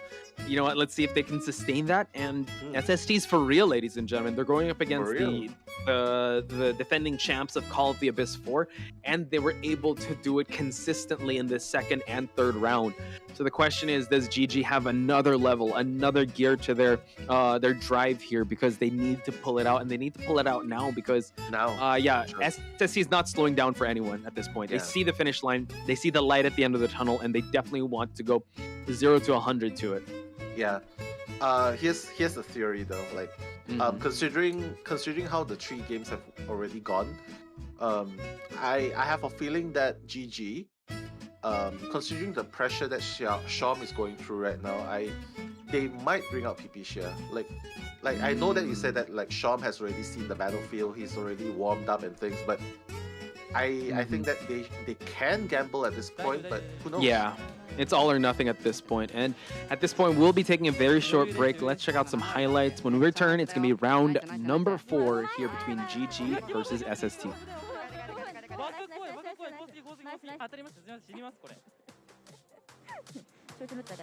Nice.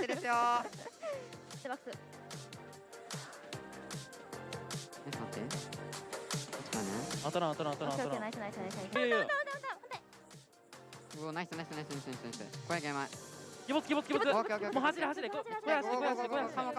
カモ。ナイス。ぶっちゃけ长すぎてハッチは或者摸到旁边那个上面也可以帮你。哎呦，可惜。在修哪？沙巴里。啊，我去补我剑。我帮你下。不自己了，他没闪啊。可以。我看到你了。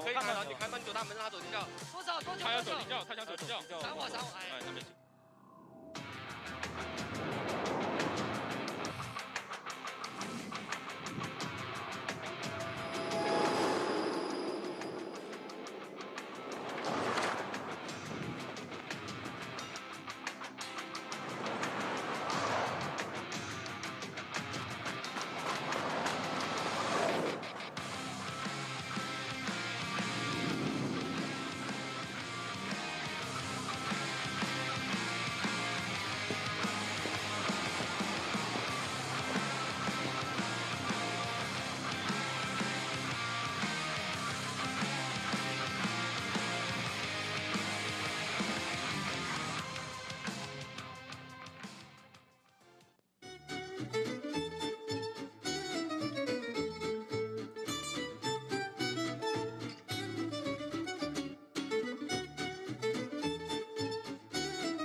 Hey, hello guys, welcome back. We just took a really quick short break, coffee break in one of the cafes in Guangzhou, but really crazy action so far, man. SST bringing GG into making them back into a corner at the spot. Posh, what do you think?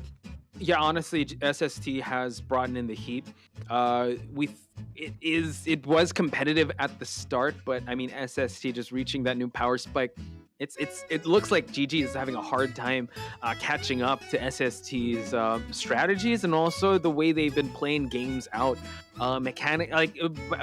Point for point, right? Mechanically, strategically, we've been kind of outclassing the defending champs. But this is where champions are made, right?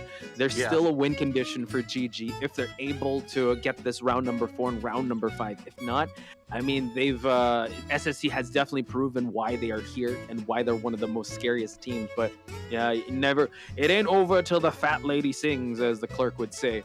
So I'm pretty sure GG. Yeah, I don't want to try the accent. I'm really bad at accents. But yeah, the fat lady has not sung just yet. So I'm sure GG will try and find whatever they can. And Nell, you brought it up, and I want to be able to talk about this. PP Ja, that could be something that they could consider bringing into this next round.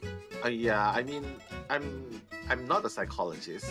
I'm not a doctor by profession, but it just seems like Sham isn't doing really well at this point, and the pressure seems to be getting to him. So I'll have to say maybe GG should make a gamble and bring PP Xia in. Like PP Xia, he's still fresh, and he is technically able to compete. Like we've seen him against BL in the group stages, so he is available to compete. So I have to say, bringing in a fresh breath of air for GG, just try and reset there, because I have to say Sham looks pretty much very pressured at this moment. I would say shaken with how he, for sure. Yeah, because the pressure is definitely getting to him, and SST knows that the way they've been playing so far. Confidence is just rising and rising on their side, especially after that kite with Unpi. Yeah, that's definitely crazy.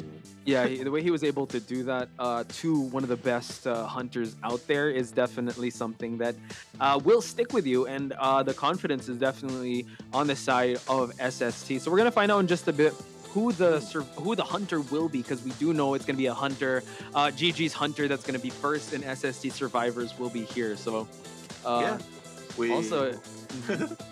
Yeah, actually, at the beginning of the game, even before this game starts, there we go. He's back, ladies and gentlemen, defending the throne. PP Xia. Now, SST, I want to be able to talk to them real quick because they have a shot at the king right now with his PP Xia. When you come after the king, you best not miss. PP Xia is on the throne now. He is defending. Let's see how far he can go here.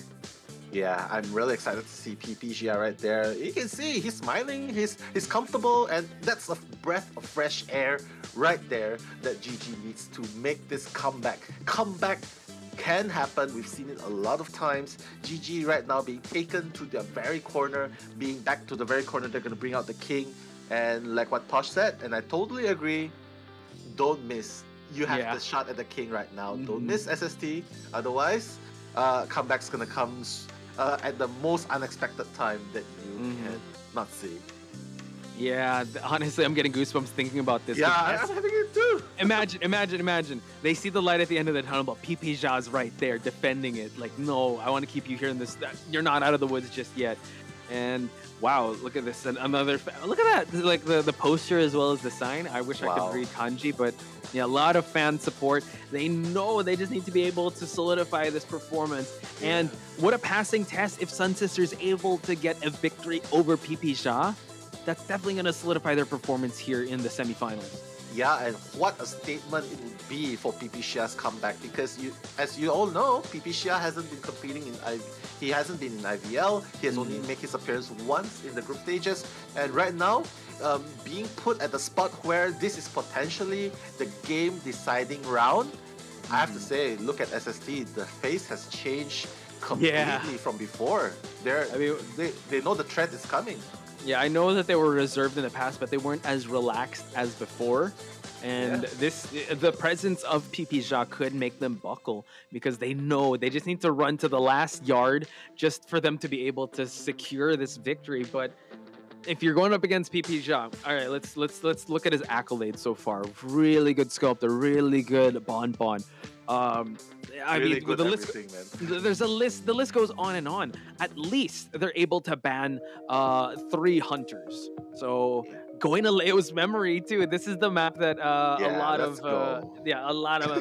lot of teams solidify their lead in. So let's see if it's gonna be SST is gonna be one of them. Oh, the chat's 5 going wild for survivor PPJA. bands, man. Yeah, and 5 survivor bands, man. Let's go. He's gonna take out the acrobat, the priestess, the seer, the forward, and just like that, it's gonna cripple the normal lineup by SST by a lot. And so right now they have to wonder what kind of rescuers they can bring. They definitely have to lock in the mercenary. The mercenary is up for pick. Well, Kazuneko can always bring out the prospector again. But other than that, though, it can be anything, man. 5 survivor bands, that's a lot. That's a lot. This is an international lineup that he just banned, so the they're whole really team. they're really considering who PPJA is going to be using because they did a lot of research on Shram, but PPJA has been in the dark for a while. Again, as the chat mentioned, the king has finally awake and he is mad. He wants to defend the land, defend the crown here. Really depends on who they're going to be banning in terms of the hunters because PPJA he has a lot of hunters that he can use. He's really known for bringing the bonbon paper strategy, and I think that's something that they might be considering. But PPJA here, he cannot have that same mentality that we always say, get the 2K. He wants to be able to get at least more, just so he can show that his survivor team that there is hope to still fight and still be able to take this game. Exactly. Show your team there's hope. No need for worse. Give hope to your team by your actions. That's the road of the king. And PPJA is going to be there. And you can see SST taking such a long time to ban exactly what PPJA is. Geisha, Guard 26, and the Breaking Wheel. And that's taking away like a little bit of he has Dream Witch. He's got Sculptor. I mean, there's choices. Naiad as well. Naiad. Let's see. Maybe he'll try to counter with. I want to see the lineup now on the side of SST because there's still one survivor that can be banned on PPJA side. But who are they going to prioritize here? Mercenary for sure. That might be one of them. I don't know if they want to go for draws. They could go for a mechanic just to add a little more pressure on PPJA. But it's still up in the air here. Entomologist as well. Give Umpy the entomologist.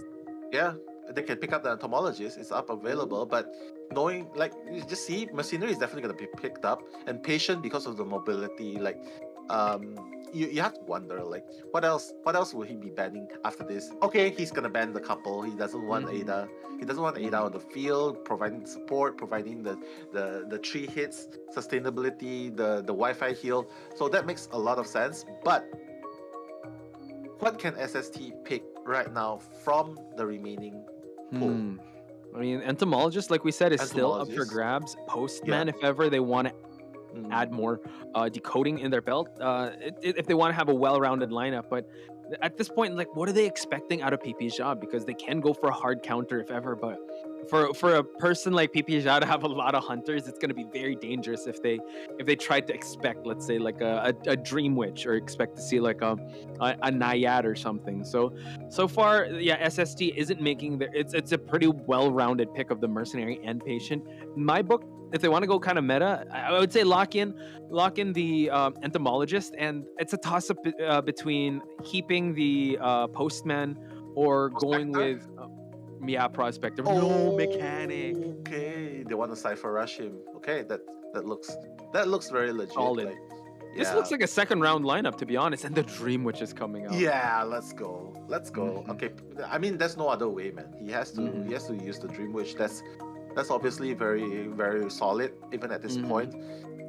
Getting so many survivors banned, I have to say, this looks good for him, but let's not forget that Unp on the entomologist is just so hard, man. Yeah. And yeah, if you think about it, at least he could try to position himself with the follower and the leech follower, but Yeah, I don't know if he's going to bring that confined space if he's going to loop around. Luckily, this is Leo's memory, so it's not like anything like the factory or infinite loops. But again, the X factor of PPJA coming in can go both ways. He hasn't seen this. He's not warmed up. He hasn't seen the competitive scene. This is the last we saw him. We saw his Bon Bon. It was kind of like an exhibition showing, but here it's all-out war. He needs to be able to get as much survivors as possible.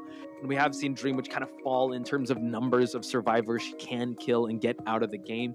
And SST, honestly, like all these survivors, I mean, they've been coming in hot every time. So yeah, PPJA is definitely gonna have to hit the ground running once this match starts. Yeah, for sure. And guys in the chat, I think a lot of people are shook right now. They're worried for SST as well. Because PPJA obviously very final boss hunter. vibes. Final boss, ding ding ding. I don't know what's the theme is for final boss, but I have to say this is actually the perfect plan for PPJA. Like I think his game plan right here, just making sure that he keeps the leech on, pressuring the ciphers, pressuring them to leave the decoding the ciphers, and then just spending more time on deleaching. That will definitely buy him more time. And I have to wonder. I think he will probably go for the patroller as well, but we'll have to see. Yeah, because having the mechanic stall there is just such. It's definitely something on SST's side because they could sell out the mechanic and just go for a tie. That's all they need to do. So, ladies and gentlemen, let's head into this round number 4 championship rounds here. SST versus GG, and the king is finally here. PPJA defending the throne. Let's go. Like go sons. If you're supporting SST, go with the sun emojis. If you're supporting PPJA right here, the fist bumps. Let's go. Yeah. Fist bumps and the crown for PPJA. The crown. I want to see that. Go. Yeah. Now, right here, from the factory itself, not a bad spawn. Lim is actually around the vicinity. He spawned the robot straight away. He found the mechanic straight away. Very good start for PPJA right here. He's going to try and block the front entrance of the factory. Going to try and destroy the robot. I think he's just getting ready to just sandwich Lim right there. And he's going to get hit straight away. Wow. Luckily for Lim, that was the leech follower, but we do see, I think, yeah, the patroller is about to be online for Lim, and we do know that PPJA is positioning the main body to drop that patroller down, and also just making sure that the spawn follower will be going down, and now drops it in the corner. Lim, oh no, in the timeout corner here, and now the main follower can kind of take his time, but we've seen how they are able to cancel out the animation of this patroller, so they have to be very careful. The bees are trying to block this main follower while Lim is trying to transition. That pallet will be slowing down this main body follower, so let's see if he can go and get Lim before this patroller runs out. Yeah, I think he bought enough time for him to run out, and the patroller has already been gone, and Lim is still going to try and make the loop here. And that's the thing though, like when you get the hit from the leech, yeah, very good, but that's the thing, you don't have a second follower right there just to try and make the space work. And just like that, Lim is going to be kiting towards the second floor and going to buy even more time, and he's just going to drop down. He's just going to loop PPJA at this point.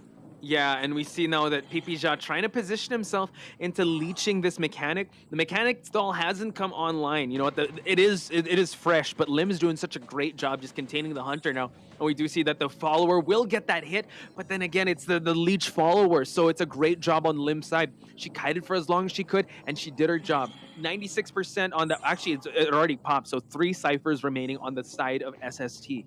Yeah, really, really good job right there. Like, knowing the limitations of the hunter, and even the SST, they just know what's going on here, popping the cipher before, and Lim just dying. And he's just trying to bring Lim to the middle right there. He wants to control the cipher a little bit because it is getting very dangerously close to having 3 ciphers done.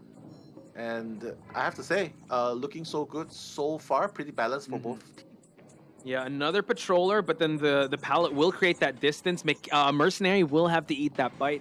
Luckily, that wanted order did spot him out, and now he has to utilize that elbow pad. And now the elbow pad did get canceled out. Now Unp in the area here, gonna try and go for that rescue, and he does. No tide, so that's lucky for the team of GG. Now Lim gets trying to move away, but he will have to eat this hit. Not much in the area for him, and at least he's still able to keep his leech followers.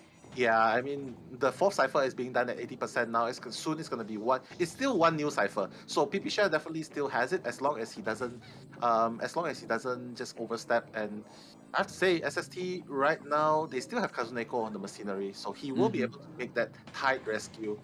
Just very unfortunate that Anpi didn't bring Tide, as shouldn't he. So right now Kazuneko is already on the vicinity. Yeah, we see that Kazuneko will be going for that rescue. Unpi is the one that is injured and does have wanted order. Also, as a follower, no anti-curses for him. Now Pipijan moving the main body just so that he can get 2 hits on this mercenary. Oh, he's gonna leech him. So this is actually gonna give great presence, map presence for this Dream Witch. Able to get that hit. Gonna switch out to another follower, just waiting for the optimal moment. Oh, the mercenary is gonna be falling down, but at least Tide Turner is in effect. 2 ciphers still remain. Lim has to make this rebound kite last.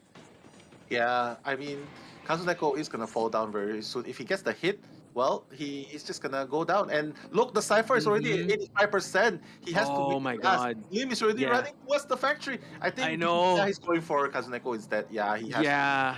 That was unfortunate because the mercenary did eat that hit of his own followers, so it did cancel out. He has to leech him once again, but so far so good on Sun Sister's side. Oh, the don't cipher share. is already primed.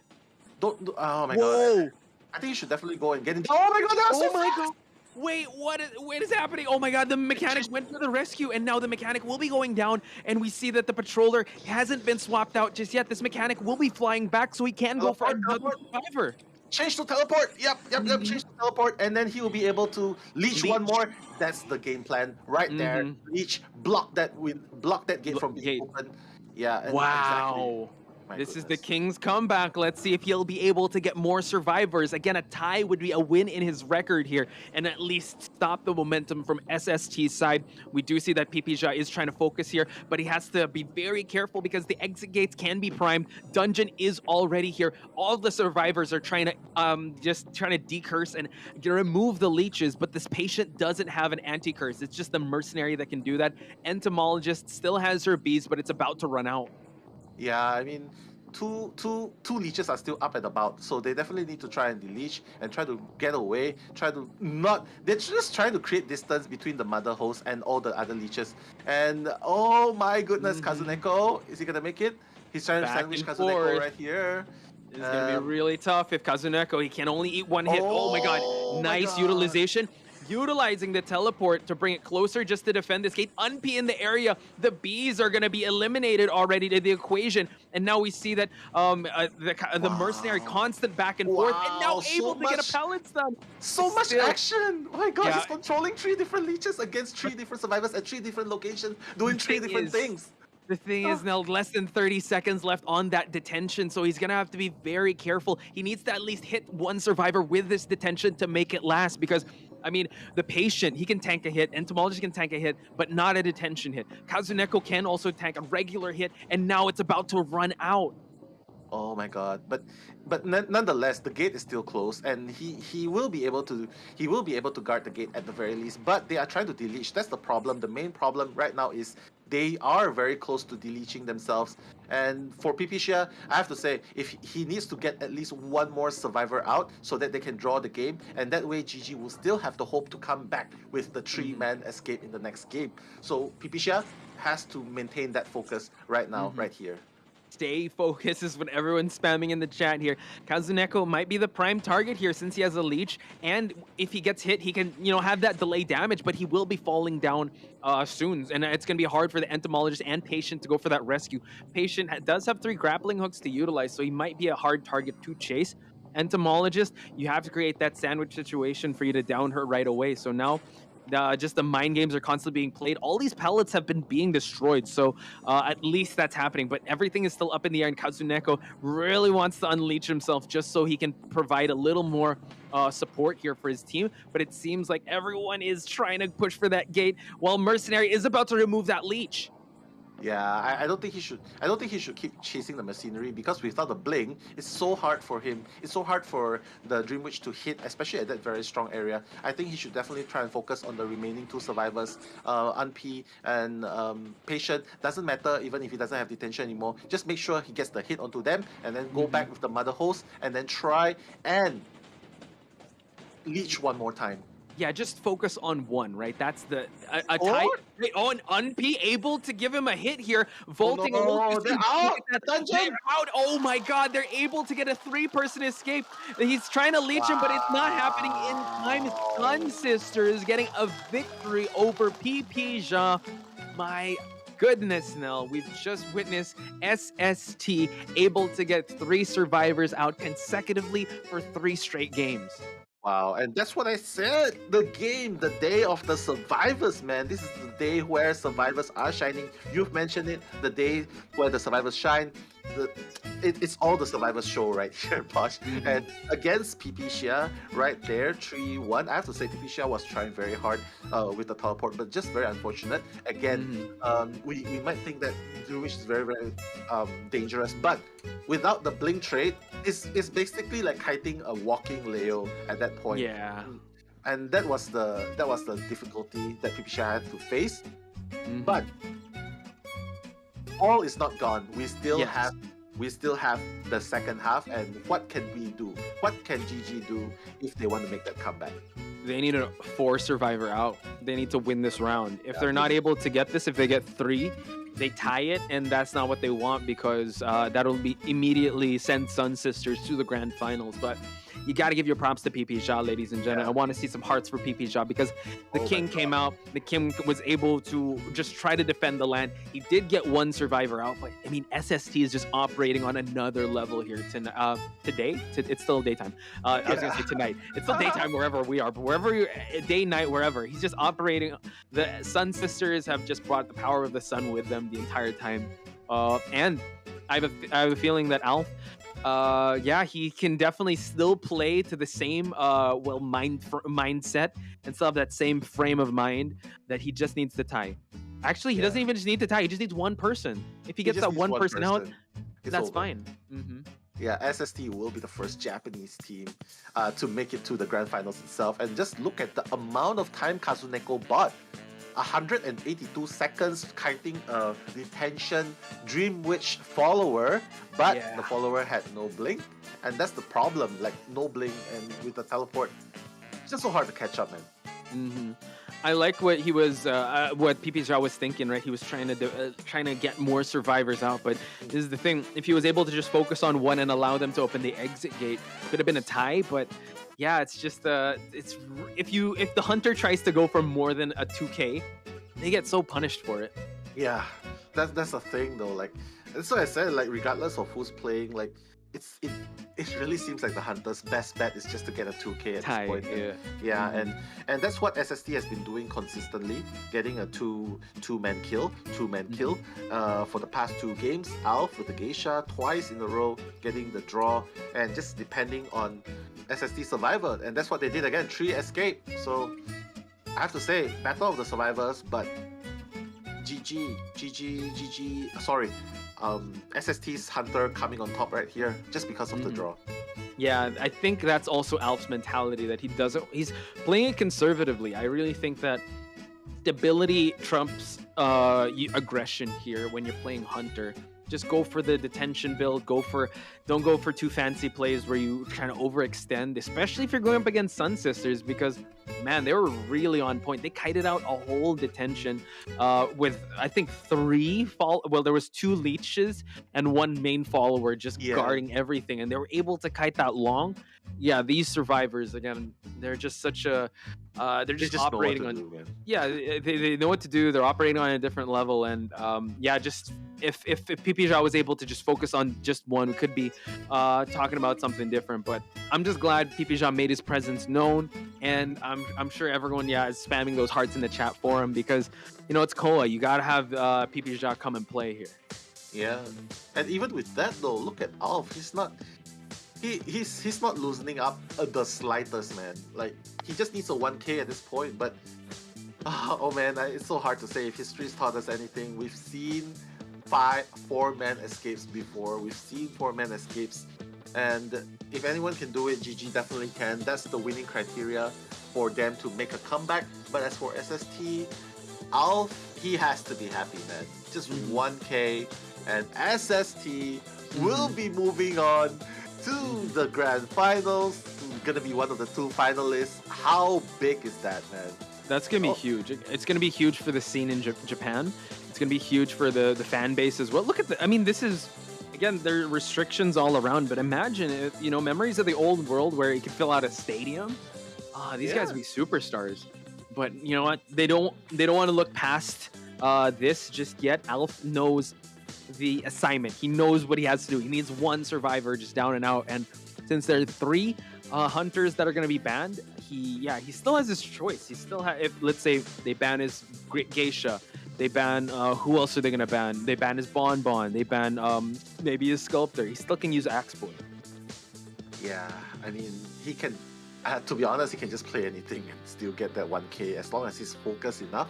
As long as he just focuses his entire gaze onto that one survivor. Right? Spend everything on that one survivor. All the traits, everything. Just down that one survivor. Yeah, I think it's gonna be a 4K. It's gonna be a 4K for Alf. The reason why I say this is because it's gonna be a 1K, but Cypher's gonna be prime. Here's the situation. Cypher's gonna be prime. One person is down on the chair for the second time, and all of them are gonna rush and try and rescue. All of them are gonna try and rescue, and that's where the detention Alf is gonna smack them. That's true.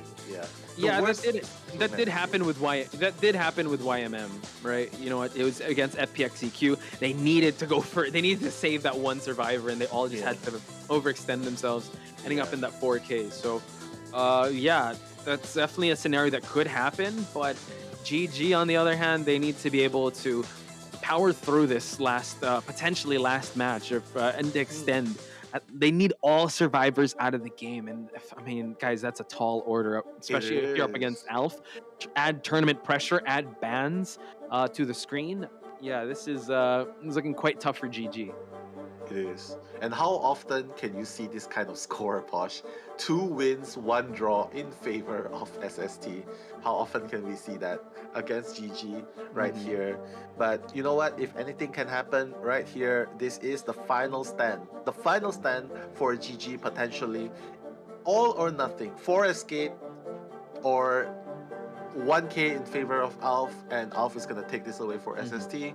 But if GG can manage that 4-man escape, miraculously, I have to say miraculously because it is so hard to imagine that happening. But if they can manage it, they're going to be able to bring it to a round 5. And imagine how SST's mental capacity would be if, like, oh my gosh, I thought we had this one in the bag. So I think GG just needs to take it one step at a time. If they're able to get this format out, that's gonna be great. They're gonna figure it out in round number 5. But I really think if they're able to do that, man, momentum will be reset, because the most we've been seeing is 3 survivor escape. So let's see the picks and bans again.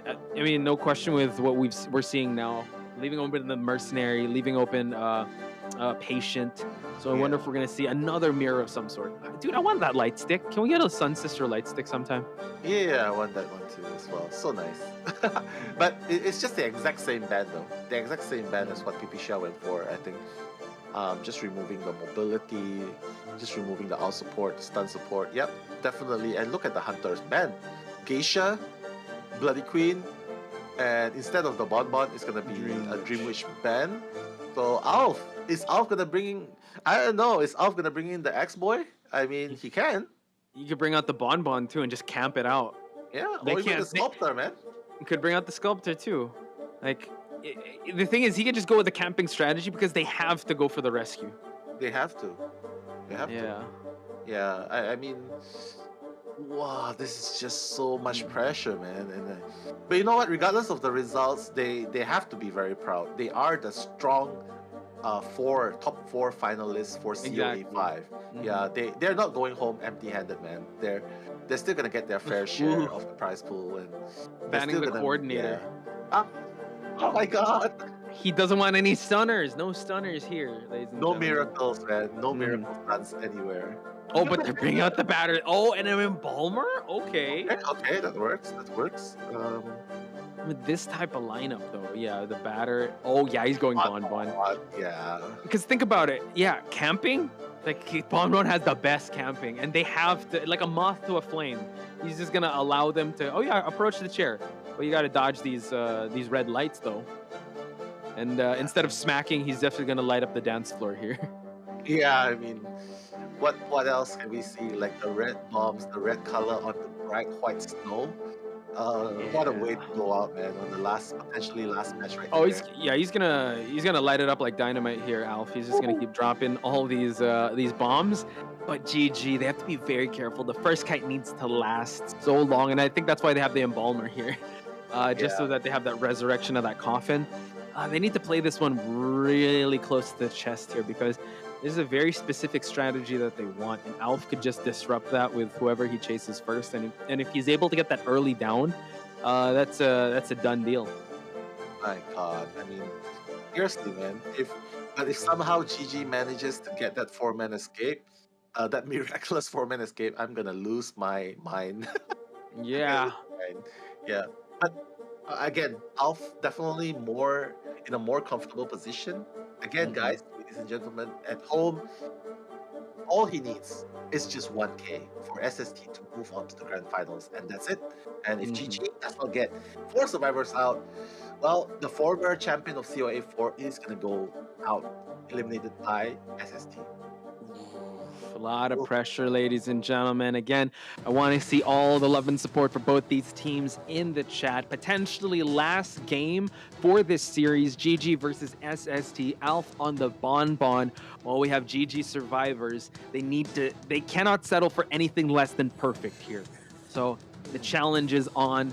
Again, Hot Spice and Nello Mello, your commentators for this match. Can GG do it? Can GG do it indeed? Let's go. Let's put your emoji supports in the chat. The sun or the fist, who will it be?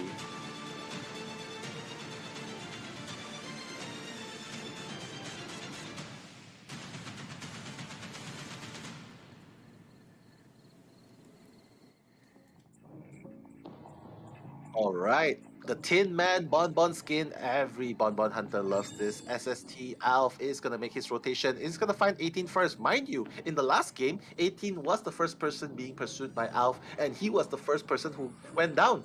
And this time, 18 is going to make the rotation towards the window. He's just going to try and kite right here. The 5-second bombs is not going to fool him. Oh, he's going to dodge it at his breath. Very, very nicely done. He's just going to go through the window again, going to make a rotation. Alf, I think if there's anything he should learn, he should just quit on the Alf's factory rotation. He's going to change target straight for Zhuzi right there. The patient is trying his best to hide. Okay, is the footprint going to be there? Oh, he does make his presence known. This is going to be a little tough because he can transition. But now let's see. Oh my God, right here where he gets to drop these bombs.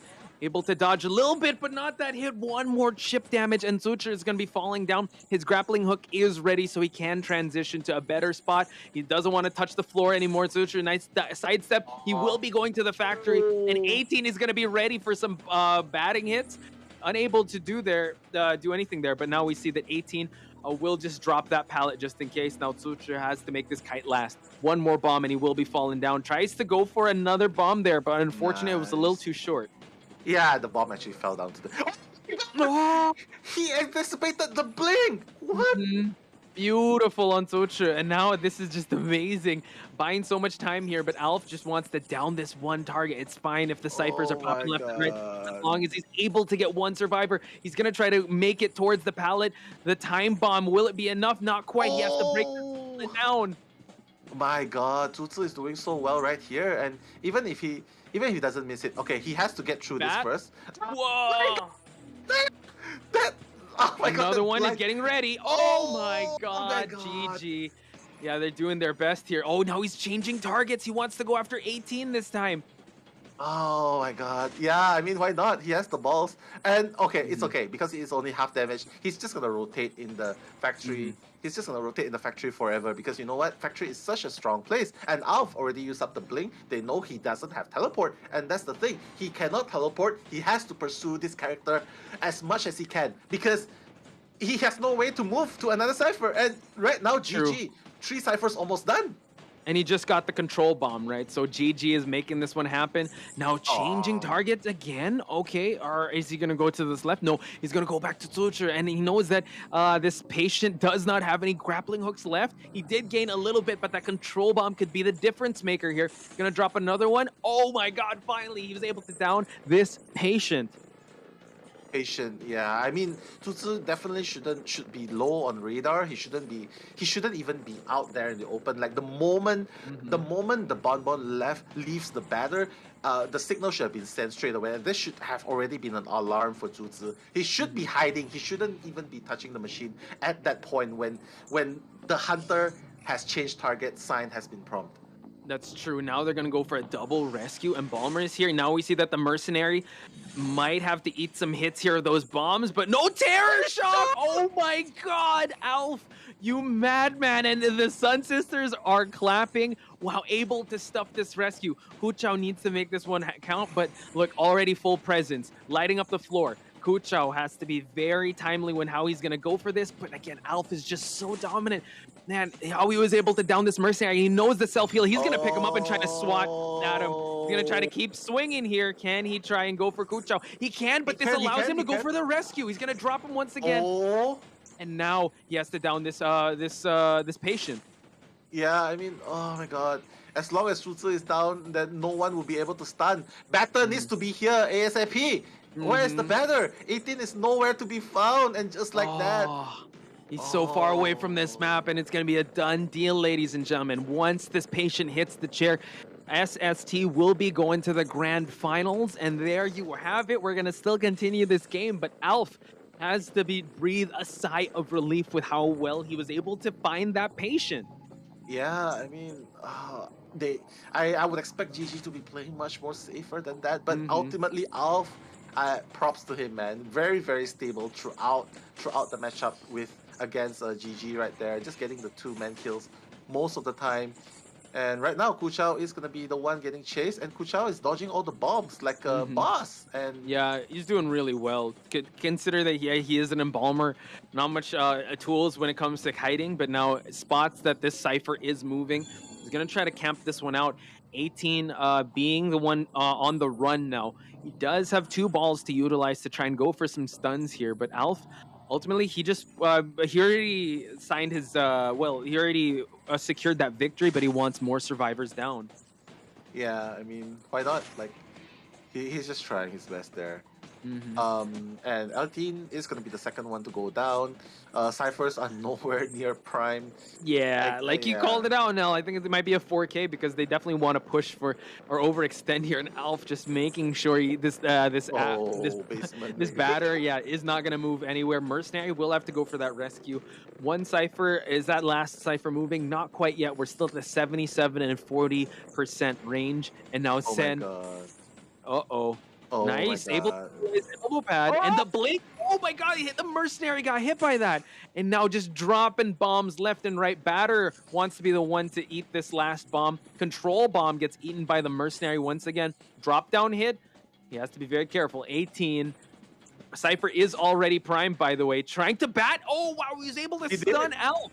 Very, very nicely done right there. Alf is going to chase, but the Cypher is going to be primed. Yeah, they're gonna play out, but Posh, I just have to say, like, it's been really, really intense. Hu Chao is gonna be the one that's gonna be pursued right there. He knows where Hu Chao is. Gate is gonna be opened by Zen at the moment, and Hu Chao, he still has his coffin. So he does. So now we're seeing Hu Chao doing an amazing job, honestly, with how well he's been kiting. It's been so good. And now Alf being forced to try and drop these bombs, trying to hide the red light, but still nothing just yet. Actually, Embalmer in still full health. Maybe he wants to kite out the detention. This is definitely an option for him. But in this corner, it's going to be a little tough. He's going to try to smoke him out here just to stay away from these pallets. Now still trying to hide that red light, and now he has this Embalmer out in the open, able to get that hit, but like you said, does have that coffin. He can go and gets resurrected. 18 is opening that exit gate already where the Embalmer is at. It looks like it's going to be a 3-person escape, but it's okay because Alf got his 1 survivor down and out of the game. We have ourselves a winner, ladies and gentlemen, and it is SST going to the grand finals. Congratulations, SST. Posh, do you remember when we first started before this? I was like, yeah, 3-1. Yeah. 3-1. And you said, yeah, one's gonna be a draw, so it's all. It's gonna be a draw. It's gonna be a 3-win. But we're not gonna say which team though. It's SST. It's SST. My God. Correct, but the number was correct. Yeah. But they have to be very proud, man. Look at them. Alf is finally letting out a smile. All the Japanese fans right there. They have to be ecstatic right there, being the first Japanese team going out. I know I'm very ecstatic for them as well. But let's give our hands for GG as well. Done their absolute best. It's just that the clutch among the two Titans right there, SST got the better exchange out of it, and they moved on. But GG, in no way are they insignificant. Like they definitely played their best in that game. So kudos to them as well. Yeah, I just want to give congratulations first and foremost to SST. Honestly, changing the tides here. Not only did they eliminate the reigning defending champs, they are the first JP team to make it all the way to grand final. So they're breaking records left and right. And, kudos to GG. Honestly, I love watching them play. They're a very solid survivor and hunter team. It's just that SST did their homework. They were able to understand the best possible way, the best possible plan of attack to go up against a GG, and it showed. They let their survivors do their job because that's the meta now. And Alf and Silk, they just played defense the entire time. Let's go for ties. Let's just empower the survivors. And having that mindset, honestly, like it's very in previous meta, allowing your survivors to carry the team, very risky. But now it just seems like that's the gold standard that everyone's playing to. Yeah, gold standard indeed. I'm just really glad to witness this. Like, yeah, I mean, Japan, SST is definitely like, how would you put this? Definitely an inspiration for all the other regions to push it as well, because COA has been predominantly dominated by the Chinese mainland teams, and rightfully so. But right now we're seeing a lot of the rise of the other regions as well: Japan, Taiwan, and even NAEU, and even Southeast Asia. So really great to see that.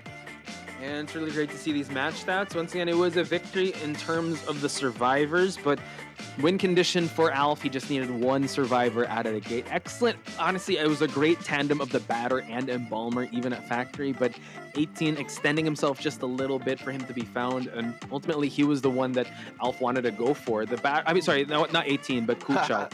No, sorry, no, it was Tsuchi. Ah, there's so much, yeah, Tsuchi. It was Kuchao that was able to kite for as long as he can, but yeah, Tsuchi. Just being out in the open like that, Alf was able to capitalize, and rest assured, this is not the last we'll see of GG. They will be battling it out tomorrow for battle for third place, and I'm still excited to see what they'll be doing to adjust. That's still going to be an intense match to watch, because they will be facing the loser of Dowu versus Wolves, which will be our next match. And I know Eli and Grizzly will be the ones in the commentary desk for that one. Yeah, I mean, good luck casting that, because it's so hard to decide. I might even go all the way, man. But we're not gonna jinx it for them. Yeah, I mean. Yeah, but definitely such a strong showing. It just shows that, guys. It definitely inspired me to play better as a survivor as well, and I have to say, like, I hope that inspires all of you to just keep enjoying the game, and just to, just play your favorite characters, because you never know when your passion, your hobby becomes something that you can bring further, and in this case, bringing further to the esports tournament and all the way up to COA. So keep your passion alive, man. And not just that, just if you continue playing the game, being part of the community. I mean, it's such a wholesome community, especially with how the chat's been lately. And honestly, just get if you want to play Survivor, get 3 of your friends to play and form a team. If you're a hunter, talk to other hunters as well, and look at inspirations like Alf, PP Shah, Schwam, all those guys, because each and every year, like, COA is just a celebration of the game itself, whether you play it casually or you play it competitively. Call of the Abyss has you covered, and I just want to thank Identity 5 again for it's such an amazing game to play all around. It is, it is. Like I've mentioned it to you as well. Like this is one of the games that I keep coming back to and playing for such a long time, and I don't regret it. And I'm really happy that I've made a lot of new friends as well. You especially, and Eli and Grizzly and Cahill and all these amazing people behind the scenes in the community as well. And I'm just glad to be part of the Identity 5 community, and I hope you guys are too. Yeah, and shout outs to Eli and Grizzly because they'll be the ones taking over the mic. And yeah, again, guys, spam Eli like he's the referee. He's the one that paused. I'm kidding. No, he's not. Yeah, he's the one that paused. Yeah. Send Eli back to jail, man. Send him back to ban jail, dude. He predicts the future too much. I'm kidding. Too much, man. Yeah. But definitely just a little bit of love for you guys. Just spam all the hearts there for all the players. SST and GG have done their best, their very best. I would definitely love to see more of them, and I'm sure all of you guys will be as well. Overall, I wasn't disappointed, man. Either one of these teams, nothing short of spectacular. All the highlights, and guys, Battle of the Survivors. Yeah, and speaking of the survivors, none other than Unp gets the best deduction for his amazing right of his entomologist. I mean, rightly so. That was like a 4 cipher. He did 5 cipher kite as well. So good. Insane. Hello， 大家好，欢迎来到赛后采访环节，我是阮远斌。那么现在呢，日本的会场已经被欢呼声这样震开了一样。So he's just welcoming to the interview portion. Nell, do you want to take over here? I'll be the girl, and then you be the players. 让我们有请 SST 战队的 I think you can do it all, dude. 和卡兹内克选手来接受我们的采访。それでは三下チームのアルフ選手。Congratulations to SST for getting to the final round, and let's welcome SST's Alfu and. Alpha the Great. I think that's also Kazuneko. ありがとうございます。見事な激戦で勝利を収めました。本当におめでとうございます。まず自己紹介をお願いいたします。サンシスターのアルフです。サンシスターのカズネコです。Yep, introductions. No introduction needed. We know these guys' faces. The Alf the Great, as well as Kazuneko, the stunner of the team. そうですね、サバイバーが強すぎてちょっとびっくりしてますね。What do you guys feel, 那我 guys? 现在呢问阿伟选手这个赢得的比赛是什么样的心情？他说呢，求生者队伍这个人队嘛太强了，都没有什么他可以发挥的空间了，就是大家真的是太厉害了。はい、では先ほどのその第4セットなんですけれども。So yeah, they felt that the other team was strong, and they really definitely felt it, and they're so glad to be in this position now. そうですね、1 4逃げ必須ってなった時に Why you pick Bonbon for the last match? I mean, that's what the girl said. In that tone. In that tone. そこでボンボンって救助狩りが強いハンターなんで Why did you pick Bonbon? なんだ Yeah, ろう that's what she said. 救助阻止をするっていう考えで一応ピックしました。そうですね。那我问他说呢，刚刚结束的这个第4组比赛呢，阿福选手在最后选择了邦邦呢？为什么选择邦邦呢？他说，因为呢，他觉得邦邦这个角色是在最后首椅的地方呢是比较有优势的，是一定可以留下人的，所以做出这样选择，也是成功的赢下了这场比赛。ありがとうございます。So basically, Alf said that Bonbon was the most suitable for the last map, and knowing that he just needed 1 kill, it really paid off. すごい嬉しかったです。嬉しかっただけですか？なんかすぐそのこのステージに走って。 How do you feel, Kazuneko? いや、ステージに。Sugoi, he's very good. Like he feels ecstatic, I guess. You're amazing that he's here. You feel amazing? Okay, that's great. 就是看到了阿福选手在这个抓了一个人之后，当时的心情是怎么样的？那他说呢？这个当然是非常非常高兴了。我说怎么没有冲到台上来给个抱抱？他说害怕被生气，所以呢没有上来。ありがとうございます。そうですね。English is really good too, and her Japanese as well. なんかピピチャ選手に Sorry, we're ちょっと何かあるかなと思ったんですけど、 translation. そうではないんですよね。普通に戦略だけのことですよね。はい。アルフ選手。はい。質問ですけれども。いやもう分かってますね。はい，我意思说是してますよね。はい，那其实我刚才的问题呢是说，我以为呢这个艾弗之前呢也在采访中提到过， So she's basically 所以 asking, 呢我以为他选邦邦呢， yeah, 可能 just 还有更深 ask 的一层意 the 思，但是 like 呢 PPJ 他 also 说 uses the 这个 bonbon, 卡 and 斯就直接 yeah, 答 their 了，说 thoughts on 这 that. 个是的，没有更深层的意思，所以这个两个人呢真的已经是心灵相通了，我觉得真的是非常可愛的 The guy said no comment.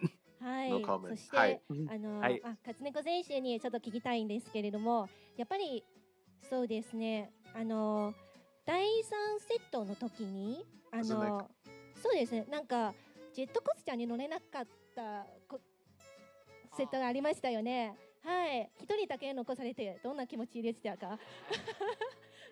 そうですね。もともとジェットコースターは、乗る予定じゃなくて、まあもう僕はもう取り残されるのを知って取り残されてたんで、はい、ちょっと悲しかったですけど。悲しかったですよね。那刚刚呢，我也是说错，应该是第2局的时候呢，其实卡斯内沟呢有被留下来，大家记得他没有上得了车。我问他当时什么心情，他说其实本来也没想往那边跑，不过恰好就是没赶上车，所以呢，但是没有上去的时候，还是稍微有那么一点点伤心的，是这样的一个感觉。はい、そして第3セットの時にサバイバーやっぱり3人が出てきて、 Yeah, I think she was しか asking も in ウン the ティ chat. 選手 I はスー think パ sort ー of チェイ like, ス oh し well, たと思うん you ですけ seem れ a ど little も、 depressed 何 in the かウン game. テ Are ィ you 選手に言い depressed? たいこととかありますか？ And then he Eh, responded, yeah, kontrigakshita sort of because he wasn't able to escape in map number 2, but still overall he was able to get that 褒めてますね。なん victory. かアルフ選手はいつもなんかチームメイトを褒めないんですけれども、じゃあ今日は試合の後にいっぱい褒めるその予定でしょうか？ She's asking them what's the 褒めたいと思います。 goal now はい、ありが that とうご they've ざいます。 beaten 那 GG. 我刚刚也是问了一下，在第3局的时候呢，其实 And their 温 goal 蒂 is 选手 definitely to be 当 the 时真的是做 champions. 了一个 I 非 think 常 that's the 强的 next 机制。 step here. 那阿布选手也说呢，就是他的这个昆虫是不是全世界最强的呀？那大家呢也是可以期待一下他们在接下来的比赛的一个表现。 Control. はい、で He's は talking about one COA survivor グ that ルー do プ you 戦 think か that ら he's the 4ま best で in 全 that 勝を survivor 収 and め said ること yes. ができて Control 本当にすごかったと思います。 Entomologist? そしてスカーズ、アゲハ、日本のチームの I 思 guess い that's を背負っ Unti. てここまで来まし Yeah. た。 They're では talking 皆 about さん scars に now. 最後に明日の決勝に向けて Hello, 意 Aurora, 気 you 込 in the みを聞か chat. せてください。 Hi. 正 Shout out to you. 直そのベスト4いければ十分かなって思ってた時あったんですけど、ここまで来たら優勝目指すんで最後まで応援お願いします。哦，ありがとうございます。那真的是上次进入 SST 战队呢，也是用他们的这样的努力，一步一步的证明了他们自己的实力。那么在接下来的明天的决赛当中呢，他们也说， Yeah, 其实本来呢 after 只 facing 想 the 着说 other 能进4强就可以了，但是既然到了这种地步的话，那么明天的决赛也一定会努 teams 力 from 的。 Japan. はい、ちなみに明日の対戦 Is のチ there ーム anything you want は to say to ウル other ブスもしくは competitors as ド well? ウにな Like るんで after すけれども、その中で all of that. 特に気になるチームとかありますか？なんか戦いたくないチームとかありますでしょうか？サバイバーはウルブズと戦いたがってます。戦いたいですね、ウルブズと。はい。アルフ選手は？僕はドー5と戦いたいです。違うんですか？なぜドー You have 5 anything で to すか？ say to Dou or Wolves after this? 戦いたいです。 That's what she 結 asked. 構今までなんだろう、結構な大会でドー5と何回も当たってるんで。 He said I'm stronger than Dou 5. I'm just kidding. Wait, let's just wait. That's what Nell says. Nell's stronger than Dou 5. Oh, no, I'm just kidding. せっかくなら COA のこの世界の決勝で決着つけたいなって。わかりました。じゃあどっちでも戦いたいということですね。はい、ありがとうございます。那我也是问了一下，说明天呢，他们即将对战狼队或者是斗五，那么他们比较在意哪一个队呢？或者说有没有什么不想打的对手？那刚刚呢，卡斯内哥也是说了，他很想跟这个狼队进行较量，因为他们的求生者真的非常强。但是呢，那位选手也给了一个不同的答案，他说他想跟斗五较量。那其实呢，我感觉他们是想跟每一个队都较量一下，是这样的一个感觉。はい。では今日のインタビューは以上になりますけれども、何か皆さんにまだ言いたいこと So があれ yeah, ば、 Kazuneko 最後 wants ぜ to ひ meet 一言 Wolf. お願いします。 Alf wants to meet Dou 5. So Do you have No. any last words? 可愛い顔にしてるんですけれども。日本チームの思いを背負って絶対優勝するので応援よろしくお願いします。わあ、ありがとうございます。はい、では三七さんのアルプス選手とカズネコ選手でした。ありがとうございました。ありがとうございました。谢谢我们的2位选手。那他们也是说呢，明天 So yeah, they're representing the Japanese region. They want to thank everyone that's been supporting them so far, and they'll do their best. And thank you to all the fans out there, even the Japanese 我们的 fans. 决赛也期待他们明天能打出好成绩。好的，那么我们的采访环节到这里就 Thank you for tuning 暂 in, 时 English 告落。 casters as 那么 well. 大家 Thank 稍 you. 事休息，马上回来。这里呢，我们日本地区呢就进入了一个中间休息环节。 I think she's Japanese, but she just speaks Chinese very fluently. はい、さてここで中間休憩を入ります。なんと来場者限定の抽選イベントがございますので、まずはルール説明をさせていただきます。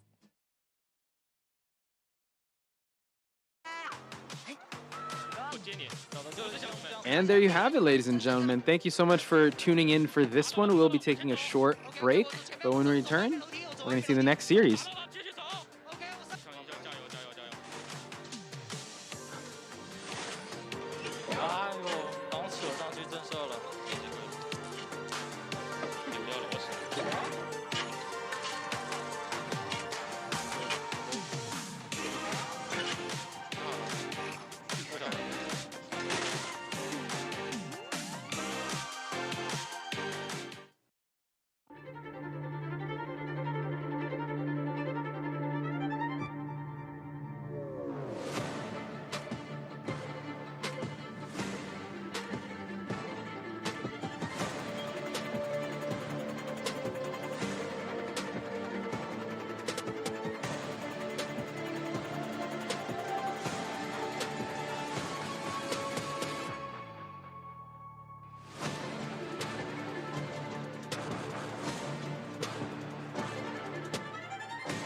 Here you go. Here are the new rules for Deduction Star 2022. This year, the Deduction Star voting will be divided into 2 stages. The first stage is the same as in previous years. The 2 most popular survivors and 1 hunter selected by the voting will be awarded the title of Deduction Star and will receive the egg costumes of Deduction Star. Starting this year, the second stage of voting will be added. In the second stage, the characters who have been selected in previous years will compete for only 1 Best Performance title and will receive S costume. The rules as follows. The first stage of voting opens by logging in every day, finishing battle tasks, unlocking previous Deduction Star, etc. You can obtain plenty of newsletter voting coupons and event-exclusive rewards. The second stage of voting opens. Vouchers for second stage nymph card can be automatically obtained by converting the voting coupons obtained in the first stage. Meanwhile, you can buy extra nymph cards with echoes. The character with the highest number of votes in the second stage will be the winner of the Nymph Award, and the dev team will customize a special Best Performance S costume for him or her. Vote for your favorite characters now. Good news! During this year's event, the Deduction Star costumes will also be sold at a limited time discount. Make sure you don't miss out. Who will attract everyone's attention? Let's look forward to it.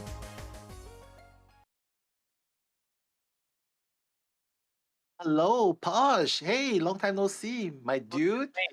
My guy. Yeah. What is we have in front of our screens right now? Yeah, we're having a bunch of costumes that IDV is gonna be bringing Let's back. go.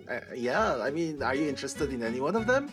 I mean, I said it time and time again, since Eli's been banned, he's not going to be banned in commentary, but I'm definitely going to go for the Eli skin. Oh my god, yeah, I love that too. But I have to say, my favorite is the Gardener skin. Like, look at her. How cute is she? Oh, definitely. Again, for you guys, the Deduction Star event is happening, so make your voices be heard. That's one of the great things about Identity 5. It's I mean, the developers really listen to what the community wants, and they want some skins. Yeah, they definitely bring it back each and every year. So get those votes done already. Yeah, speaking of which, Posh, have you seen the latest one though? The Bonbon B-Duck? Look at how cute that little guy is. I've seen a lot of the B-Duck skins on the Mercenary, but I can't wait to see the Bonbon B-Duck, especially since it's already available. And yeah, you guys can check out the store in the game to look at this amazing duck skin and the B-Duck skin, as well as the Mercenary. And I know that Nelly is giving away some on his Twitter, so do follow him. Yeah, I mean, how cool is he? Look, guys, 500 followers on Twitter, and I'm gonna be giving away one B-Duck Naibu skin. And don't forget to check out the B-Duck crossover limited edition furniture as well. I believe that the buff top is interactable. Yeah, for interactions, I can't wait. I want to see Go in there, Posh. Yeah. I definitely want to see that, so just tag us also if you guys are going to post it online. But yeah, B-Duck, ladies and gentlemen. Anyway, you know what? That's for me and Nell for now. We'll see you guys tomorrow, but for now, it's going to be Dowu versus Wolves. It's going to be Eli and the Gaming Grizzly taking over for the commentary. So, see you guys after this break. Yeah, it's been a pleasure casting with you.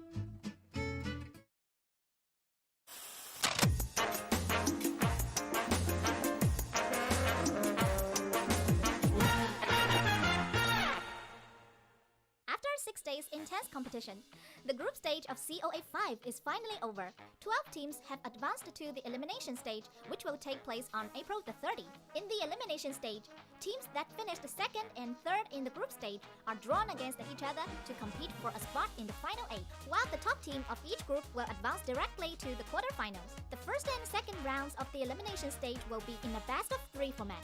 Subsequently, rounds will be decided by best-of-5. The results for the elimination stage draw was full of surprises. This time, we will analyze the elimination stage based on the draw. Group 1 was the most surprising of all. 3 teams from the Japan region ended up in the same group. AG, a non-professional team, were undoubtedly the dark horse of the group. Not only did they win WBG, they also went toe-to-toe with Wolves. It showed that AG studied their opponents and were well prepared for the matches. As the saying goes, know the enemy and know yourself, and you will remain victorious on the battlefield. Their insight on their opponents gave them an extra edge during matches. During the group stage, SC played almost every match with a different lineup. Obviously, they are very agile with their strategies and approach. However, this is SC's debut in an international tournament, and their performance was shaky during the group stage. Compared to the other 2 teams, they appear to be in greater danger. Let's hope that they can settle down and cut down on their mistakes. The winner between AG and SC will be facing SST. This match will decide which team from the Japan region advanced to the semi-finals. SST went straight to the quarterfinals by finishing top of their group. They are a very experienced team and know a lot about the teams from the different regions. During the group stage, they used band picks to their best advantage. SST's Hunter, Alf, managed to achieve 4 wins and 1 defeat. With his excellent pursuit skills, will the elimination stage be as easy going for them? Group 2 is the group of destiny. FPX.ZQ and GG fought it out at the grand final of COA 4. Known as the Galaxy Battleship, FPX.ZQ suffered a poor start to the group stage when their hunter AFU failed to find his form. However, they managed to quickly sort themselves out in the match against the GH and won 4 in a row, helping them to win their group. Compared to the other 2 teams, FPS.ZQ have more explosive players that can control the rhythm of a match. WBG survivors fared better than their hunters. What is worth noting is that WBG and FPX.ZQ met in the quarterfinals of COA 4. Besides being an old rival of WBG, FPX.ZQ were also YNM's former team. The team knows YNM very well, so in this matchup, YNM must show greater versatility to seed the round. The winner between FPX.ZQ and WBG will face GG. During the group stage, GG's hunter, PP Sha, managed to wipe out the opponents in the first match. The return of Gemini completed the team and eased the pressure on the other team members, making them be one of the most all-rounded teams. To have any chance of knocking out a championship favorite like GG, FPX.ZQ and WBG must be at their best. The final 4 in the left half of the grouping will be a matchup between teams from the Japan and the Chinese mainland regions. It will determine whether the Japan region can take one step further in this year's COA Grand Final. The right half of the grouping may see a rematch of the 2021 IVL final, or a dark horse may emerge this time round and change the face of the championship. Group 3 is the group where anything goes.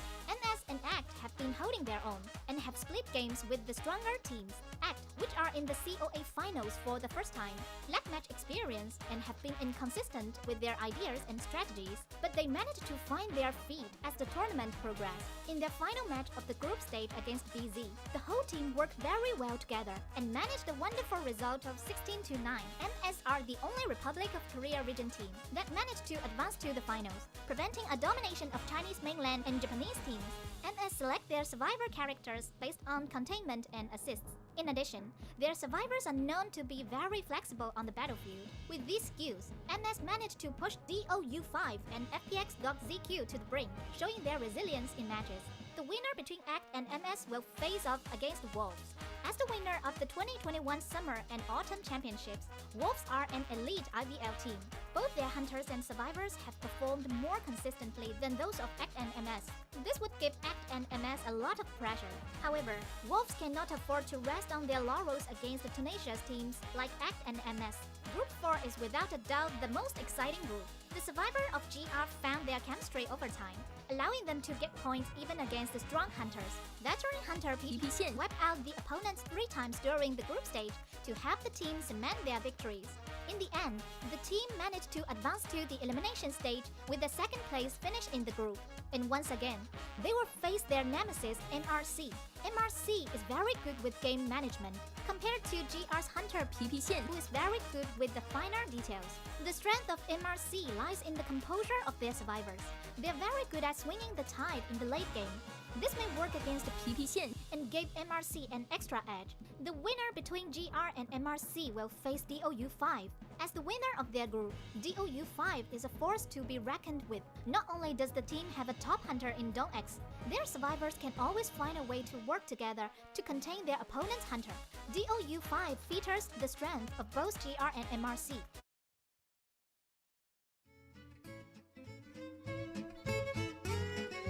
Ladies and gentlemen, welcome to our second match of today. We saw a very exciting best of 3 between SST and GG. SST coming out on top, ultimately winning 2 of the rounds, and then tying out the rest of them, making it a victory for themselves. But now we have Wolves versus DOU5. This is going to be a very exciting matchup. It's a hunter-sided team against a survivor-sided team. Who's going to come out on top? My name's Elio, joined here with Gaming Grizzly. Grizzly, how are you feeling about this match we have ahead of us right now? I am very, very excited to see this match. We're gonna see Wolves, as you already mentioned, the survivor side team versus DOU5, the hunter side team. And I'm really, really curious to see both teams perform today, because since it is so survivor and hunter side when it comes to these teams, it's definitely gonna be a head-to-head match, especially on these sides. And of course, we also want to see Wolves on the hunter side and the other way around, DOU5 on the survivor side. It's gonna be very, very interesting. And what we have seen between SST and GG was a 4-round victory for SST. I am not so sure if we are going to see a 4-round or maybe even 3-round. I just don't think that's gonna happen when we see Wolves versus DOU5. I think that's gonna be a little bit more head-to-head, and we're gonna jump into a 5th round, which I would absolutely love to see, because in these rounds we're gonna get more bans, we're gonna get to see more characters that are not necessarily in the meta, because obviously in the first rounds you always see the same characters being used, or almost always see the same characters being used, and later on it is getting a little bit more interesting. For example, yesterday in the later rounds we saw DOU5 coming in with a Nayat, which I would absolutely love to see yet again, or maybe Wolves with a Wildling in round 3, which was really, really helpful for their team to win that matchup. And yeah, overall, very, very excited, because this is almost the last day. We are basically deciding the teams that will go tomorrow for the 1st and 2nd, as well as 3rd and 4th place. So we are in for a treat today. Yeah, absolutely. Again, these are the two. These are like the two IVL, like top 2 IVL competitive teams. Wolves and DOU5. Again, just winning IVL. Again, Wolves being the first one to do that. So they definitely should have the small upper hand here. We're going to see a fairly heavily survivor-sided percentage in terms of points here. Again, Wolves, the best survivor team, arguably in the world going into this tournament. And again, going against Dover, we're going to see a little bit of a flip when it comes to the percentage of points gathered by both factions. Hunter side is going to be more favorable for DAO5 as, again, DX, Dong Shuen, arguably the best hunter going into this event. So again, strong hunting versus strong surviving, and we'll see what's able to come out on top. Typically in a lot of instances, really good survivors are usually able to capitalize and beat really big hunters because, again, this game being very survivor-sided, so many characters in this game, such a survivor-sided meta makes it more advantageous for the survivor side. However, Dong Shuen's pulled off some incredible gameplay we've seen, especially in IVL. Again, in this tournament, struggled a little bit, but in the match yesterday, very, very impressive. We saw with Geisha and Dreamwitch. So I think today this is going to be, again, a lot of people on paper, this match is actually very close. People may think, oh, Wolves has such a huge advantage because they're such a strong team. But I think in reality, it's about a 60-40 matchup in favor of Wolves, but only by about 10% there. It's not Wolves' game by any means. It can go either way here.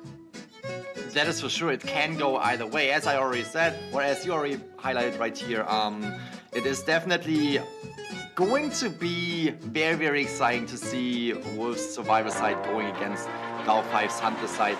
We are about to jump right into the first round right here between Wolves and DAO5.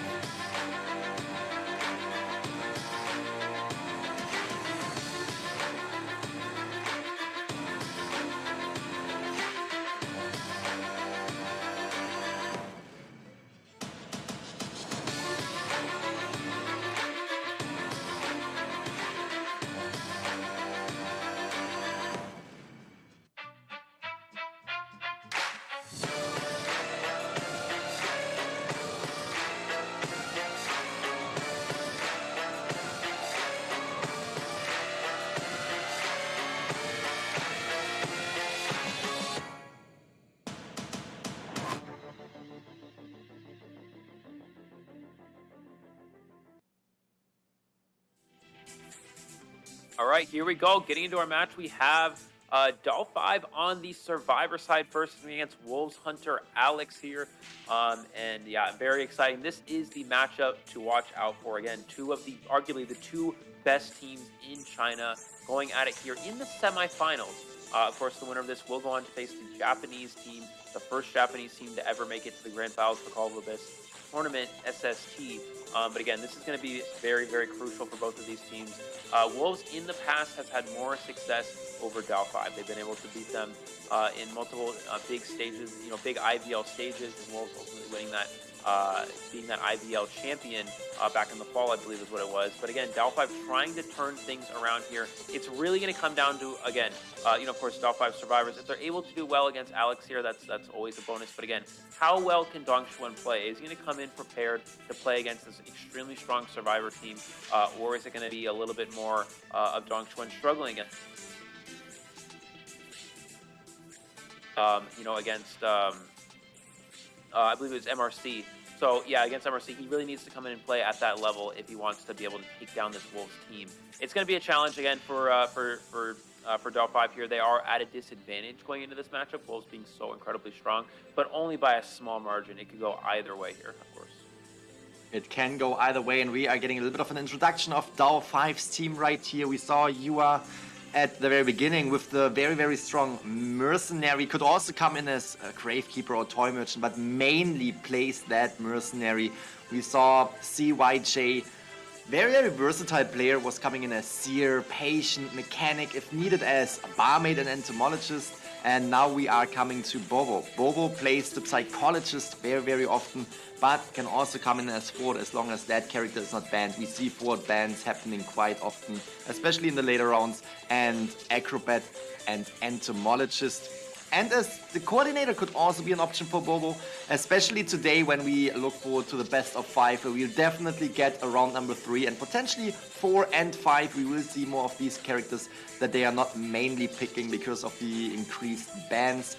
And here we have Abshi, the postman and entomologist player. Definitely excited to see that happen. We have seen a lot of very, very exciting and interesting Postman plays. Postman can really provide a lot of support for the team, but also can provide an extremely good kite when it comes to slowing down the hunter with the Wick, the dog, the Postman dog. And I'm always in for Postman matches because Postman kind of almost made it into the meta in this tournament, and it's very, very interesting to see. We are going to see the I was about to say the hunter side. Yeah, the hunter side, yeah, of course, for Alex here. Obviously, we've seen Alex play so far a lot in this tournament. You know, and anyone who watches IVL would know as well. Wolves Alex, again, a hunter that came out of the rank system in the China server, developed into a competitive player, and has become the Wolves' first hunter option here. The first Breaking Wheel in China back when Breaking Wheel originally came out here. That's definitely his main hunter. Also has an option to go Geisha, Bloody Queen are kind of the main things we see from Alex, but also has an option of Sculptor and Bonbon as well. It's kind of the standard 5 characters that we seem to utilize the most in the tournament. That's Breaking Wheel, Geisha, Bloody Queen, Bonbon, and Sculptor, and then also occasionally you'll see some of these hunters have Dream Witch as well, which in this case will be for DX. But this first map's going to be very important, right? Now, does Wolves have the option to go map here? Because if they do, they can go in a map favorable for Breaking Wheel, such as Chinatown, and maybe force DX to play something like Dream Witch on a map that's not quite as strong for Dream Witch. Again, we talk about Ever Sleeping being very good for Dream Witch because it's a little bit more confined, it's easier to pressure ciphers and create leech trap situations, but on Chinatown, it's a lot more spread out. It's easy to split those cipher machines and just have a stronger overall gameplay for the Survivor side against a Dream Witch. Very, very excited for this first half right here on round number 1 between these two teams, between these two giants, I have to say. And we have DAO 5 on the hunting side. We already mentioned on the Survivor side, we already mentioned that DAO 5 is extremely strong on the hunting side, as well as Wolves being extremely strong on the surviving side. This time we see it in reversed roles, the start right here in round number 1, but that doesn't mean that this is not going to be intense. This is going to be just as intense, and right now in the first half it is really on both sides to just secure points. It is on DAO 5's side to just get as many survivors through the exit gate, potentially get the 3 survivor escape, because later on we will see Wolves on the surviving side, and it's gonna be extremely difficult to get a lot of these survivors out of the game. But at the same time, we're gonna see Dong Sha on the hunting side, which will be difficult for Wolves' side. But we are jumping right into this first half. Chinatown map is selected. We can see the Seer ban as usual, and that will give us the option for the 2 meta characters, Ford and Mercenary. Mechanic is also banned, slowing down the decoding progress a little bit. Yeah, so Chinatown here should be Wolves' map pick. Again, Dongshuan's not picking Chinatown first, especially because we're probably seeing Dream Witch. If you wanted to go Geisha, you just go Moonlit here. You definitely wouldn't go Chinatown. So Chinatown, almost 100% Wolves' map selection, and that would make sense with, DAO 5 being on the Survivor side as well. So yeah, Forward and Mercenary locked in, no Priestess, and Wolves, Wolves Alex opting to give up the Priestess here to DAO 5. So, that's not something you really want to do on Chinatown, but again, Alex going ultra aggressive. Again, Mechanic is not a character we see banned quite often. It's a good draw character for survivors, but Alex banning Mechanic and Seer, this is extremely aggressive. This is basically saying I want to go in and have a really strong start right out the gate, which in reality, it normally wouldn't be the case for the Wolves Hunter side, because again, the Wolves Survivors being so strong, as Alex, if you go in and get a draw or something like that, the Wolves Survivors are usually able to win, and you can win that first round. But again, since you're going against Dongshuan, is a very difficult hunter to beat, and it's something. This is a hunter that Wolves can actually struggle against, believe it or not. Alex going again very aggressive, not surrendering the tie option by giving up the Mechanic, saying I want to ban Seer, I want to ban Mechanic, giving Priestess and Forward, and just being ultra aggressive, saying I want to go in and try to win this straight up. And this is going to be very interesting. Alex picking the Breaking Wheel, and that makes sense when we look at the Priestess pick, because the Priestess can be a little bit of a struggle, especially if you're out of your wheel form, but as long as you're in your wheel form, you can clear up these portals that are placed all across the map, and you can easily follow the survivors that are trying to go and get some distance with these portals. So I'm very, very curious to see how this plays out. Chinatown map, Wolves Alex is coming in as Breaking Wheel against the Mercenary and Forward Priestess Patient combination. This can go either way, in my opinion. If we're looking at the survivor lineup, it is extremely strong, especially on this map, especially on Chinatown. It still is the first round where you have a lot of characters to pick from, especially from the meta lineup. But then we also have the breaking wheel right here. Coming into this first round, first half, we can see the coaches shaking hands, showing respect to each other, because those are two amazing teams. DAO5 versus Wolves, first round, first half.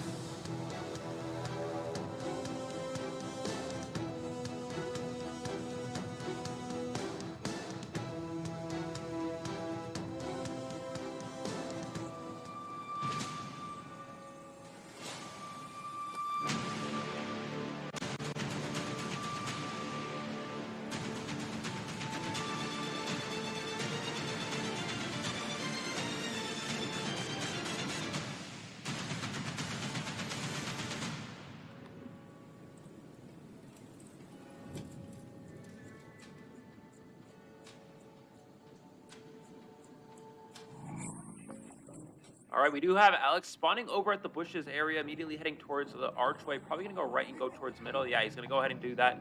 Take this route first, checking out middle here. Will he go hotel? Two survivors do spawn in the vicinity, and he is going hotel. Not a very ideal place to chase as a hunter, but you do know there can be two viable targets potentially. Patient immediately goes for the hook and will actually pull him out of range of the wheel form, but it is a breaking wheel. He can easily just go back into, or continue after him in this wheel form and catch up. We'll see how GYJ is able to mind game around here. This is a pretty good place to avoid getting spikes. It's very hard for the wheel to control in this area, and as soon as you do get that spike, he can simply just hook away and put himself in a stronger kiting area.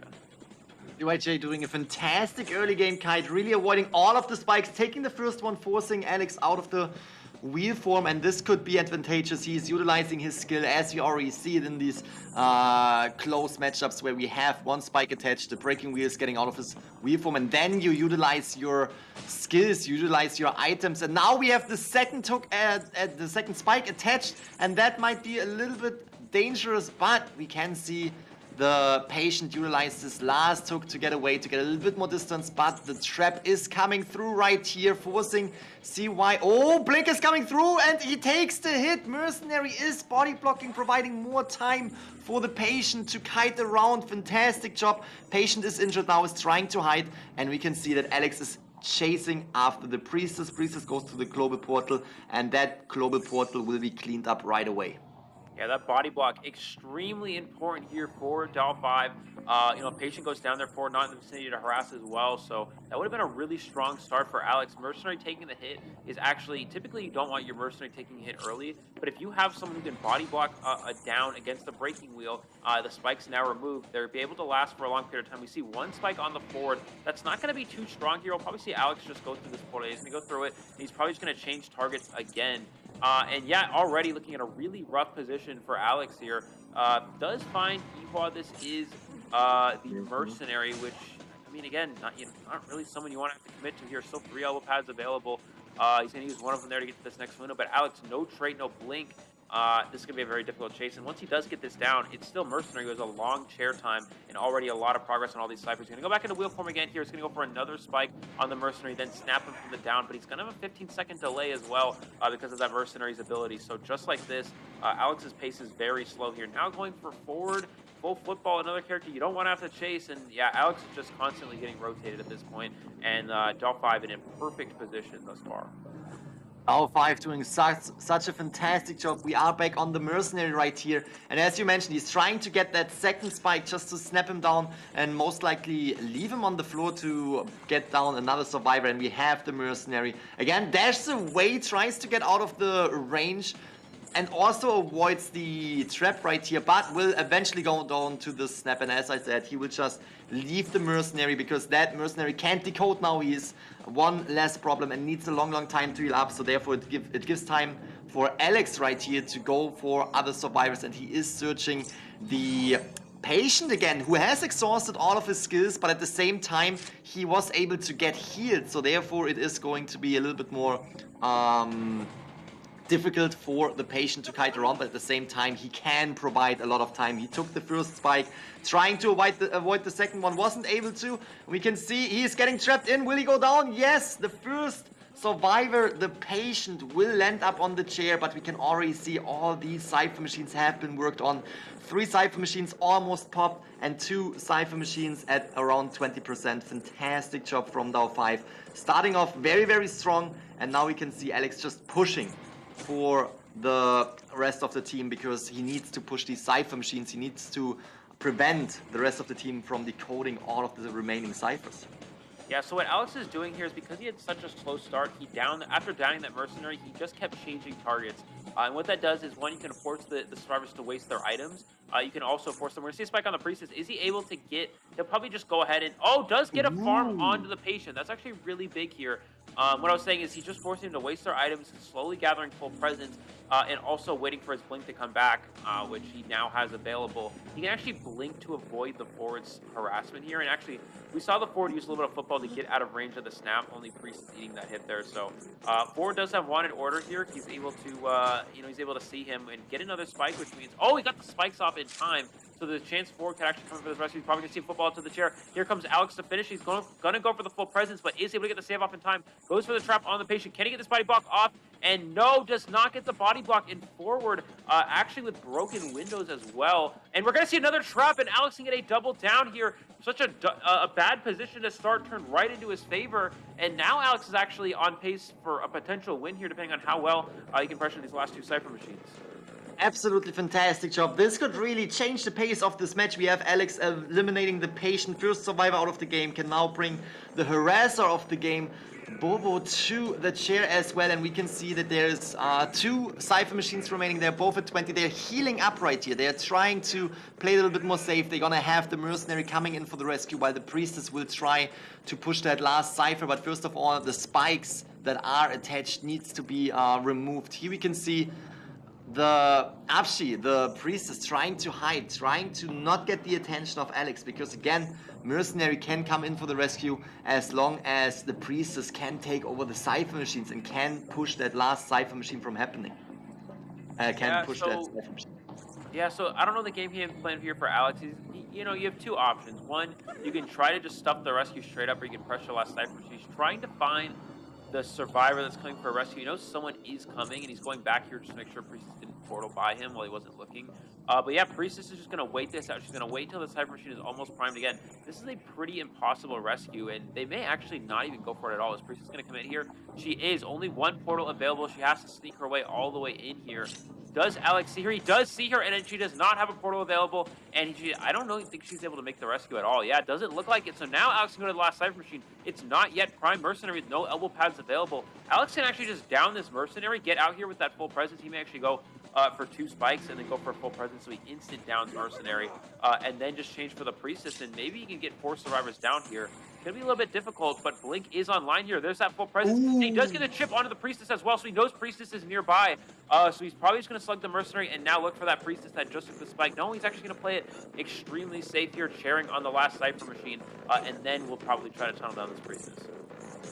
What a fantastic match right here for Alex. It started off extremely slow and had to rotate a lot, had to change targets a lot, wasn't really able to get any of the survivors down. But we can see how the Mercenary is now on the chair, the 3rd survivor.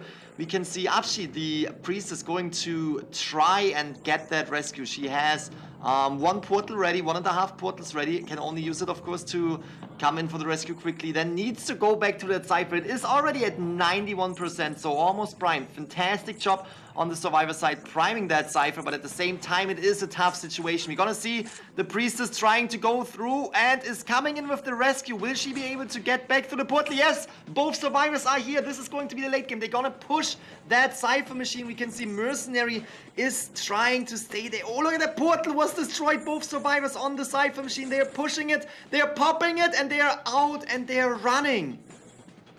And we do see another portal available as well, so this is gonna be difficult for Alex to get extra kills. Goes over the Priestess thing. Does get the Terror Shock registered on the Priestess, and he does actually have enough time to chair Priestess and then try to find Mercenary.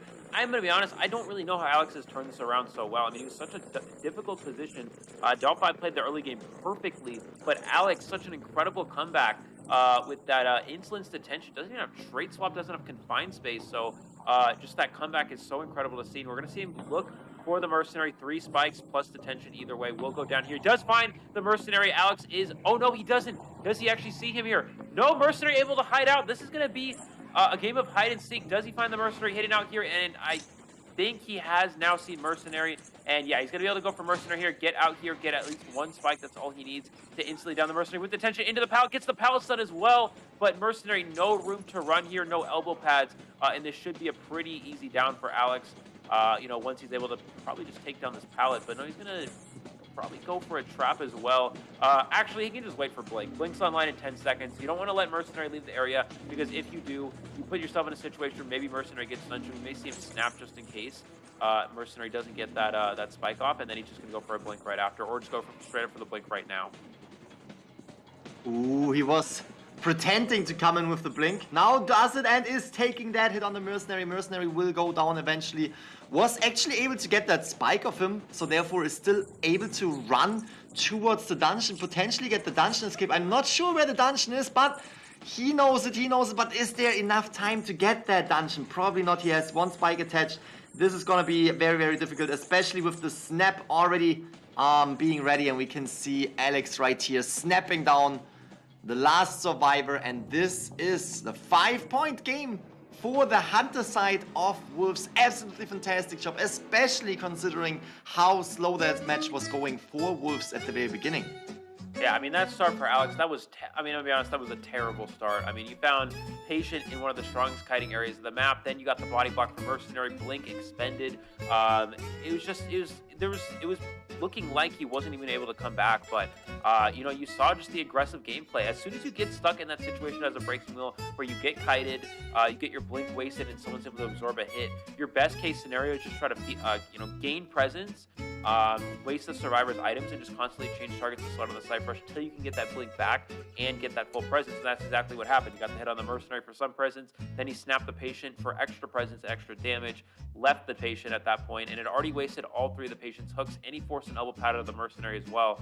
And at that point, he just constantly changed there, tried to get some football out of the forward, got some spikes on him, slowed down his decoding, forcing him to remove there. And he just kind of went around the board slowly, gaining more presence, slowing down the Cypher Rush until he could get that Blink back, use it to get a kill. And then from there on forward, not having Tide Turning Force, 2 farms on the Patient, and that was enough to kind of put himself into a drawn position. And then forward did take that 1 trap, which he was able to get the down there as well. And from there on, he's able to just win in that position. Well, I mean, what an incredible comeback. That's just a very, very strong game sense from Alex, and he really showed it in this match.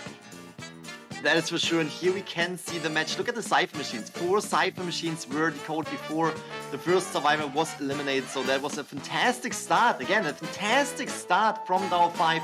What a game sense, especially you basically highlighted all the highlights that were leading down to that victory for Wolves. But at the end of the day, the start was just so strong. The body blocks, the ability to really kite and force Alex to change targets over and over again. Look at the kiting time. Containment time on most of these survivors extremely high, and late game was pushed by Priestess and Mercenary, but that Cypher Pop, which looked extremely good at the very first moment, was still a very tough situation for DAO 5, because Breaking Wheel is so fast. As soon as he brought down the first survivor, could easily transition over to the next, and that was allowing him to even chair the Priestess and then go for the Mercenary and snap him down before he was able to get to the dungeon. Fantastic start. Again, in round number 1, it is always a little bit better. It's always favorable for the Hunter side, because you can still pick all the Hunters that are available to you, all your favorite meta Hunter picks. So it's definitely a strong start right here. But we also have to consider that now DAO 5 is on the hunting side. DX is going to come in against Wolves. Wolves is an extremely strong survivor team, but if anyone can replicate the outcome of the first half right here and get a 5-point game, a 4 survivor elimination against Wolf, it definitely is DAO 5. Yeah, it's definitely DX, but again, Wolves survivors have just been so strong throughout this tournament. We saw Yeah play Dream Witch against them on Chinatown earlier.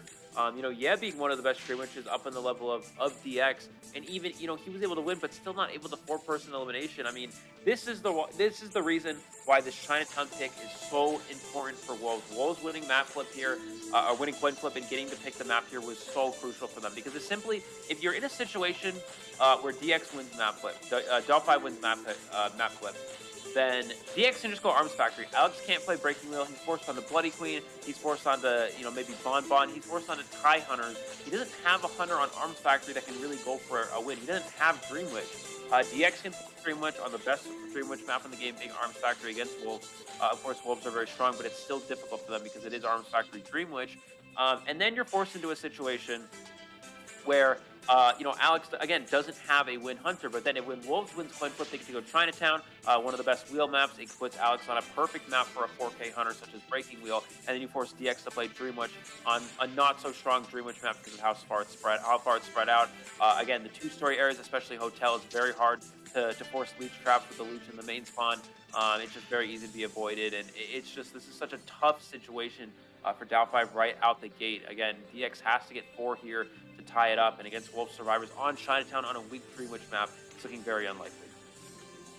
That is very, very true. We have seen Wolves pulling off extremely fantastic strategies right here to get survivors through the gate and through the dungeon. We are getting into the introduction of the players. 487 is the Acrobat player, but also, if allowed, the Priestess player, especially right here on the Chinatown map. We will expect to see his Priestess coming in. Potentially Juan's Priestess as well. It depends on who is going to play the Priestess. But again, we also might see a Priestess ban right here. It is... Let me think. Is a Priestess ban likely if we are expecting the Dream Witch from DX? Well, if he's playing Dream Witch, he has to ban Seer first, and Survivors can just take forward Priestess, so most likely no. I think we're probably going to see Mercenaries the second if it's not taken. I mean, typically, yeah, you like to see Priestess ban, but if you're playing Dream Witch, you have to ban Seer for the most part. And then, you're forced into a situation where Survivors can easily just take Priestess from forward, and it doesn't become a ban option, unfortunately, for the Hunter. All right, there we have it. So we have Shelly right here, most likely picking that forward that you already mentioned in the first Survivor pick phase. And just looking at all of the stats right here from the Survivors, you can really see how they are accelerating on the Survivor side. Wolves extremely strong, not only when it comes to containing the Hunter, but also when it comes to decoding time. And we have seen Wolves being such a fantastic team, so well coordinated, really organized, and they can really make this match a tough match for DX. We see DX right here, known for, as you already mentioned, Dream Witch and Geisha, but we can definitely expect the Dream Witch coming out to play, because this is the first round. First round, we won't have any bans on the Hunter side, and I am pretty sure in round number 2 and the following rounds we will see that Respect Dream Witch ban. Yeah, I think definitely, for sure, yeah, Dream Witch won't be an option for round 2. I mean, it also, again, depends on the situation, because then, you don't want to, of course, play into round 2 abnormal Geisha, depending on the map, depending on the situation, but for the most part, I think Wolves is more comfortable probably taking Geisha second round, so they're fine with the Dream Witch ban there. But yeah, and we're going to have to see here again, what can DX do to try to rebound?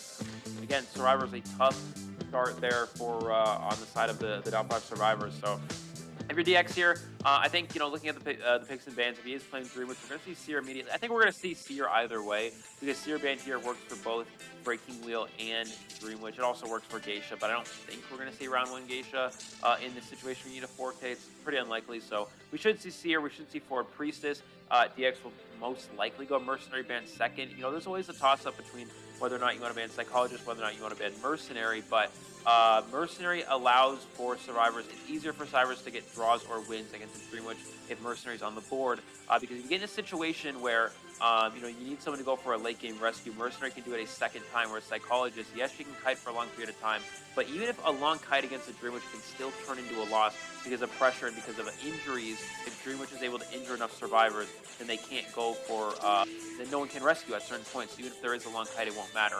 So Mercenary is very important for, getting a minimal draw against the Dream Witch here. We should see Seer immediately from DX. I don't think he goes anything else, maybe forward or Priestess, but it seems very unlikely. And yeah, we're just going to see the Seer, because that works for all the type of Hunters he might want to play in this instance. Now the question is, what will we see on Wolf's side? Will we see, as you mentioned, Forward and Priestess, or potentially Forward and Mercenary? Again, if we have the Mercenary there, we might see a Priestess ban.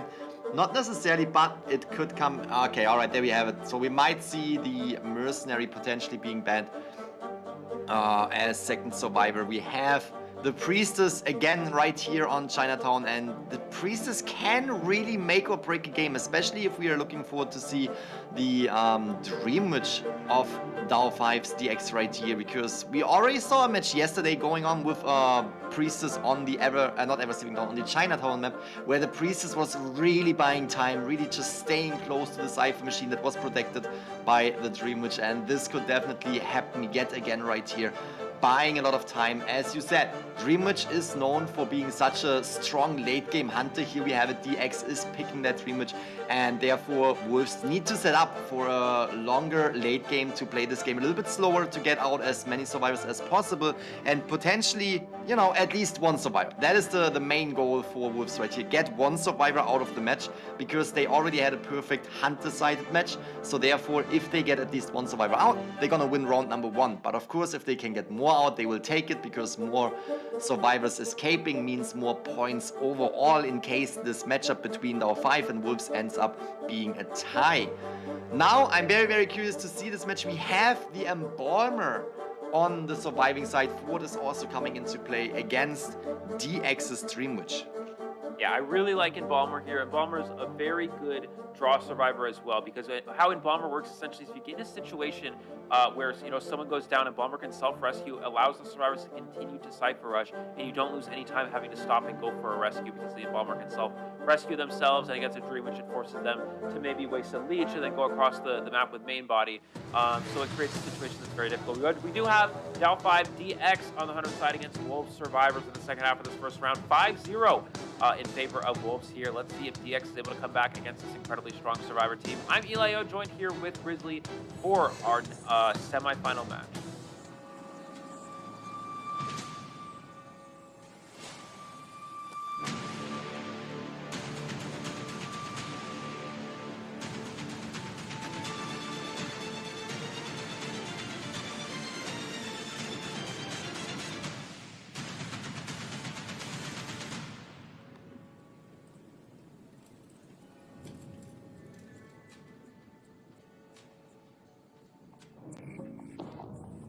And here we have it. We can see that DX is starting at hotel, second floor, and is going immediately to transition towards Gwen, who is the Priestess. Again, Priestess not necessarily the best find early in the game, has 2 portals, now goes around and tries to find that first survivor. But you can really see the transitioning, the rotation of the survivor side, buying time and making it a little bit difficult for DX to find the first survivor. Finds the Embalmer right here, and the Coffin is not necessarily in the best place in the middle of the map, who is where it is always a possibility for DX to come back quite quickly. We have the Patroller coming in action, and we might see the first hit on Jelly, the Embalmer, who already has his leech, and we might see DX trying to get that spawn follower hit, because again, if you are hitting the follower, the Embalmer with his follower, that leech will disappear.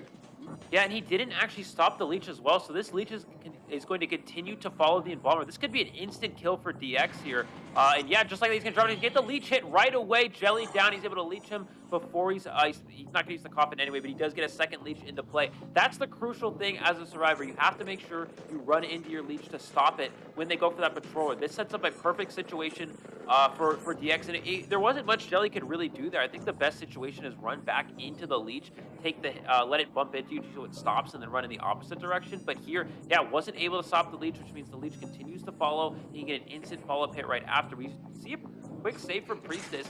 DX was unprepared for this, and he actually allows that free rescue without an extra hit onto the Priestess. So DX losing out on a free injury here, and this could be a downside here for him while his start was so strong. But he does go right into the Embalmer here, where he's going to be able to go through that portal and catch up here. And trade swap not online just yet, so he's not going to be able to blink, but he can try to go for a trap with the leech in the main spawn. It's just so difficult to do in this area of the map. Yes, for sure. Really, really strong area for Jelly. We can see that the leech is going around, the main body is still following, but this is actually, it was a really, really strong start right here for DX, but the Embalmer is really buying time with the help of the Priestess, getting across the entire map. And we can already see how DX is placing leeches on the Cypher machines, trying to slow that decoding down right here. And the leech is still following, but look at these portals. The portals are really game-changing right now. Even if the Embalmer went down so early in the game, I'm not sure if DX is able to really get back to Jelly right here. Yeah, runs right into him. Yeah, he does kind of. He does have a leech on Jelly as well, so he's always going to know where Jelly is until that leech comes off. So he's going to go for that main body patroller. Should be able to get a spawn follower hit here. Now the question is, do they just go for a self-rescue with the coffin? I would imagine so. He's actually going to break the pallet with the leech. That way he doesn't have to use a leech hit to get the down here. Balmer can use the coffin, but that's fine with DX because he has a leech on him. The leech is going to follow him to where he ends up coffining. And the Cypher machines are being pushed here, almost done. Can the survivors finish it in time? What DX is going to do here is he's going to drop the spawn follower on one of these ciphers so they can't decode it, and then he's going to kill the Embalmer with the Embalmer's leech. That's going to follow him after using that coffin. And then once that's up, he can just trade swap to Blink, down the Embalmer, go leech him, pick him up, and share him, and they can't decode the last cipher while that spawn follower remains standing on it. So this is going to be most likely a drawn position from here because of that self-rescue with Embalmer, and this is why Embalmer is such a good draw character. Again, but DX needs to get 4 out here if he wants to tie this round. It's just probably not going to happen based off of this current situation. Yeah, it's a really, really strong setup from the Survivor side right here. The Embalmer is standing right next to the portal, makes it through the portal, and we can see DX destroying the portal while trying to hit Jelly. And this is buying so much time. We can see 1 Cypher machine is remaining. They are splitting up on 2 Cyphers right now. Especially going against the Dream, which splitting up on 2 Cypher machines late game is very, very crucial because you have all these leeches on the field. Right now we can see 3 leeches are on the field. The Embalmer goes down and will make it out of the game first. Make it back to the manor first right here. So this is the first elimination, but since they are already splitting up Cypher machines, this might actually be a really, really good situation for Wolves to, as you already mentioned, secure that tie. Potentially a 3 survivor escape, but at the same time you have to understand, I was just about to say there are leeches on the field, but they were able to de-leech completely. So therefore there's only 1 main spawn follower on the field, and Bloody Queen DX can definitely put another one down, but this is a great setup. Cypher machine is primed, Cypher machine is ready to get popped, and we haven't seen DX change straight yet. Yeah, we haven't seen change straight yet. They actually have 2 ciphers that are primed, so instead of instantly popping here, we're going to have Acrobat take the time to de-leech themselves a little bit here, create some distance between themselves and the main body so there's no way for them to instantly go down. And then allow the last person to prime this other Cypher machine that they have been working on. We're going to see DX break the spawn follower to the new Cypher and then use the Acrobat's leech to pressure him. But yeah, that Cypher is already primed as well. So at this point, it's just kind of a waiting game. DX is probably going to make the first move, hit them at one point. But I mean, again, you don't really want to give the Acrobat enough time to take off the leech. What's going to happen here is Acrobat's just going to go ahead and de-leech himself, and then he's probably going to pop the Cypher. DX will be able to re-leech somebody, and then they'll just play the end game from there. The survivors are giving themselves enough time to put someone on the XDA. We are going to see him just probably take this hit, and then just go ahead and pop that middle Cypher machine, and he does. Switch off again. Yeah, it doesn't look like he's going for that hit. He does get the leech off, and they may just go for the pop now. But now Wolves really slowing this game down. Not really sure what else they want to try to go for here. Maybe just try to push for the endgame with no leeches in play at all. But every time they try to slow down and de-leech here, DX is just going to get his cooldown back for a leech and just keep re-leeching both of these survivors. That's true, that's true. They're trying to set themselves up for the best possible endgame right here against DX, but as you mentioned, as soon as they de-leech, the cooldown is ready to put another leech down, so it's kind of like a little bit of a back and forth. We can already see that, I think it was the Priestess are setting themselves up to be at the exit gate, to just open up the exit gate. We can see Priestess has 2 portals ready. She definitely can make a difference, especially late game with these portals. But at the same time, as you already said, what are the both sides waiting for? We can see DX needs to make that first move, needs to get that first hit. He's trying to clear up some pallets. Again, both teams are trying to set themselves up for the best possible late game. We have the forward already at the exit gate. We can see the Cypher machine has been popped. Fantastic job. Lion is now getting out of there. We have the Priestess putting portals on the map to create a better exit route. De-leeching right here, trying to get rid of as many leeches as possible. We still have Patroller in play who is getting attached to the forward, who is now not able to make it to open that exit gate, and we can see that there is pressure coming on to the forward. Why we have the global portal coming through for the priestess. They are deleeching the acrobat and or the priestess, and now it's really just the question: will the forward make it to the dungeon in time? Yeah, DX making a really weird play here. You never really see main body patroller into teleport switch. That doesn't really do much from here. All that does is allows, I mean, yes, you get football out of the forward, but you don't even get your kill. Now you don't have blink. I think DX might have just given the survivors a really good chance to get that dungeon escape with no chase potential without blink. I don't really understand that play at all. We're going to see Lion try to take the portal. He's able to get up in time as well, so he's able to last a little bit longer here. Of course, there is the tension. He's trying to trap him in, but the survivors should be able to open the opposite gate here. And with both traits on cooldown for main body and spawn follower, there's really not an option to pressure down both. We're going to see them, yeah, just the gates are open. Those Acrobat out the dungeon there. DX, again, making a very interesting decision to go for that play, and it just does not work there. You know, I understand maybe going for main body patrol switch to blink, but to teleport, again, forward can easily just cut that out with almost a full football. And Wolves taking a lead here, 8-1 after the first round. Again, the tie strategy with the Embalmer worked out perfectly. DX had a drawn position, but a little bit of an interesting play at the end allowed the Wolves to push for one extra escape there.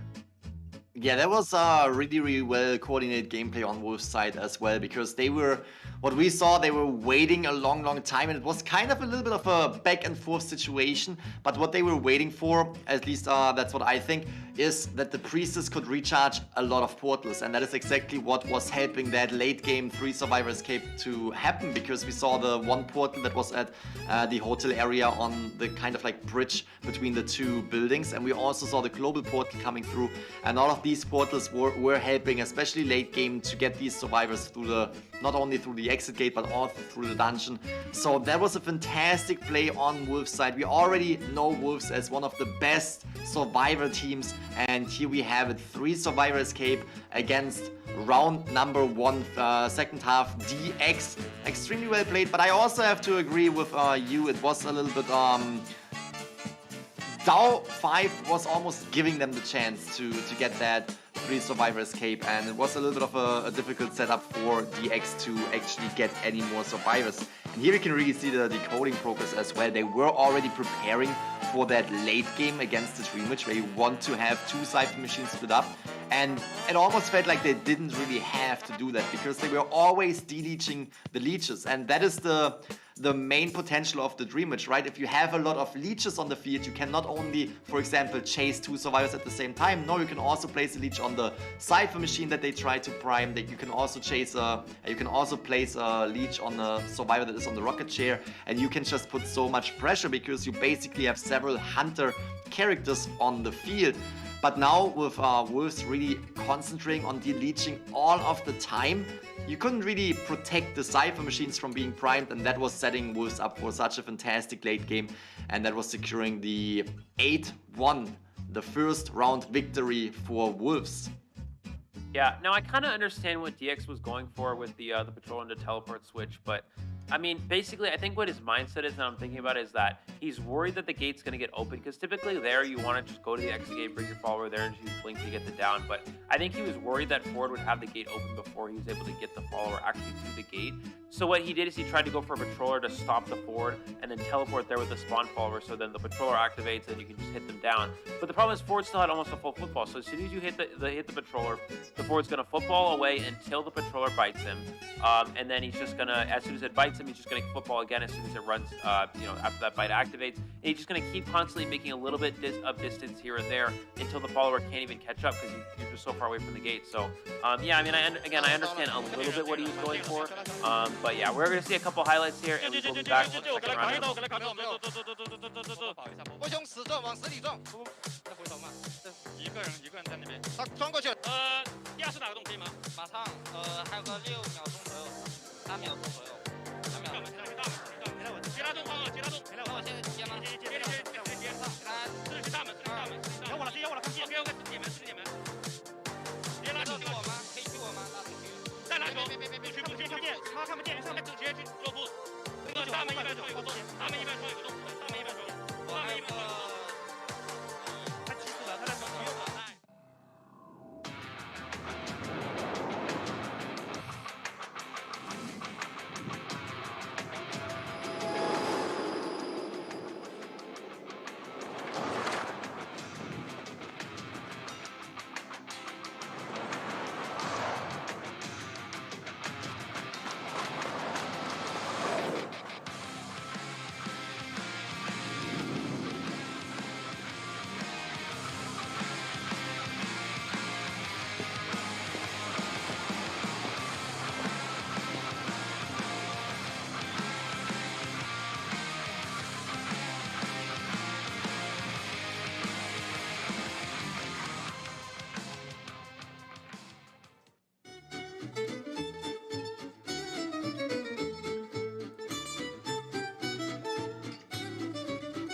And here we have it, ladies and gentlemen. With this round number 1 victory of Wolves, we can really see the potential of this team, and not only on the Survivor side, but also on the Hunter side.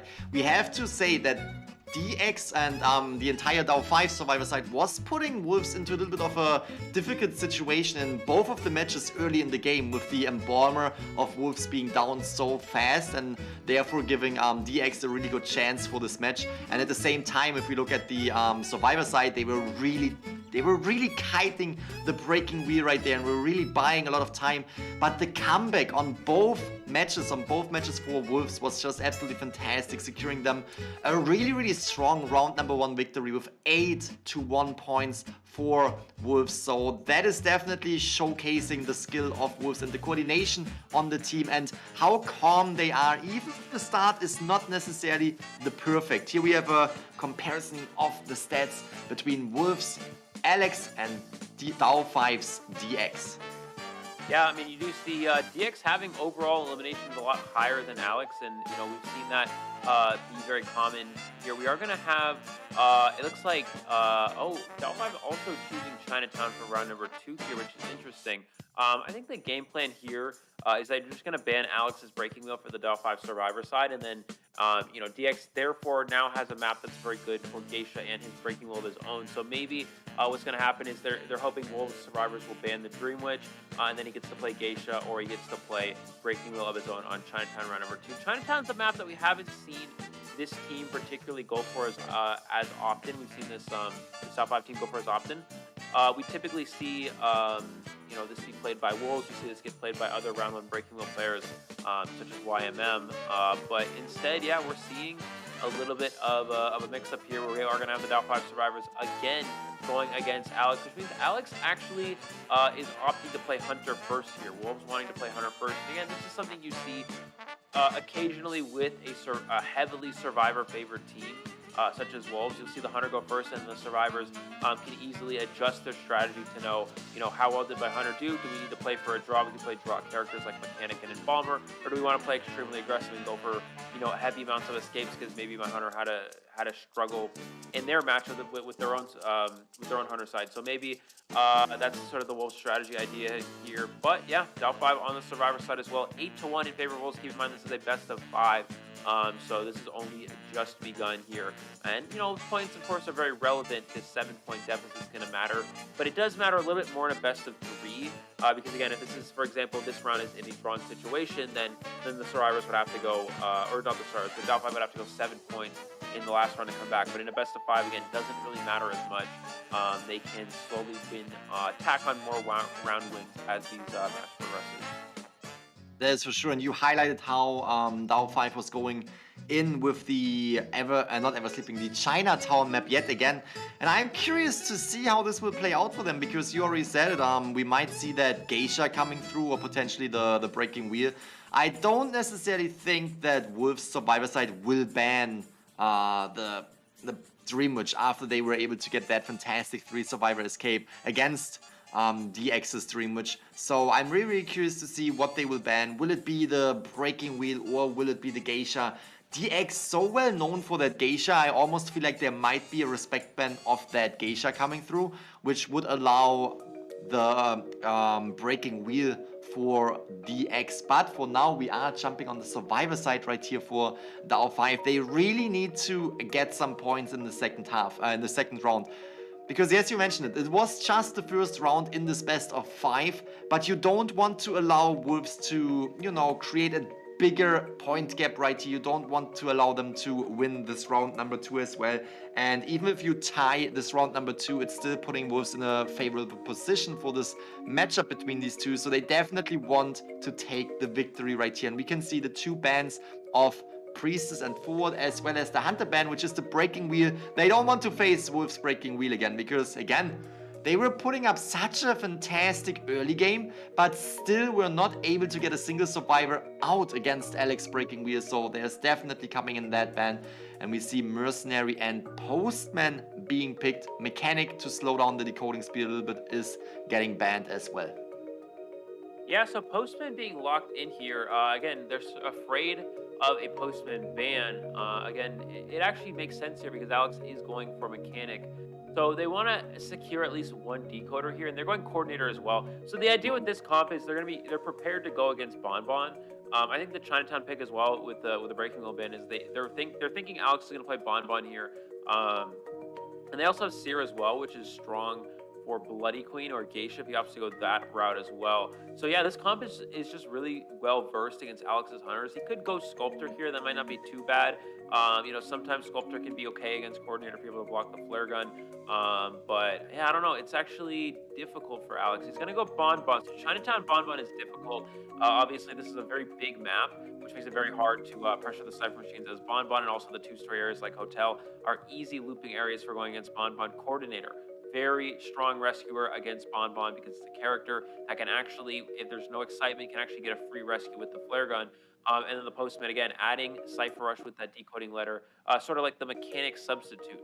And Bonbon, of course, as we know, struggles against fast decoding, such as Postman and Mechanic. So yeah, this is a well-rounded team comp for DAO 5 here, trying to cover all corners for a potential hunter from Alex. And now the Chinatown map really comes into play here. It really makes sense because again, Chinatown not very strong for Bonbon here.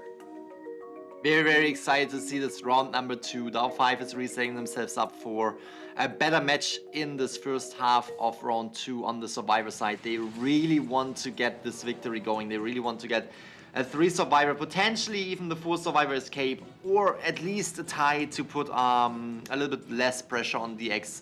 And they definitely want to win this round number 2. They are shaking hands right here, showing respect. We are jumping into the first half of round 2. DAO 5 on the surviving side against Wolves Alex. Let's see who will take home that first half for themselves, or if this will be a tie. Casting this match will be Eli O, as well as me, the Gaming Grizzly.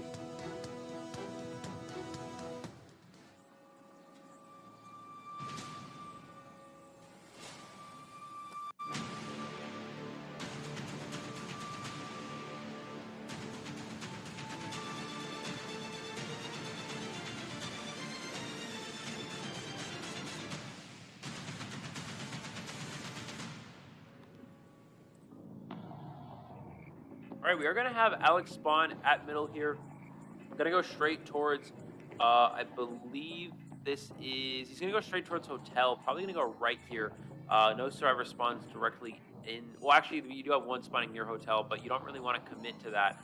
So instead, he's going to go ahead and look for his target over here. This is Upstreet, who is the Postman. So not a bad find, able to eliminate a potential decoder early on here. Could be strong, but he's actually changing targets as well to ZYJ, who's actually the Seer. This is the perfect find for Alex. He's able to locate him here.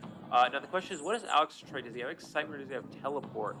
Excitement could be in here simply just to counter that Coordinator, or he may have Teleport, so you can't go for that Seer. No, it looks like it is Excitement, which is going to help with his camp against the Coordinator. Does find the location of the Seer here, but utilizing that broken window speed was able to transition here, trying to break line of sight and make it to a 2-story area, which can be very strong against the Bonbon. Going for that first chip, you're able to avoid that. Oh, no, he's going for that extra one. He does get that first chip, swings to the pallet and gets the hit. No owl being utilized here from ZYJ, and now he will go down to a single bomb chip. You see Alex dropping that 10-second bomb, trying to bait the Seer. It eventually dropping down into it. He's going to fall down, but it's not going to ignite just yet. Can he time it here? No, he's going to continue to go for a chain and try to get the down without the owl. He pops the owl up and knocks him down.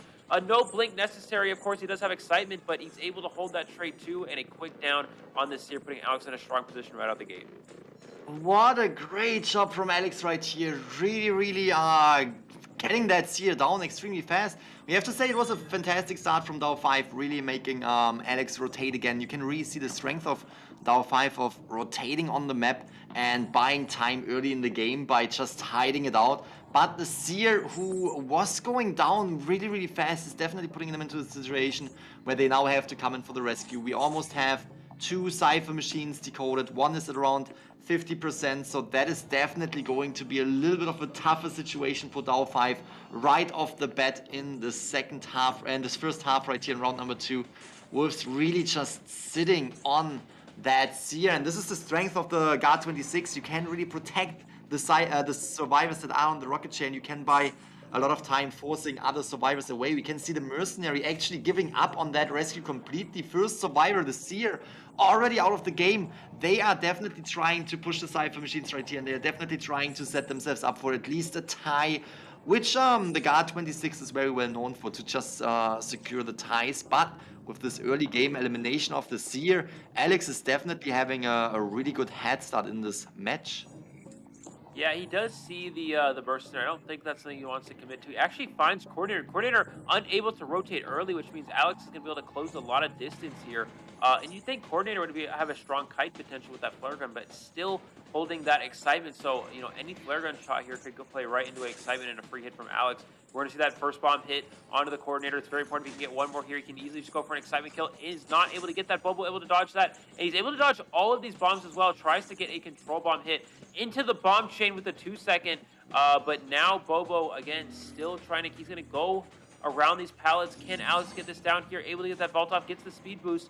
Will we see the flare gun be utilized here? Either way, he does have that excitement. Bobo may try to use it, and he's not actually going to hold it. He knows that he probably has excitement, so he's potentially holding this flare gun in case Alex opts to switch to teleport in the late game. You're then able to utilize that Coordinator flare gun to its fullest extent.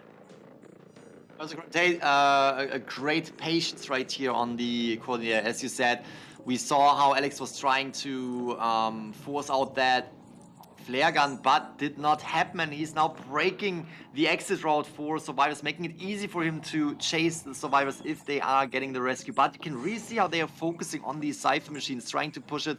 The Cypher machine that the Mercenary was working on is now getting blocked off with the teleport switch, and now we have Abshi, the Postman, coming in for the rescue. Now that we have Alex switched to the flare gun, we can potentially see the Coordinator coming in with a really game-changing moment, because the flare gun will be more effective if there is no excitement in place. We can see that the Cypher machine of the Mercenary that he was decoding was almost done, so they really have to push that last Cypher machine and then go and rescue Mercenary and try to push that Cypher machine that is already at around 90%.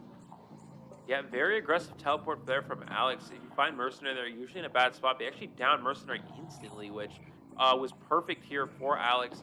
Yeah, I think Mercenary had an elbow pad to work with and just opted not to use it, or I believe it got canceled potentially by a bomb or a hit. And we're going to see Alex possibly change targets to Bobo here, knowing that Bobo is dead on chair.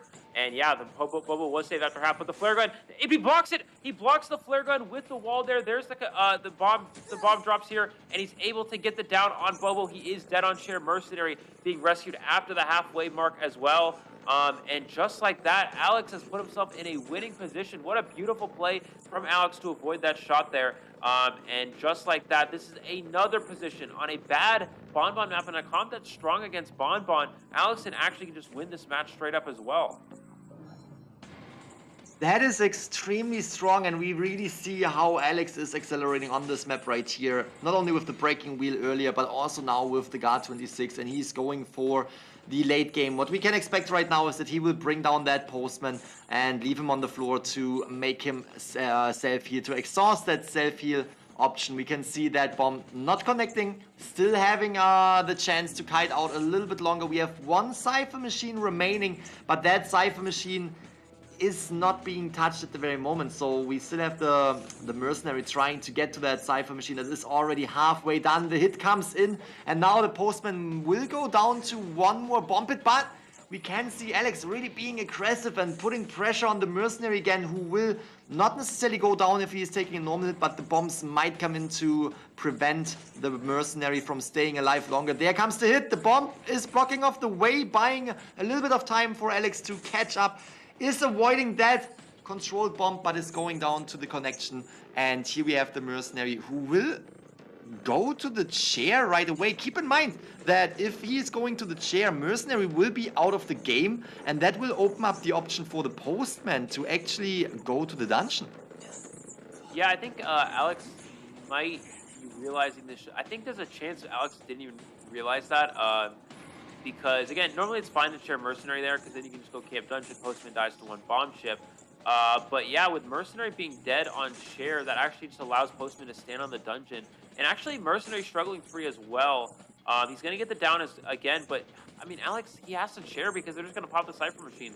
And Alex does know this. He's going to try to chair him as close as he can to the dungeon, but Upshi immediately is going to head straight for it. And the survivors can actually get one out here. It's actually impossible, or pretty impossible for Alex to get a 4-kill, because, again, if you leave Mercenary slugged, then Postman pops the Cypher, and they just split the exit gates and get one out here. And if you don't slug Mercenary, he's going to go for the control bomb. Can he dodge it here? Here's the bomb. She does get the hit here. Is he able to call Oh, he gets pushed away! He got pushed off, and that's it. That's a 4 elimination. I was saying it's pretty much impossible if he dies on dungeon, but that bomb throwing him so far away there actually worked perfectly. That's just a little game mechanic that just worked straight into Alex's favor, and another 4-person elimination, and Wolves is just looking so incredibly strong in this matchup. I did not expect that bomb to hit him this far away. It was a fantastic gameplay right there, really letting the mercenary struggle free, as you already mentioned, to bring him closer to the dungeon and to close that gap between the postman and himself, and then bring him down with that bomb. And I did not expect that. This is putting Wolves in such a fantastic situation, because again, if the survivors of Wolves' side that are so strong can get only one survivor out of the gate, they will secure this round for themselves again, and that would already be a 2-0 for them. It is a best of 5, so we will definitely see a round 3, but round 3 could already be the round that will decide who will go against SST tomorrow. So very, very exciting gameplay already. That is definitely putting a lot of pressure on the X right here, because he needs to get that 4 survival elimination to at least tie this, to give their team a little bit of a better chance throughout the next rounds. This is just showing how strong Wolves is, not only on the survivor side, but also here hunting down DAO5's team. Yeah, I mean, Bonbon on Chinatown, it's not a hunter that really has a lot of win potential on this map, so just the fact that Alex is able to get all 4 survivors eliminated is very rare. You almost never see this happen.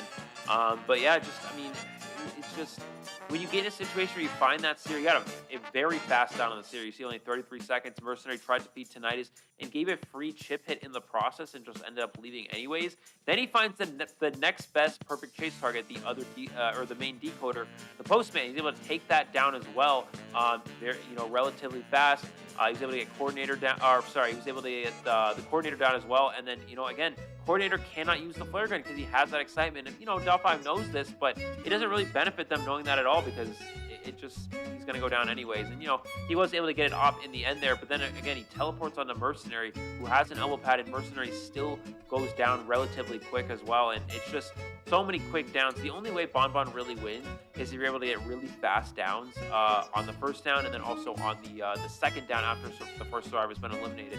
And that's exactly what happened. The kites were just, all of them, like every single kite was below 20 seconds for the most part. And it allows the Bonbon to actually have some win potential when you can get him down that quickly.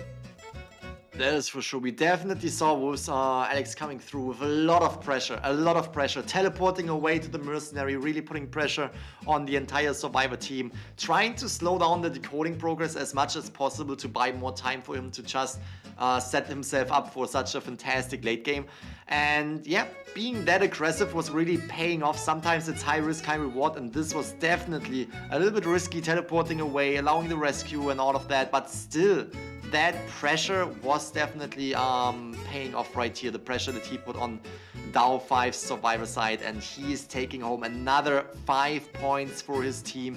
Already setting this round up to be at least a tie, potentially to be a victory yet again. This is absolutely strong. Now we are looking forward to see DX on the hunting side, and he definitely needs to put pressure on Wolves right here. He definitely needs to replicate that result that we just saw, the 5-point game for their team as well. And if anyone can do it, it definitely is DX. We might see a potential Breaking Wheel or Geisha ban, because we already saw how Wolves were able to kite out and really escape with 3 survivors against DX's Dream Witch on the Chinatown map. So my question for you is, what do you think will Wolves ban? Will we see the Geisha ban that is so scary of DX, or will we see the Breaking Wheel ban?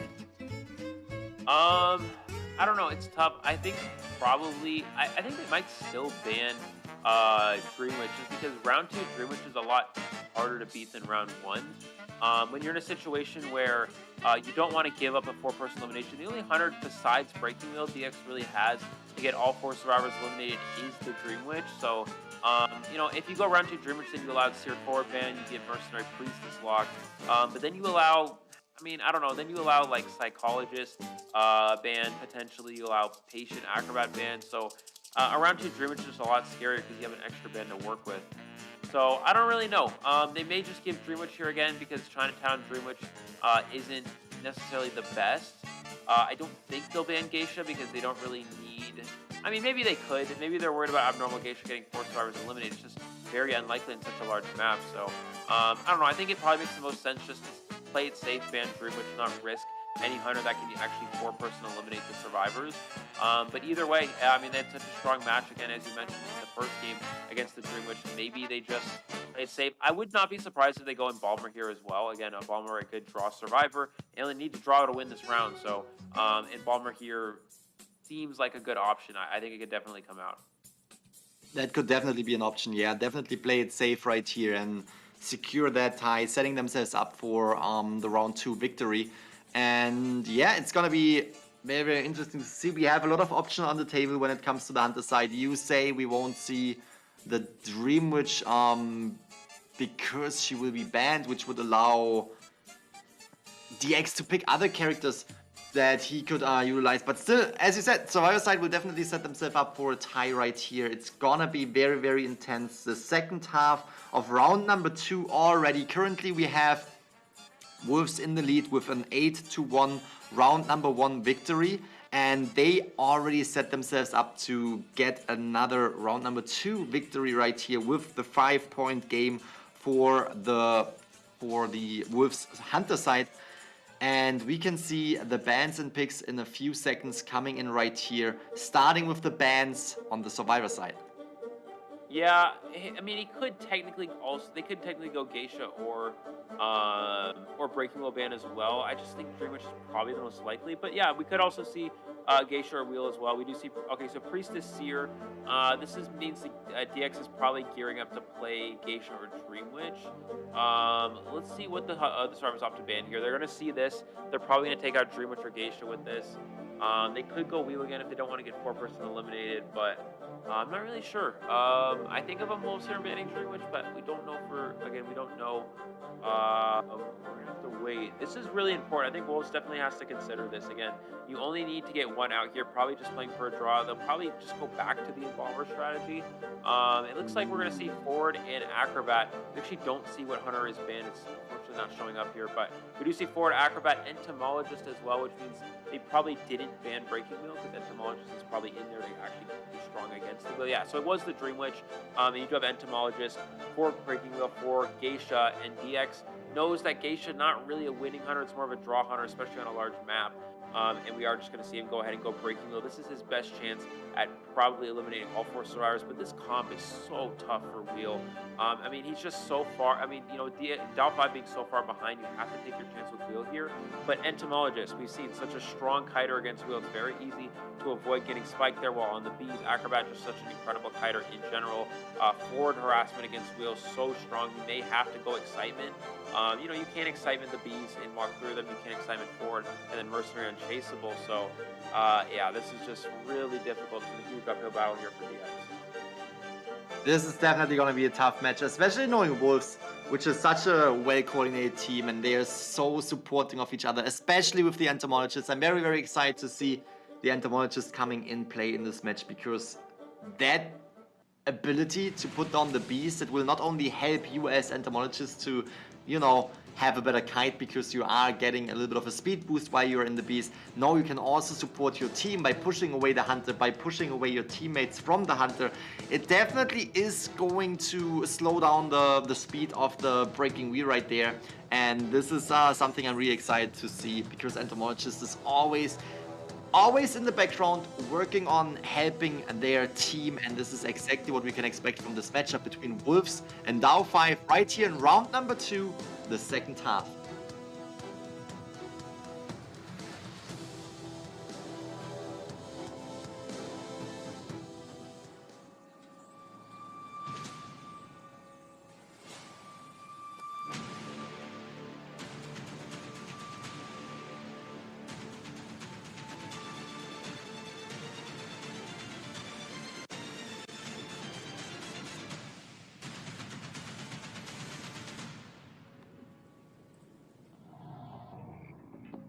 Here we go. We're going to see the bushes spawn again here from DX, the same spawn that I believe Alex got in the first round.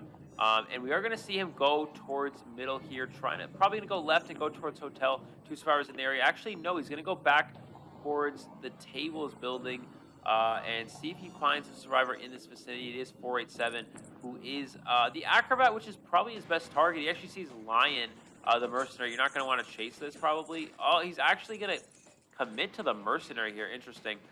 If he found Acrobat there, he would have been in a pretty good spot. Acrobat's probably, again, his best chase target. You don't really want to have to chase Ento as a wheel, and then also Forward and Mercenary, not really chaseable as well. But the Acrobat is kind of in the vicinity as well. Mercenary kind of brought him there, but Mercenary keeping the attention of DX here, trying to force him to commit here. He's able to, oh no, misses that spike as well, but he is getting the second one here.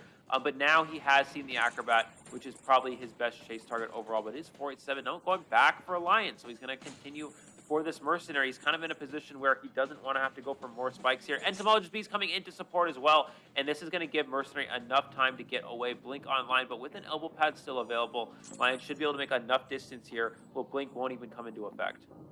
It's going to be very difficult. DX is already having a little bit of a tough chase target right here with the Mercenary. That elbow pad, we can see it on the Lantern, is getting him just the distance he needs. You can see DX is trying to catch up in the wheel form and trying to close the gap right here. We can see the Bees are coming through, trying to buy time for Lion, and now pushing the Hunter away into the corner, definitely giving enough time for the Mercenary to get out of here. And that trap did not connect. This means that Lion, the Mercenary, is buying more time, jumps down right here and is able to provide an extremely fantastic early game kite. We can see 2 Cypher machines are almost decoded. 1 Cypher machine is over halfway, and Blink is coming through, ending the kite of the Mercenary right here. And we see that DX is having the first survivor on the chair. Definitely not the easiest target to go for so early in the game, but was really committing after the first and second spike was attached to the Mercenary. Yeah, we actually say Mercenary with Pallet Boost there, so he does probably have a 369 build in comparison to typically healing. We usually see healing plus Tide Turner and Borrowed Time, so he's actually going with a bit of a stronger kiting build as well, just in case he does get chase switched. In this case, it does actually happen. We're going to have Acrobat come in for this rescue. Maybe Acrobat doesn't have Tide, but it's actually okay to go for no Tide rescues if it is a Mercenary, because yeah, no Tide, but Mercenary, again, will take a 15-second, time to go down, which is almost as long as Tide Turner anyways. So what's going to happen here, DX will go back into wheel form. He's going to go for probably 2 spikes on this Mercenary, or he may just go for 1 and go for a trap as well. That'll down the Mercenary instantly, but able to make it to this window as well. He goes for the snap, but it's, again, usually 15 seconds before he goes down, which gives so much extra time for him to get away here and extra time for the survivors to decode. Like, it's almost like a delayed tide turner effect, which just wastes so much time for Wolves. That is for sure. We can now see he's going for Jelly right here. He's trying to get some spikes attached to the fort while the Mercenary is going down. Mercenary actually didn't make it too far out of the area. Could potentially be seen by DX and is getting seen by DX. Might be found. We have the basement right here. Basement will probably not necessarily an option for DX because that is going to buy a lot of time for the rest of the team to just prime that last Cypher. We are down to 1 Cypher machine. It's almost late game. DX is putting spikes right here on the... Oh, takes that hit, is putting spikes on the Acrobat, who is already halfway injured. Now wants to concentrate on the Mercenary, but he was getting healed by the Ford and therefore gets up just in time to get into another kite with DX, and now we can see DX is concentrating on the Ford. It's really a back and forth. DX is not really committing to 1 survivor at the time. Now goes back again to the Mercenary, knows that the Mercenary could have that delayed effect again, so therefore tries to get to the Acrobat and now can snap down that Acrobat, which is the best situation for him, because if we see the late game coming in, oh, actually puts down a peeper right here and is not picking up the Acrobat either. He's going to go back towards, he's going to go back towards the middle here. He doesn't really have time to chair Acrobat. He knows he needs to pressure down some of these Cypher machines. I mean, he's just trying to, like, maybe hope that Acrobat will expend that self-heal, and then he can potentially slug him in the late game. Does find Juan, the Entomologist. Again, this is a difficult character to chase when they have those bees. He is able to get that first spike. Will have the full presence available. Juan's actually trapped in a bit of a tough area, so this is a place where DX can get the down.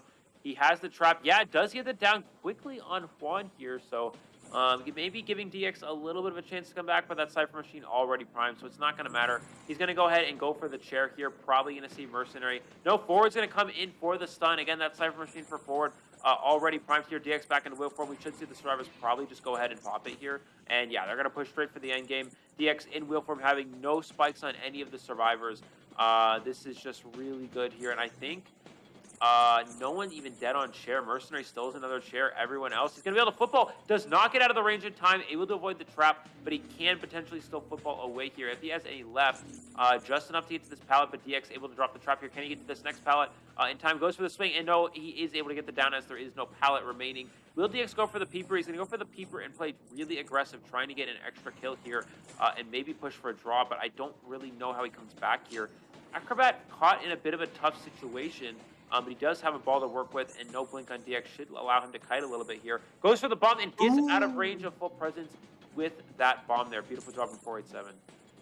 Fantastic job, 487. Definitely trying to buy some time for the Ford to potentially self-heal. We can see that that exit gate right here for the Entomologist is already open. Entomologist doesn't really want to leave because she can still support the team by, you know, taking the attention of the Hunter, buying a little bit more time for the Ford to self-heal, and we can see they are removing the spikes. They are setting themselves up for the perfect match right here, but Ford is exhausting his self-heal right here. Now is pretty much too far away to get to any of the gates, and now we can see DX is really putting pressure. He wants to get at least a tie. He wants to see if he can secure another survivor, another elimination right here, dungeon in this corner. Again, Ford is pretty much out of the game. There's no chance for the team to get him, but at the same time, this is allowing 3 survivors of Wolf's side to get out of here, and this is another 8-1 victory. So now, if we're looking at the points, it's definitely going to be extremely difficult for DAO5 to come back from. What DAO5 needs to do right now is they need to win this 3rd round, 4th and 5th round so they can actually take home the victory by rounds. Because if they are not doing so and they are tying it, we already have 16-2 points for Wolves in this first 2 rounds accumulated. So that is definitely a tough spot. What a fantastic match yet again from Wolves' survivor side. Yeah, absolutely. And again, you see, we talked about this earlier. You know, you have a really good hunting side against a really good survivor side, but we talk about which ultimately is stronger. And in the current meta, good survivors are going to beat good hunting, and that's just how it goes. How survivor sided this is currently. It's just, it doesn't matter how good you are at hunter if you have that support potential. If you have that survivor, you know, you have that strength of the survivors, which Wolves does have, they're going to be able to take down DX in the long run. In this case, already 2 3-to-1s in a row, you know, able to do it against his Dream Witch, which is his one of his best hunters. I mean, in the first round, they played a draw strategy. They didn't play a winning strategy. And Bomber is not a character that's really in there to necessarily push for wins. It's more for when you want to go for a draw. It's interesting. And Bomber's a character that can help get 4 escapes and also draws. But, I mean, again, in a drawn situation, they're able to get a 3 survivor escape there. And then they were also able to, in this round, again, just able to win against the Breaking Wheel. Alex with 4 survivor eliminations, if they keep up this pace, they could easily just win this in 3 rounds. I mean, this is just, again, this is a matchup that on paper is actually fairly close. It's about 60-40 in favor of Wolves, but Alex, I think, is the key factor here, playing so well here.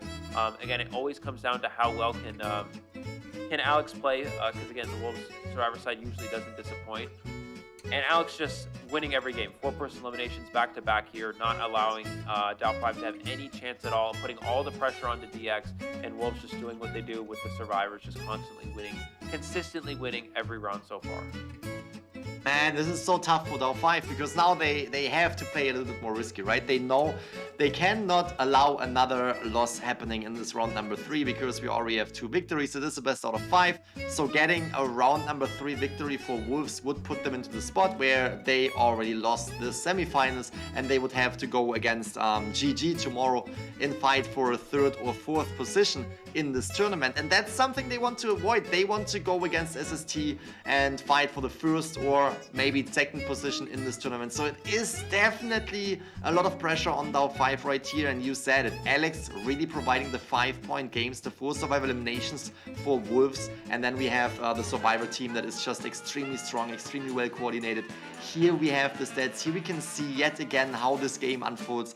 26 hits on the survivors, so Dow5 was definitely putting pressure on them, but then we also have an extremely long kiting time on the mercenary, who was the first target, also on the acrobat, and everyone else was just, you know, focusing on decoding and pushing these cipher machines and putting themselves into a really good position for the late game, and therefore making it with a 3 survivor escape, getting another 3-point game on the survivors and a 5-point game on the hunter side. Whew. That is an extremely strong start into this matchup between Wolves and Dow5 for Wolves. But if anyone can turn all of this around, it's definitely DX and Dow5's team on the survivor side as well. Question is right now, do you think that if they, let's just say round number 3 turns out to be a tie, do you think that with a tie round number 3, Dow5 could come back from a point deficit of 16-2? Yeah, no, 14 points, no. I mean, the chance of that happening is just so slim. I mean, they really have to win. It just kind of comes down to they have to win 3 rounds in a row. I mean, you can't tie one of these rounds. Again, 16 points, getting 16 points in 14 points in 2 rounds is just, I mean, it's almost impossible. I mean, we talk about in best of 3 situations, when a team wins the round 1 8-1 and second round is tied, then, you know, the team that went down 8-1 has to get 7 points in the last round, which is, I mean, it's doable, but it's unlikely. But to do it 2 rounds in a row is next to impossible, and it's just, it's not really, it's not likely at all. So yeah, I mean, the situation for Dow5 is they really have to win these last 3 rounds just to have any chance of going to the grand finals. So I think that definitely they need to try to just win these rounds out here. A tie here is not going to cut. We're going to look at a few highlights, and we will be back for round 3 in a moment. 能走吗？肉都被炸出来了。我操！这是被撞出来了，我炸出来了。我的。在哪里？我在小房。小房。我修了。可以帮。我死了帮忙是我能救。OK。死不了。OK， 并进吧。这1刀开吗？1刀开，一下就开。天门我自己。60。拿起别掉这么快就行。死不了，多了。没了。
So here we are back in round number 3 in the matchup between Wolves and DAO5. We already mentioned it. DAO5 is in a position where they just have to win these 3 rounds to take home the victory against Wolves. And this is also putting Wolves into a little bit more of a, relaxed position. If we look at Wolves right now, they could easily just tie this next round, round number 3, and then they could proceed, tying round number 4 potentially, or even if they lose round number 4, as long as they are getting a few more points than as long as they are getting 2 survivors out of the game or 2 survivor eliminated in one of the rounds, it's in one of the halves of round number 4, it's already GG's for Wolves. So it's really a comfortable spot for Wolves after these very, very strong first 2 rounds. We are jumping right into a quick interview. 因为大家也是第一次进学员嘛，还有一些状态需要慢慢回来的。不过现在看来好多了。日人斗5的准备的话，应该就是每次开局做最坏的打算，装个佣兵前锋，然后想出怎么样打的对策吧。然后获胜的关键就在于别再刷佣兵前锋了。And this is exactly what we have been talking about. It is really coming down to, analyzing the strategy of the opponent's team and going against their strong points. Yeah, so we'll see here. It looks like we actually have Wolves picking this map as well. So already up 16-2 with map selection in round 3. Looking very, very good for Wolves. If DAO5 wants to come back, this is going to have to be like the biggest comeback I think we've ever seen in COA history. If they want to try to win here and make it to the finals. So, it's going to be difficult. Now, keep in mind, the loser of this match is not out of the tournament. We will have the third place championships fighting for third tomorrow. And then we will have the winners, of course, of this match playing against SST in the grand finals. But, DAO5 does want to be able to be in that grand finals if possible. So, again, Alex on the Hunter side here, Arms Factory. This is going to be a very beneficial map for him. The one thing that you do have to worry about as it being Arms Factory is that the survivors don't have to ban your breaking wheel, so they do technically get 1 extra ban to work with. So I think we'll probably see Alex's Bonbon should 100% get banned on Arms Factory, and then we may see something like Bloody Queen or Geisha. I don't know if the survivors want to ban Sculptor as well as an option, but I don't know. Bonbon 100% should be banned. I don't think that's even up for debate. And we'll see what the last one is. Again, Wolves so far ahead here, up 14 points, up 2 rounds.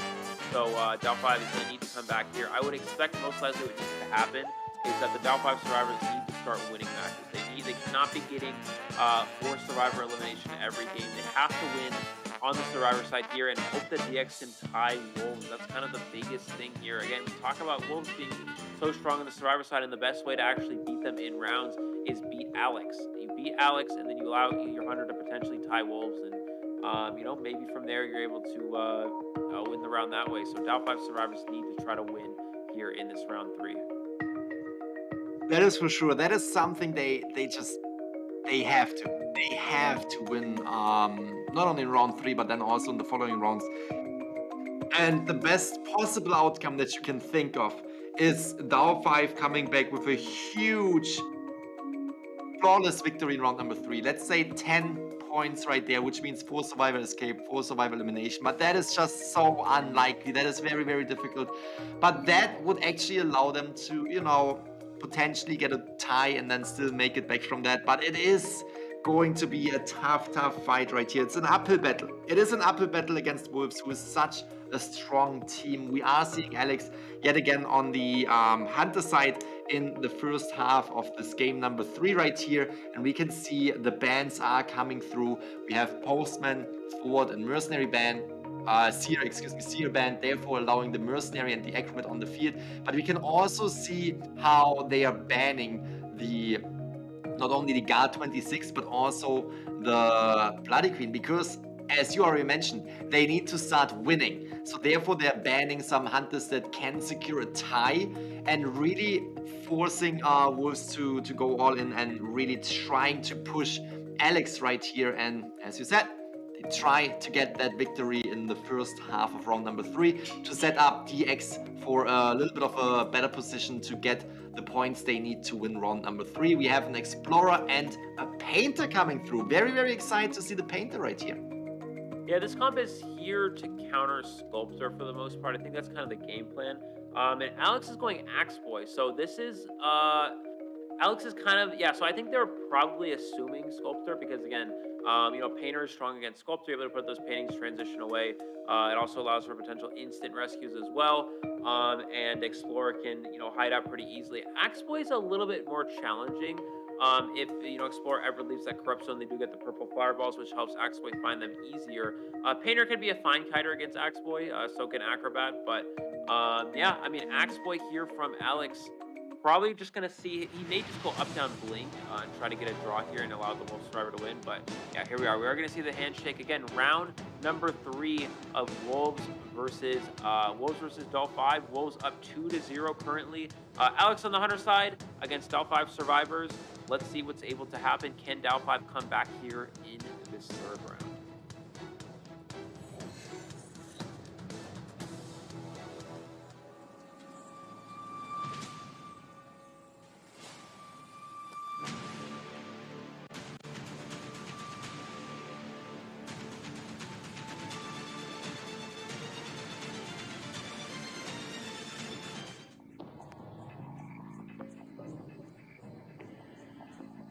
Here we have it, Alex immediately transitioning over to the Shake area, trying to find the first survivors, and we can see that he already spotted Bobo, which is the mercenary, not the best find, and Alex knows that, tries to concentrate on different survivors this time. Is going into an area. Look at the rotation on the survivor side. We have seen this over and over again in round number 1 and round number 2, where Alex is really struggling to find his first target because of the rotation of the survivors. But he can still come back from this. He always does, at least in the first 2 rounds. He finds Yua, who is the Explorer. Definitely the best find out of all of the survivors, because the other survivors can definitely kite the X-Boy a little bit longer, and Explorer is the main decoder of the team too, but it's gonna be difficult to figure out where that Explorer is hiding. Yeah, I don't think if you're Alex or you want to spend a lot of time looking for the Explorer, the chance of you actually finding the Explorer with all of these grassy patches around here is just so unlikely. He's going to keep walking here. He's going to lose tinnitus, and then he's probably just going to straight up leave. He's not going to waste a lot of time here. If you spend a lot of time looking for the Explorer, the Survivor's going to pop so many Cypher machines. So he's still looking for Explorer. I don't really agree with this. The longer you look here, the more, the more Survivors decode. It could end up turning into a 3-Cypher hide, which is not something you hear every day, but it actually is a strategy that you see with Explorer. And Alex actually trying to bait the Explorer out here, out of hiding, and I don't think Equal Health fell for it. No, he's staying hidden. He is not getting baited at all here, so Alex is just wasting so much time trying to swing in these patches of grass here, really looking for the Explorer, but this is really strong for Doll 5. The longer this Explorer hides, the longer Alex spends time on this. Even if Explorer goes down very quickly, it's not going to matter. He's already wasted so much time just hiding away here.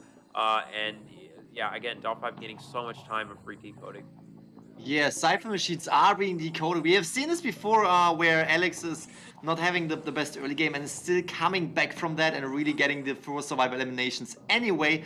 But he definitely wants to get that Explorer right here. We can really see how determined he is to figure out the location of the Explorer and to bring him down, but we can also see how only 2 Cypher machines are remaining. We are seeing the 3 Cypher hide right here. Will Alex eventually say, all right, that's it, I'm gonna go for another survivor, even if the Explorer would be the best find? Or will he just stay in this area and try to figure out where the Explorer is? He is going to transition out and is finding Bobo, the mercenary, the survivor he saw at the very beginning of the match. And he doesn't want to go for him. He doesn't want to go for Bobo right now, because he could definitely buy enough time for the rest of the team to finish these last 2 Cypher machines. So therefore, he is going into the area where we can see the last 2 Cypher machines remaining. This is actually quite good for him, because now he can not only chase the survivors that he wants to go for, but he can also protect the Cypher machines from being primed. Yeah, this might be the least exciting Survivor win we're ever going to see. Just a lot of walking around for the majority of the first part of this match. But yeah, I mean, now we're going to look. He's finally found a target worth chasing. It is the Painter, but I mean, at this point in the match, the match is already over. I mean, the Cypher Machines are so far pushed. Beautiful pallet stun as well to last even longer. Look at that, one Cypher Machine remaining.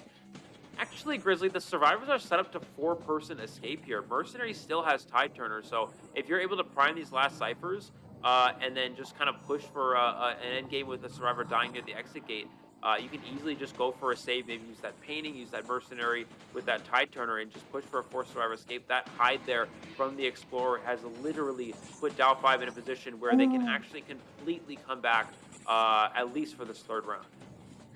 Excuse me, that fireball was way too close for me. That was crazy good. Really jumping through it and not taking that hit. And as you said, they are setting themselves up for a full survivor escape. And this is what I was talking about.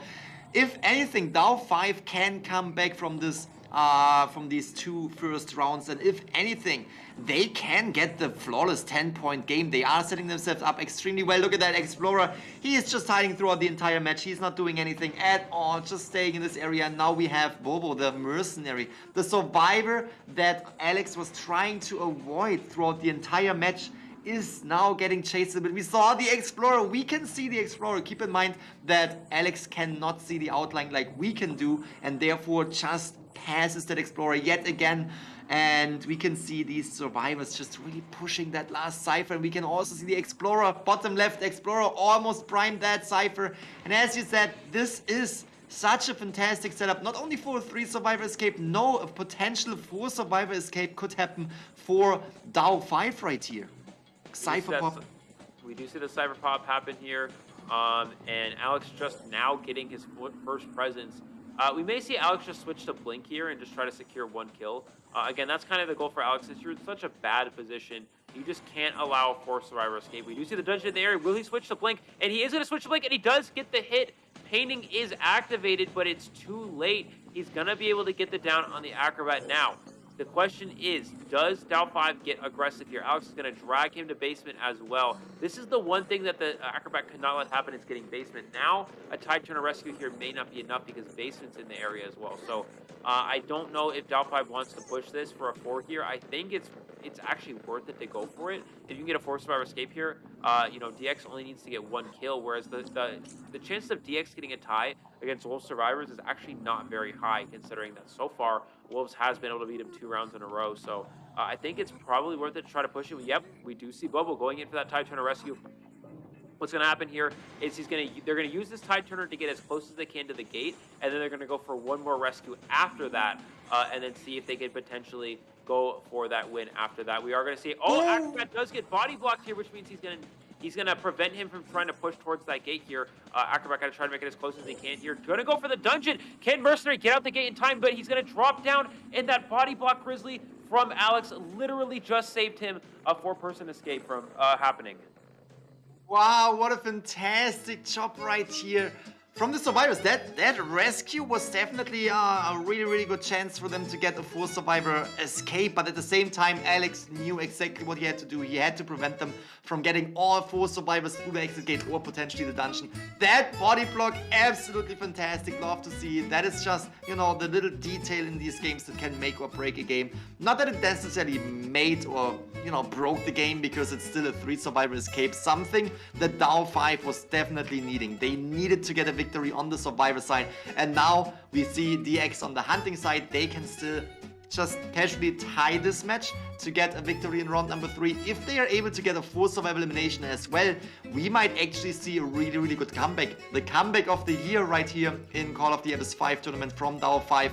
So this is really going to be an interesting match. But overall, what can we really say about the match that we were just watching? There was a lot of hiding involved. There was the Explorer, who was basically hiding for 3 ciphers and even longer. We saw Alex just staying in this area even after 3 ciphers have been popped. The Mercenary was always kind of inside as well, but Mercenary was just a character you don't really want to go for. Not early in the game, and also not when you know, okay, 2 Cypher machines are getting primed.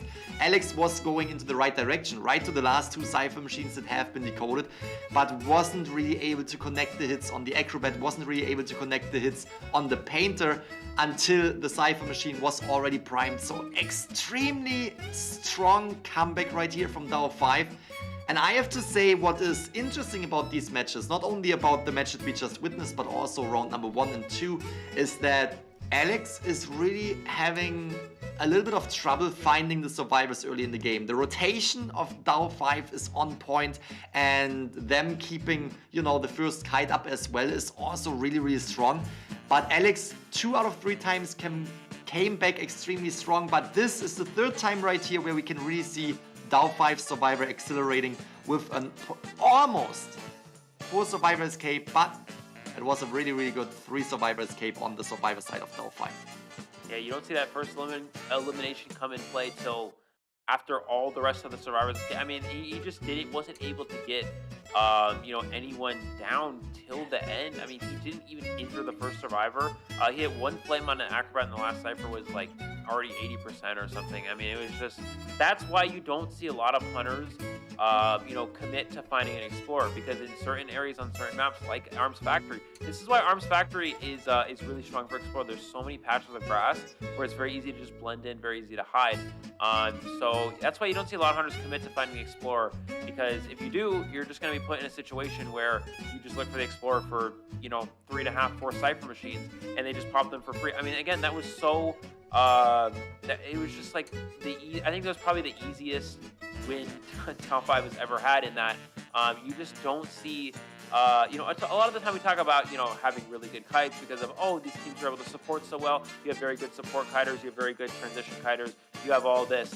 But in this situation, all the Explorer did was just crouch and not move for half the match, and the survivors literally win because of it. I have to say, definitely one of the more interesting matches here in the Call of the Abyss 5 tournament. But again, it's just showcasing that DAO5 is definitely having the chance to turn this around. And I think, you know, imagine this. You're Alex right there, and you could snipe out that Explorer so early in the game. Imagine you found that Explorer. How good this game would have been for you on Wolf's side right here. How good you would have been able to excuse me, make this another 3 survival elimination, potentially 4 survival elimination. But at the end of the day, as you said, Explorer on Arms Factory and all these grass patches, he was hiding behind the rock. He was at one point just hiding right in front of Alex, right in front on the right side, which you just can't see. You can't see him. The small boy Explorer is not easy to find out, and therefore this was definitely a great match for DAO5, because even after Wolf was changing his strategy, and even after Wolf, Alex was trying to find different survivors, for example the Painter, who was the 2nd best pick out of the team, he wasn't really able to bring down that survivor extremely fast, giving DAO5 the time that they needed to prime that last cipher machine, make that cipher pop happen as soon as that first survivor went down. And that is definitely a really, really strong team, DAO5. You can't underestimate DAO5's survivor side. But now it is in the hands of DX right here to turn this round number 3 into the secure victory, after the survivor side was already basically doing their job, securing some points. If DX can get the 5-point game, that would be the favorable outcome for DAO5. That's also gonna be a difficult task against Wolf's survivor side, so the minimum that you want to go for is a tie, so you at least win this round number 3 for the team. Yeah, so what are the survivors banned here if you're Wolves here? So Dreamwitch 100% will be banned because of course it is Arms Factory. You're not giving around for Dreamwitch.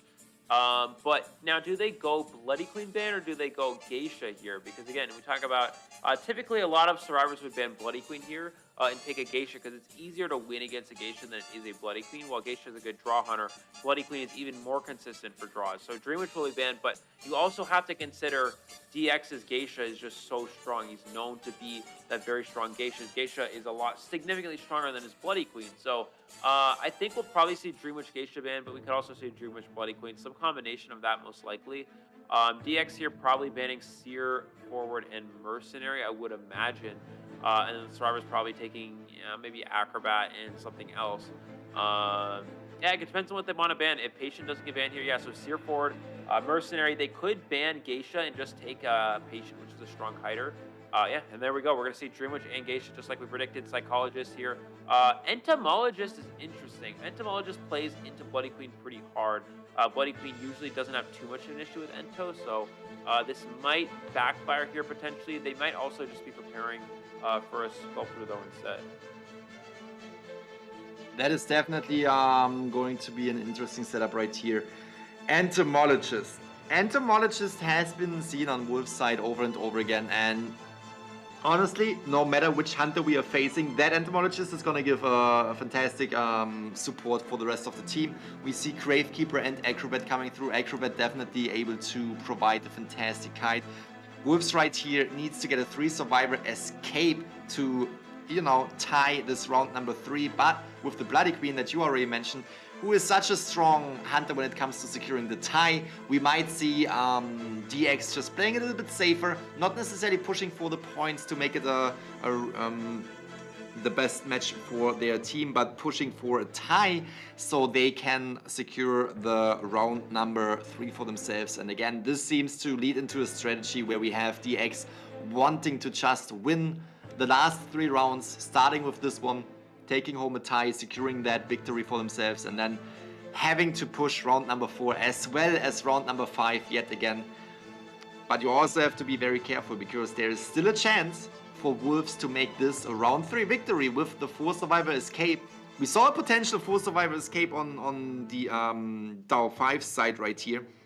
So therefore it's definitely possible for Wolves to pull that off as well. If they are doing so, that is going to be the victory for Wolves, but it is definitely a difficult task against such a strong tie hunter like the Bloody Queen.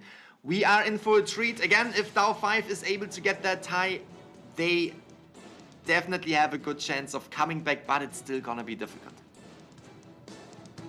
Absolutely. Again, Bloody Queen just in here to get the draw, secure that draw for this round, and put themselves in DAO 5 in a situation where they can win these last 3 rounds. And here we go. Wolves versus DAO 5. DX really needs to draw here. If Wolves get 3 out, they will tie this round and put themselves in a winning position moving forward. If they get 4 out, they will just win straight up 5 rounds. Wolves Survivors versus DAO 5 Hunting. Let's see if they can make this comeback.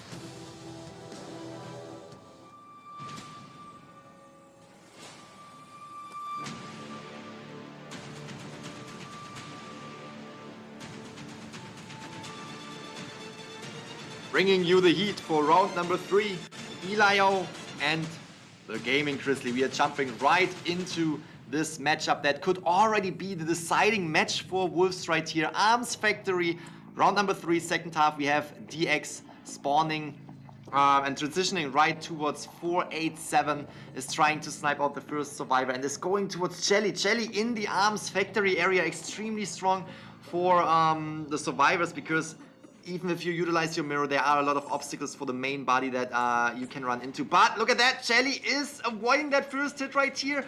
Psychologist is really dodging the mirrors, is going inside the factory. Now that the Bloody Queen is outside, she has a good chance to actually connect these hits.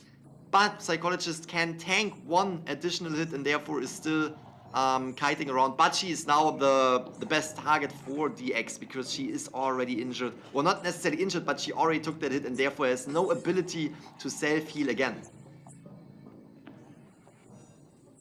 We do see him go for the mirror, having to switch here, and this actually gives Jelly a chance to potentially kite out this mirror. Was almost able to kite out the first one as well. We should see him probably go to these pallets here, trying to use this. Can be a mind game situation. Goes to the swing and walks to the pallet, getting the hit without a mirror image is very important. Now he can just go for a blink, but he does have that pallet boost, which means he's able to transition away here, forcing DX to break the pallet instead, kind of just delaying the inevitable. Again, that's the very important thing, trying to hide out in this pallet. Did DX actually lose him?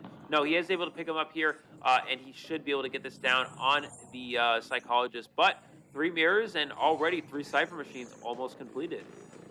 That is something you really have to point out. The Cypher Machine progress is going strong. We were trying to replicate the strategy, just hiding it out, just buying enough time by hiding in the corner right there. But it didn't really turn out in their favor. But again, Wolves is such a strong team. They already have 3 Cypher Machines done, or at least almost 3 Cypher Machines done. We can see the Gravekeeper coming through. We have the Bloody Queen's mirror up and is hitting the Gravekeeper. Rescue is happening before half. We have Tide Turn in effect, but the mirror will catch up and we will see a switch right here. Potentially a hit on the Psychologist before switching back.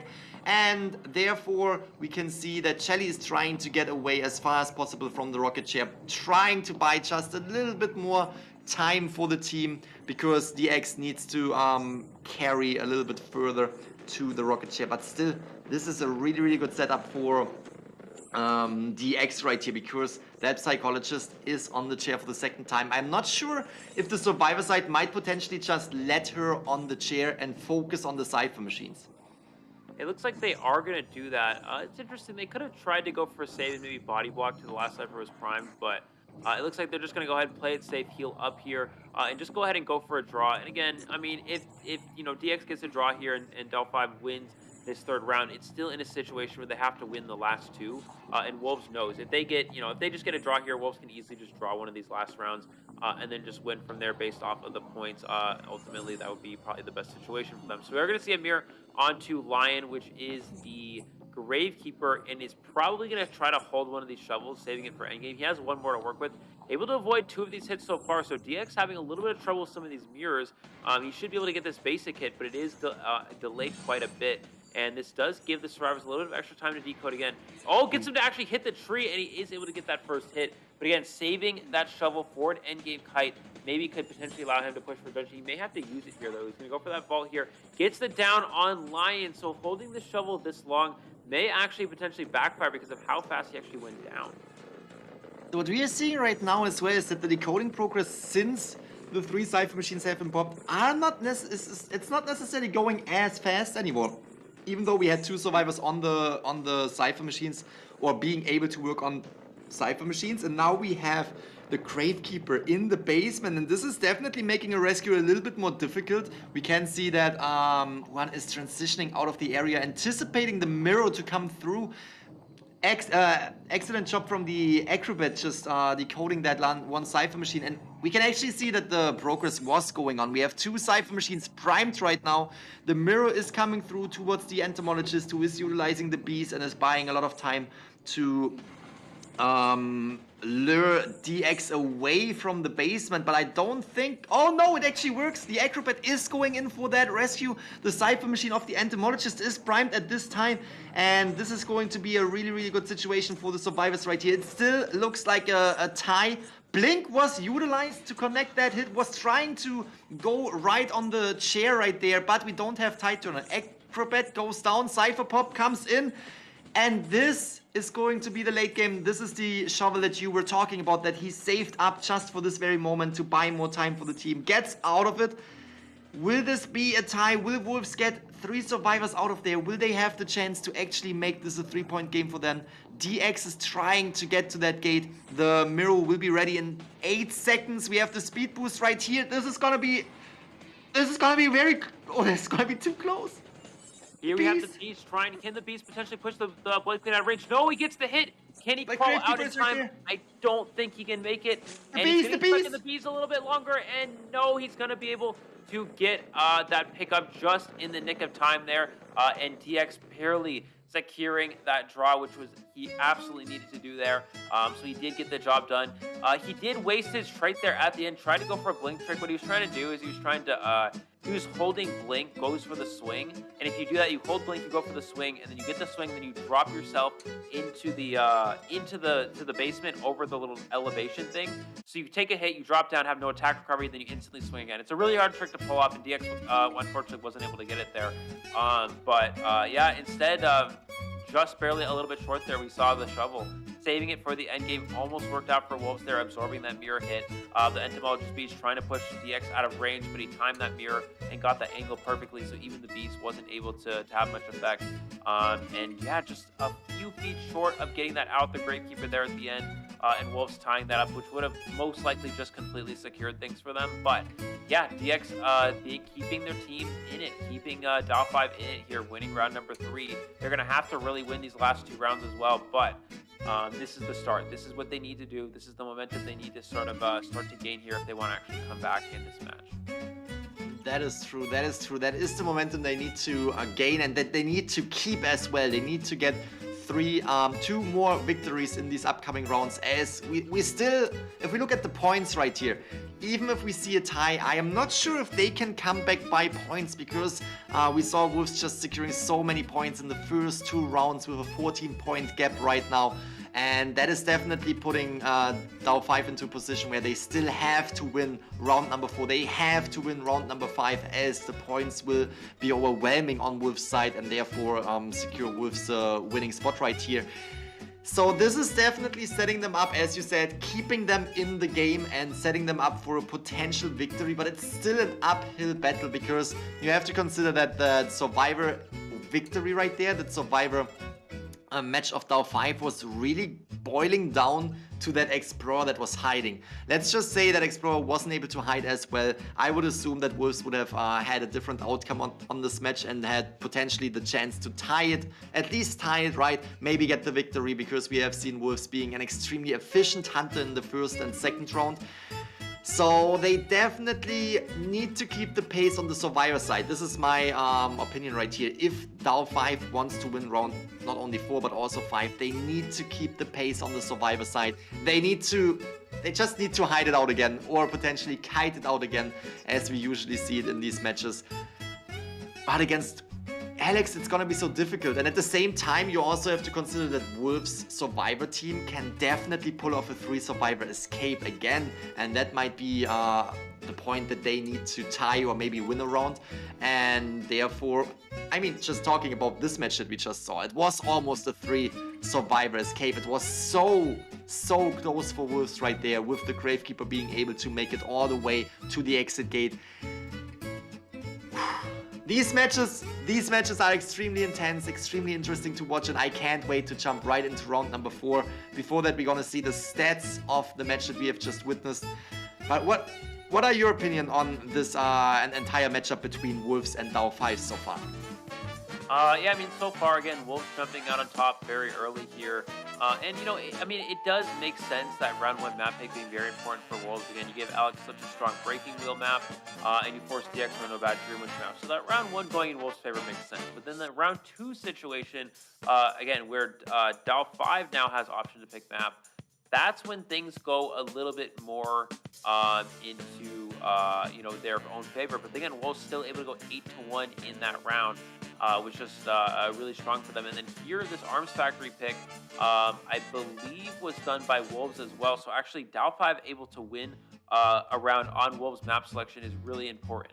That's sort of the what they're going to need to come back. And now DAO5, the other thing is they get to pick the 4th round map. So this is going to help them even more. So if they're now able to win this last one, then they can go to a 5th round. I think going into this 4th round, they have a small advantage in that, again, they get to pick map, and then DX's Hunter Pool runs so deep, whereas Alex's does as well. But DX has been proven to be more efficient with so many hunters, whereas Alex is very specific to Bonbon and Breaking Wheel. And we saw it in the first 2 rounds, 2 4-person eliminations, but then when you're forced off of those 2 hunters, he was forced to go Axe Boy, and it didn't work out too well for him, whereas with DX, as these rounds progress, he's still going to hold his strength that he has with these other hunters.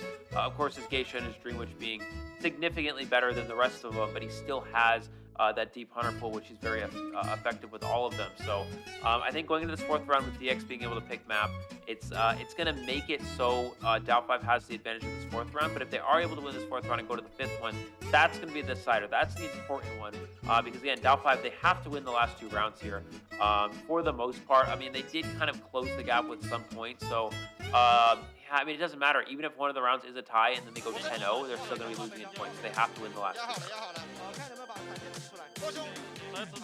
这边过去需要20秒。贴反了，贴反了。待会救我一下。上门怎么说？我现在下去够了啊。我要一会儿告诉我现在。够，我门已经40了，40，救下来就够，救下来就够。我能救。没有。蹲地叫。我走了。现在废吗？废了。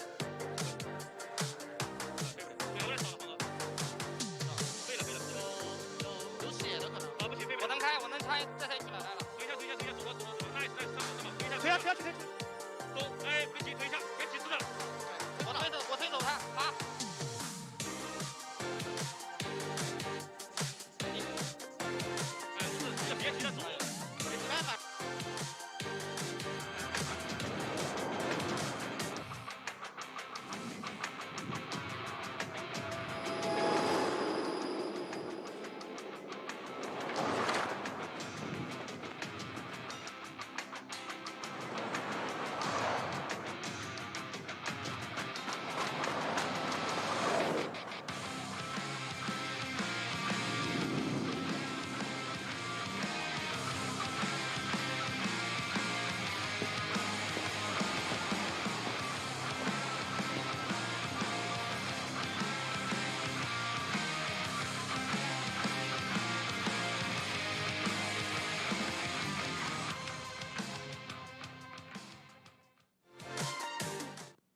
All right, ladies and gentlemen, welcome back to our fourth round of Wolves versus Dow5. This is going to be kind of the deciders of who's going to face against ST in the grand finals. And again, Dow5 has to win these last two rounds. They cannot afford to tie any of them, or Wolves will ultimately win on points. So, as we saw, Wolves taking the first two rounds 8-1 in each of them, going up 14 points after the first two rounds.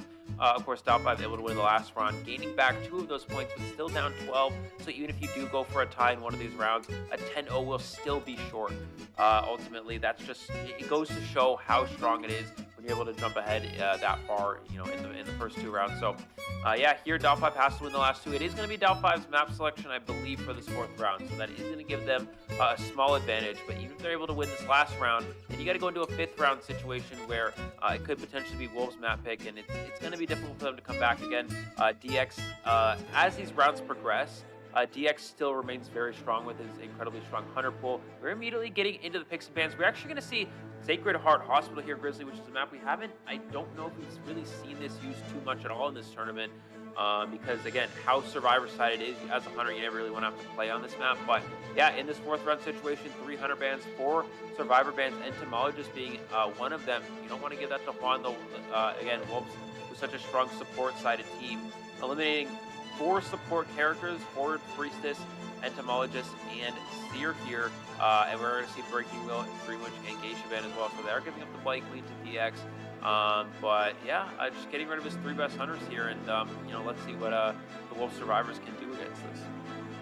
This is going to be really, really tough. Asking you right now, because we saw yesterday, I think we saw Dow5 DX coming in with a Nayat. What do you think about Sacred Heart Hospital Nayat?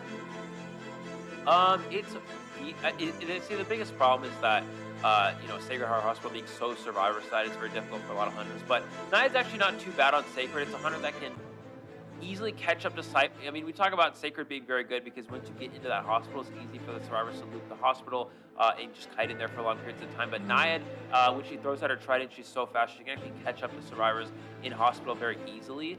And you can put them in a situation where they can't really get out of range if they can't transition away from her inside the hospital, because she catches up instantly. She can also loop the entire bottom floor of hospital and make it so it's very hard for the Survivors to actually kite in that area. But that takes a long time, and it's not always worth it because again of how much time it wastes to do so. But yeah, Nayat can catch up very easily to Survivors inside hospital. So going to hospital isn't always safe like it is with certain Hunters. So Nayat here, Sacred Heart Hospital pick for Dow5 might just be so DX can actually just go in and play with that Nayat. That could be definitely an option, and I really like to see these bans. Just now that we have so many bans, we're gonna see the Entomologist ban, because Wolves with that Entomologist was always really pushing the Hunter to its limits, and we actually gonna see a Photographer on DX right here. That is going to be very interesting. We have seen I think the Photographer on Sacred Heart Hospital before in this tournament, so definitely a good pick to just slow down the decoding progress right here. And again, they need to go for victories. Ties won't be enough. So if Dow5 DX right here can secure a 3 survival elimination with the Photographer, that would be an extremely strong start for this round number 4. Photo here from DX. I don't recall the last time he ever even played Photo, so this is kind of a surprise pick from him here. I don't think we saw this coming. I don't even know if Wolves saw this coming. Again, maybe this is something these Survivor teams don't know that we don't know.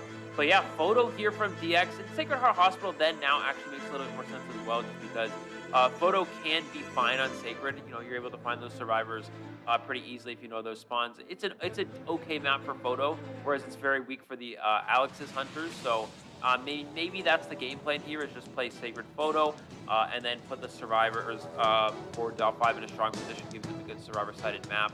So yeah, interesting from DX. Photo again, Grizzly, not a tournament Hunter we see very often because it struggles against four-person voice communication. But in a situation where you're very desperate, you need to make a comeback here. It could be a good option, again, as a non-expected pick here from DX. And again, caught both. I think it probably caught both of us off guard. But yeah, Wolves Survivors versus Dow5 DX's photographer in round number 4 here. Dow5 needs to win these last 2 rounds if they want to come back and go to the grand finals.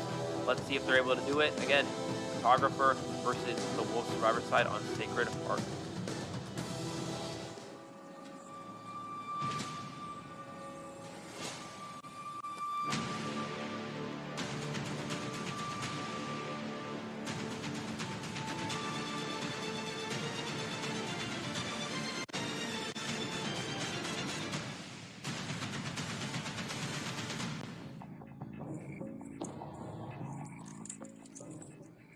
So we are going to see an instant photo here from DX here. Sometimes we do see photographers try to play more of a slow game, go into, you know, find a survivor first before taking a photo. I think DX might either have excitement or teleport here. Teleport photo we probably don't see happen. He is going to see an instant find onto the mercenary, so this is a good start for DX here. Probably going to pick up the mercenary, walk around, and try to find more survivors in this ruins area. Survivor does, of course, spawn near ruins. Will DX find him? Oh, immediately, I think he found a second one. So DX with a fast start here. Excellent eyesight.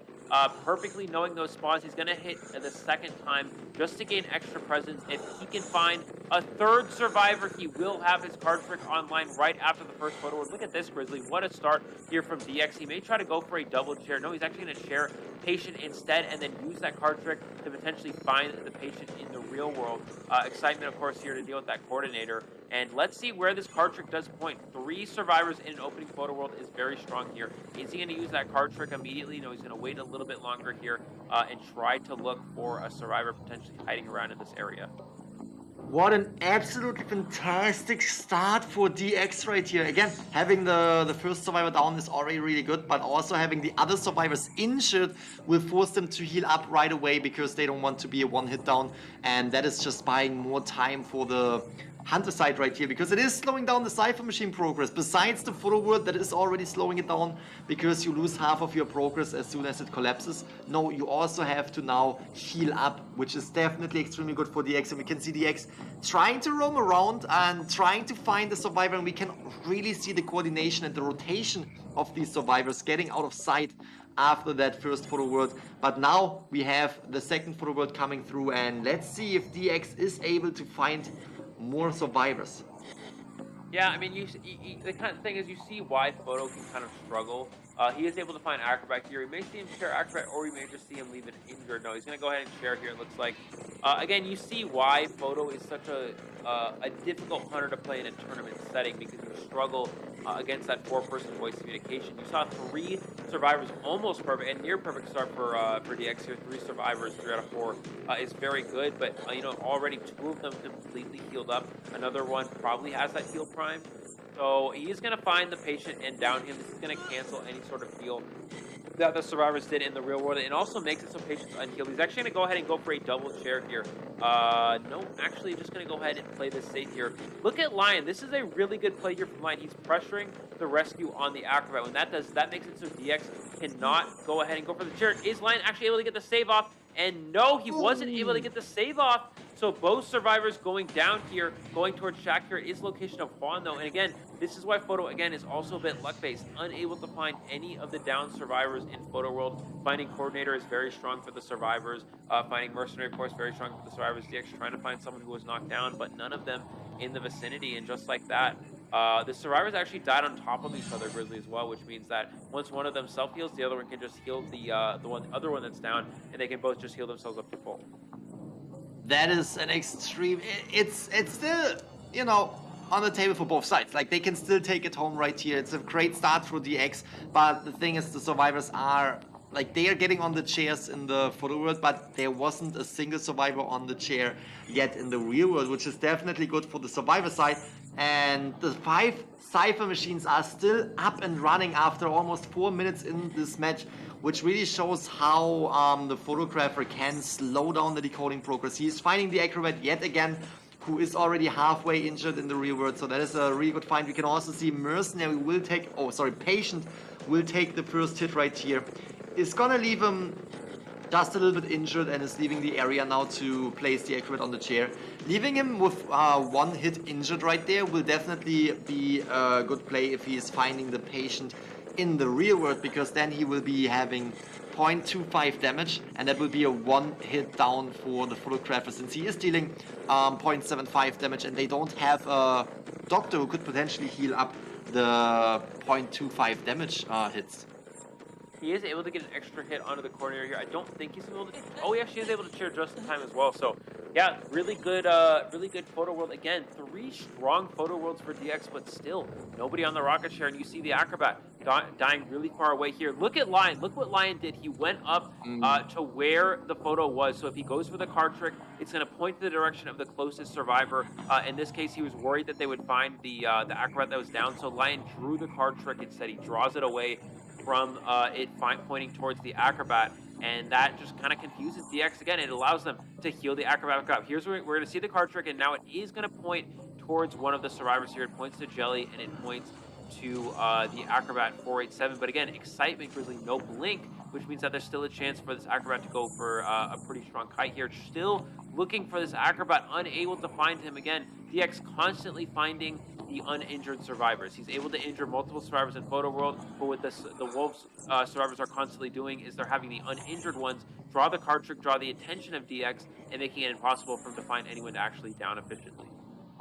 We have the Acrobat down in the Photo World again, and is most likely being the one who is getting carried around, trying to find more survivors in the Photo World again. And we, I think, can see that he is just trying to find more survivors. But now we are down to 2 Cypher machines. We are down to 2 Cypher machines, which is definitely going a little bit in favor of the nice find right here. Which is definitely going a little bit in favor of the survivor side right now, because they are, despite the Photo World and the slowed down match, because they have to heal up so many times, they are able to decode these ciphers, and they are able to really put pressure on DX right here. Still not able to find any survivor in the real world, and not able to share a single survivor yet throughout the entire match. We are going to see him go ahead and injure that Mercenary as well. Can he get the chair off potentially on this Acrobat? He's going to get it just in time as well. So again, another really strong Photo World from DX, getting everybody injured, getting somebody down. Can he? But I mean, he just has not been able to find anybody worth chasing at all. I mean, the Wolves survivors have just played this game so beautifully, and again, you see how Photo is such a hunter that is disadvantaged in a tournament setting. His constant communication from Wolves is preventing him from finding anybody that he can actually even down and put on the rocket chair. He's going to go for a card trick.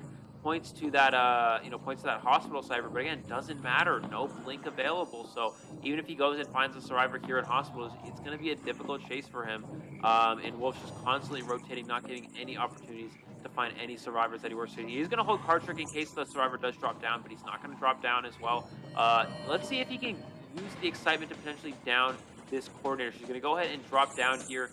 She may know that he has excitement and not go for the flare gun at all. Gets the pallet drop in time as well. DX going to go ahead and break it.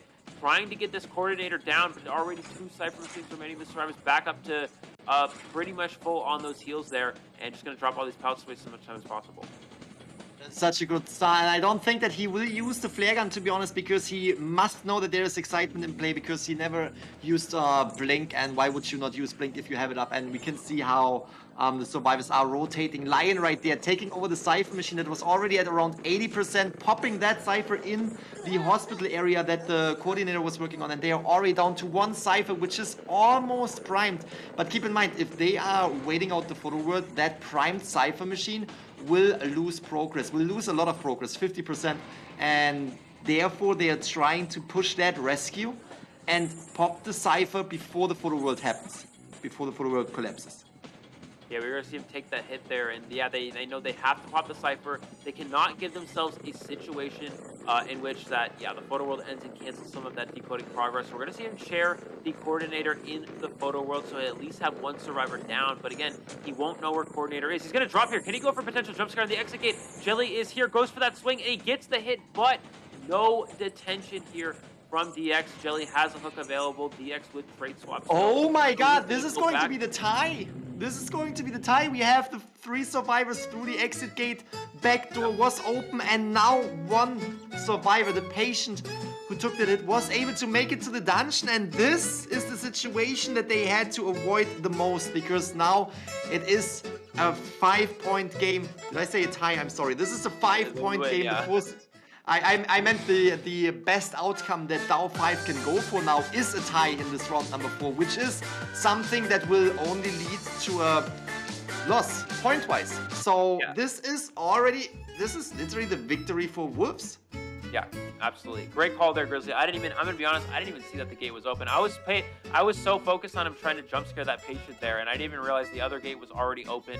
Dungeon was over at the T-wall area. He just hooked straight there, got out the exit gate, and Wolves 4 survivor escape. That 100% secures the victory here, because again, even if DAO 5 gets a 4 survivor escape of their own, and then they are able to win the last round, even 10-0, they'll still be behind 2 points. So it doesn't even matter at this point. 4 survivor escapes, securing the win for Wolves. They will be advancing to the grand finals against SST tomorrow. Excellent job from Wolves here. And again, you see why tournament photographer is just so incredibly weak, because of that communication from Wolves. I mean, they played it perfectly. DX never chaired a survivor up until the last Cypher machine, and at that point it didn't even matter, because the Wolves had such a strong position. And yeah, it just goes to show again why photographer is very, very weak, in a tournament setting. Again, DX did his best with what he had, but it's one of those things where you try to come out with like a surprise character that you don't really expect, maybe a non-meta character, and you kind of try to catch teams off guard. But Wolves just so prepared for this matchup already, and they came out with a 5-0 in this round. Absolutely fantastic, and bringing that excitement, forcing that excitement on the photographer as well by bringing the coordinator was definitely a strong move as well, because we saw that he could never actually use a straight once. He didn't use it for the flare gun because the flare gun wasn't triggered, and as soon as the flare gun would have been triggered, he could change from excitement to a different trade. I'm not sure if he was bringing trump card, I can't really recall, but even if there was no teleport. Teleport could have changed a little bit by teleporting to the other gate and potentially bring down some survivors. But the main condition they had to reach right here was to get at least 1 survivor eliminated. And with Wolves getting that dungeon escape with the patient who still had all of his grappling hooks, I think, available, because again, they were not allowing DX to find them in the real world. As soon as someone took a hit in the photo world, they were immediately communicating to the team where the photographer is inside the photo world, and therefore it was almost impossible for DX. Look at them, 18 hits on the survivors, and almost none of them were actually landing on a real survivor in the real world, and the decoding progress just extremely strong, even with these slowing down with these photos that were slowing down the decoding progress. We see how strong Wolves were, and they were playing it slow, they were playing it safe, and they ended up getting a 4 survivor escape. What a fantastic match. Yeah, absolutely. I think out of the 18 hits, I think only 3 were in the real world. There was 1 to down the coordinator. There's 1 on the. It might have been 4 actually, because there's 1 in the on the acrobat on the rescue, and then 1 when they popped the Cypher machine, and then that 1 extra on the jump scare on the patient.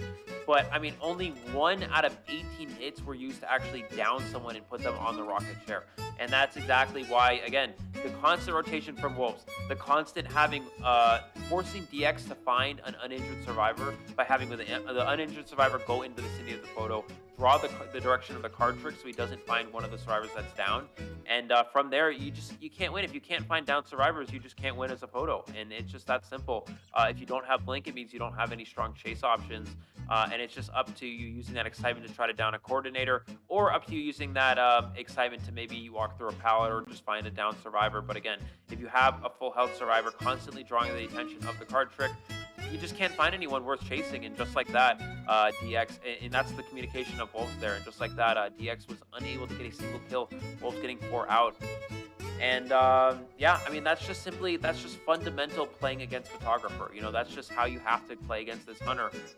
You know, as long as you know how to do it properly. Again, photo in rank can be very strong because, you know, again, lack of communication if it's not 4-person VC and, you know, just not, maybe people don't know how to play against Photo properly. But here, Wolves knows exactly what to do. That's just, again, fundamentals. Playing against Photo, they did it perfectly and they were able to get 4 survivors out the exit gate.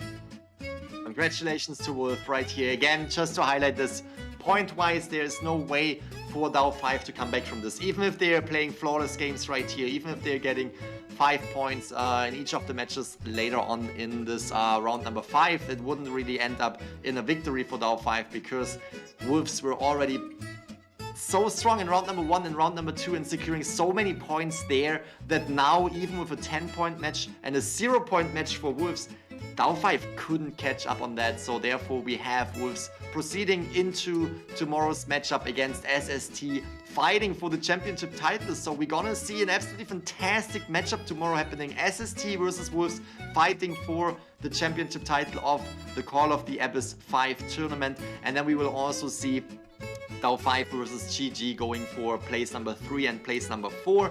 So that's definitely something to look forward to.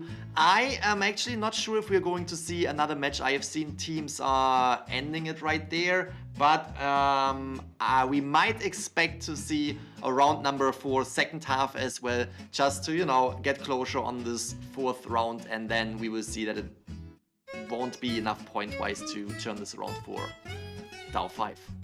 Yeah, I know in a lot of tournaments they usually play the extra round out, but so far in this COA, for the most part, I think they've been ending it early. I'm not really sure though. We'll have to see.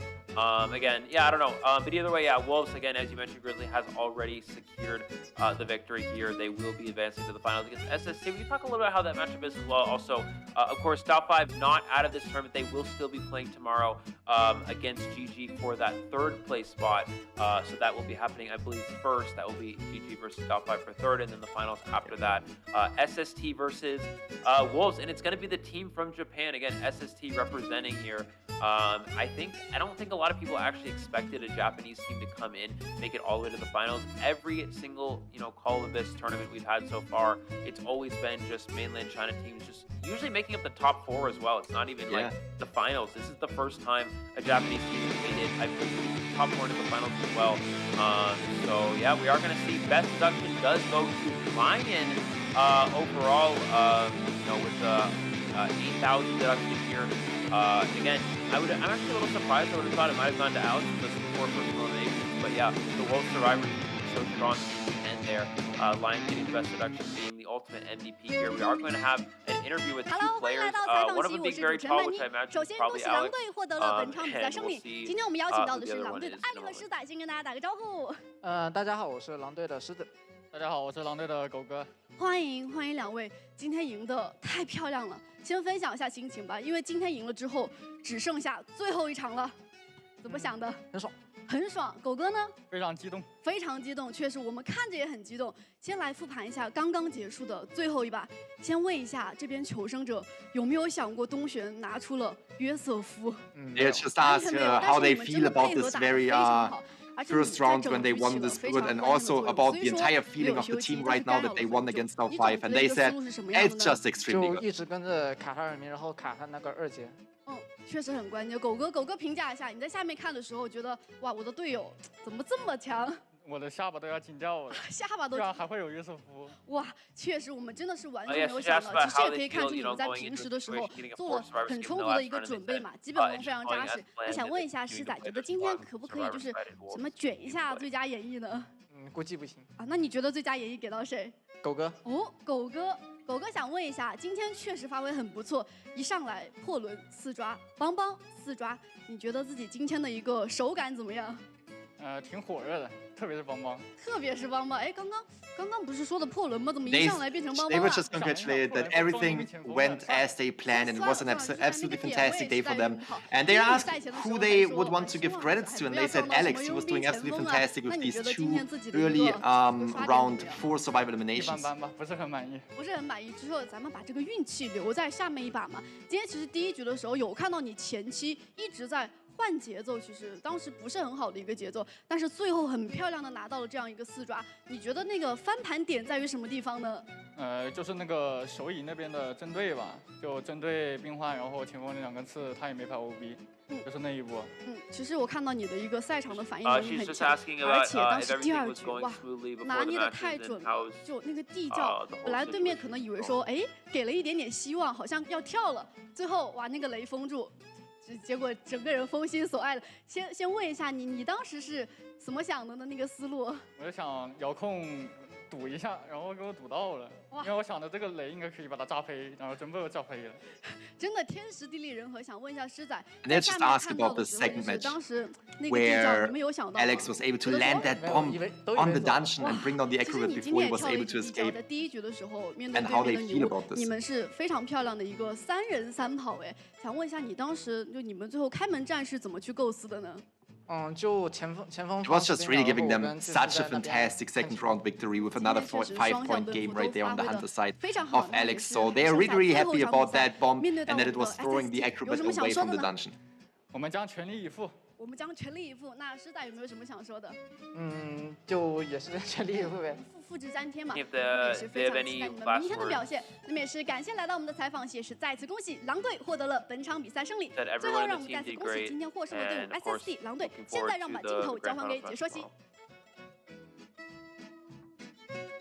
Just wrapping everything up right here and thanking the team for joining on the main stage right here for this interview. And yes, I have to agree, I am also really looking forward to the matches tomorrow. Again, we will see Wolves, who just won against SST, the Japanese team. And as you already highlighted that, we never have seen a Japanese team fighting in the grand final match, in the final match for the championship title. So that is definitely something very, very exciting, especially since we have seen SST today, as well as Wolves, and how well these two teams performed in their matchups before. So it's very, very exciting to see these two go against each other tomorrow for the championship title, and it's gonna be extremely intense. I am very, very curious to see if we will have a round number 5, potentially a round number 6, because it's gonna be head-to-head between these two teams. But also, congratulations to not only the two winning teams, SST and Wolves, but also to DAO5 and GG, because they still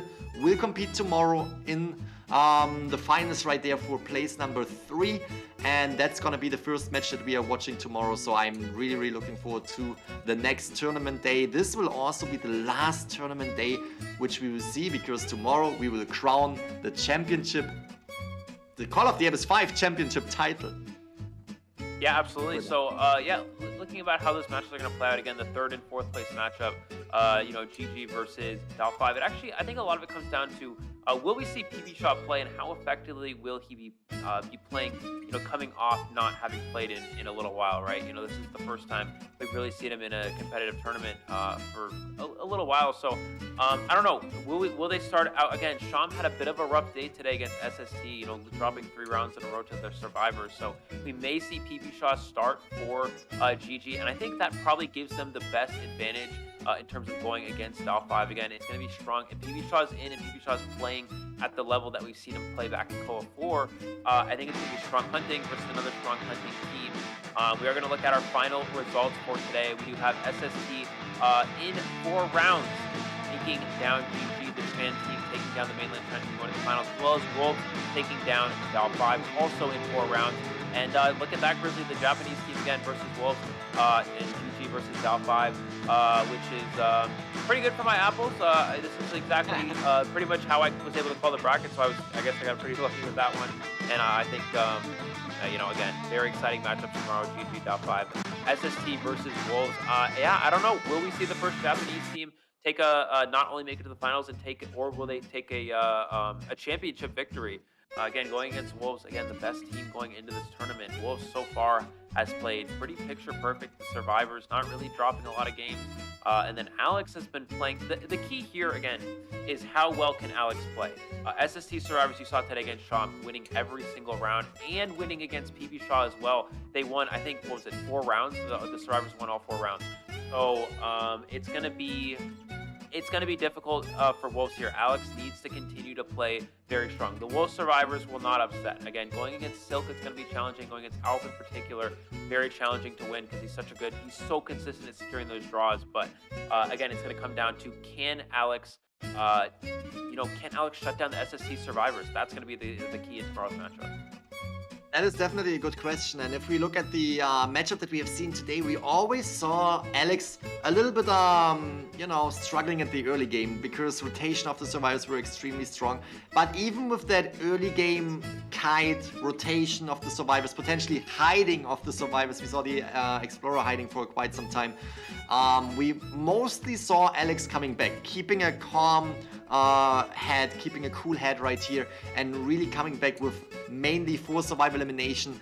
And that is definitely something that we can look forward to, because if SST is able to start extremely strong early in the match and then keep up that pace later on, potentially getting ties or even victories against Alex, that could put them into a really good position to secure the championship title for Japan, for SST.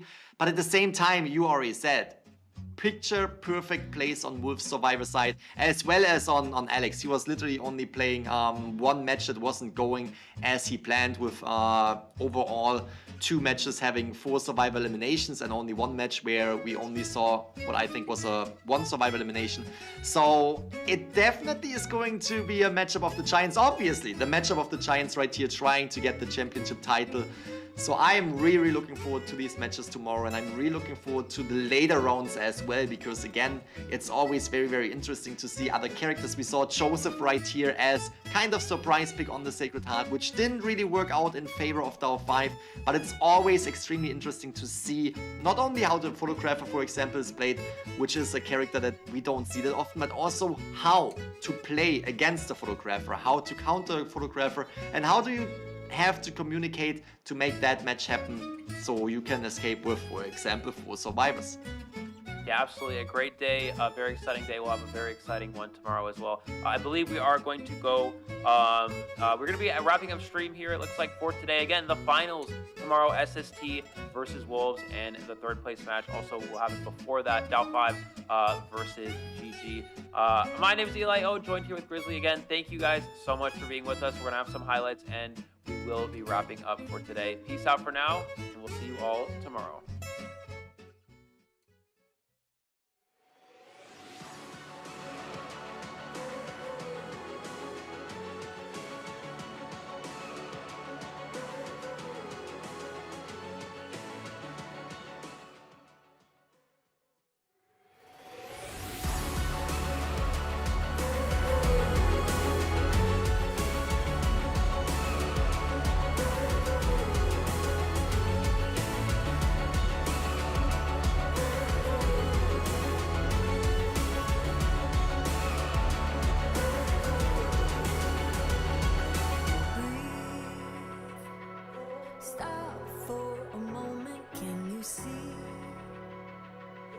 Nothing is broken, you are here. You found the strength to come back from the end of the road.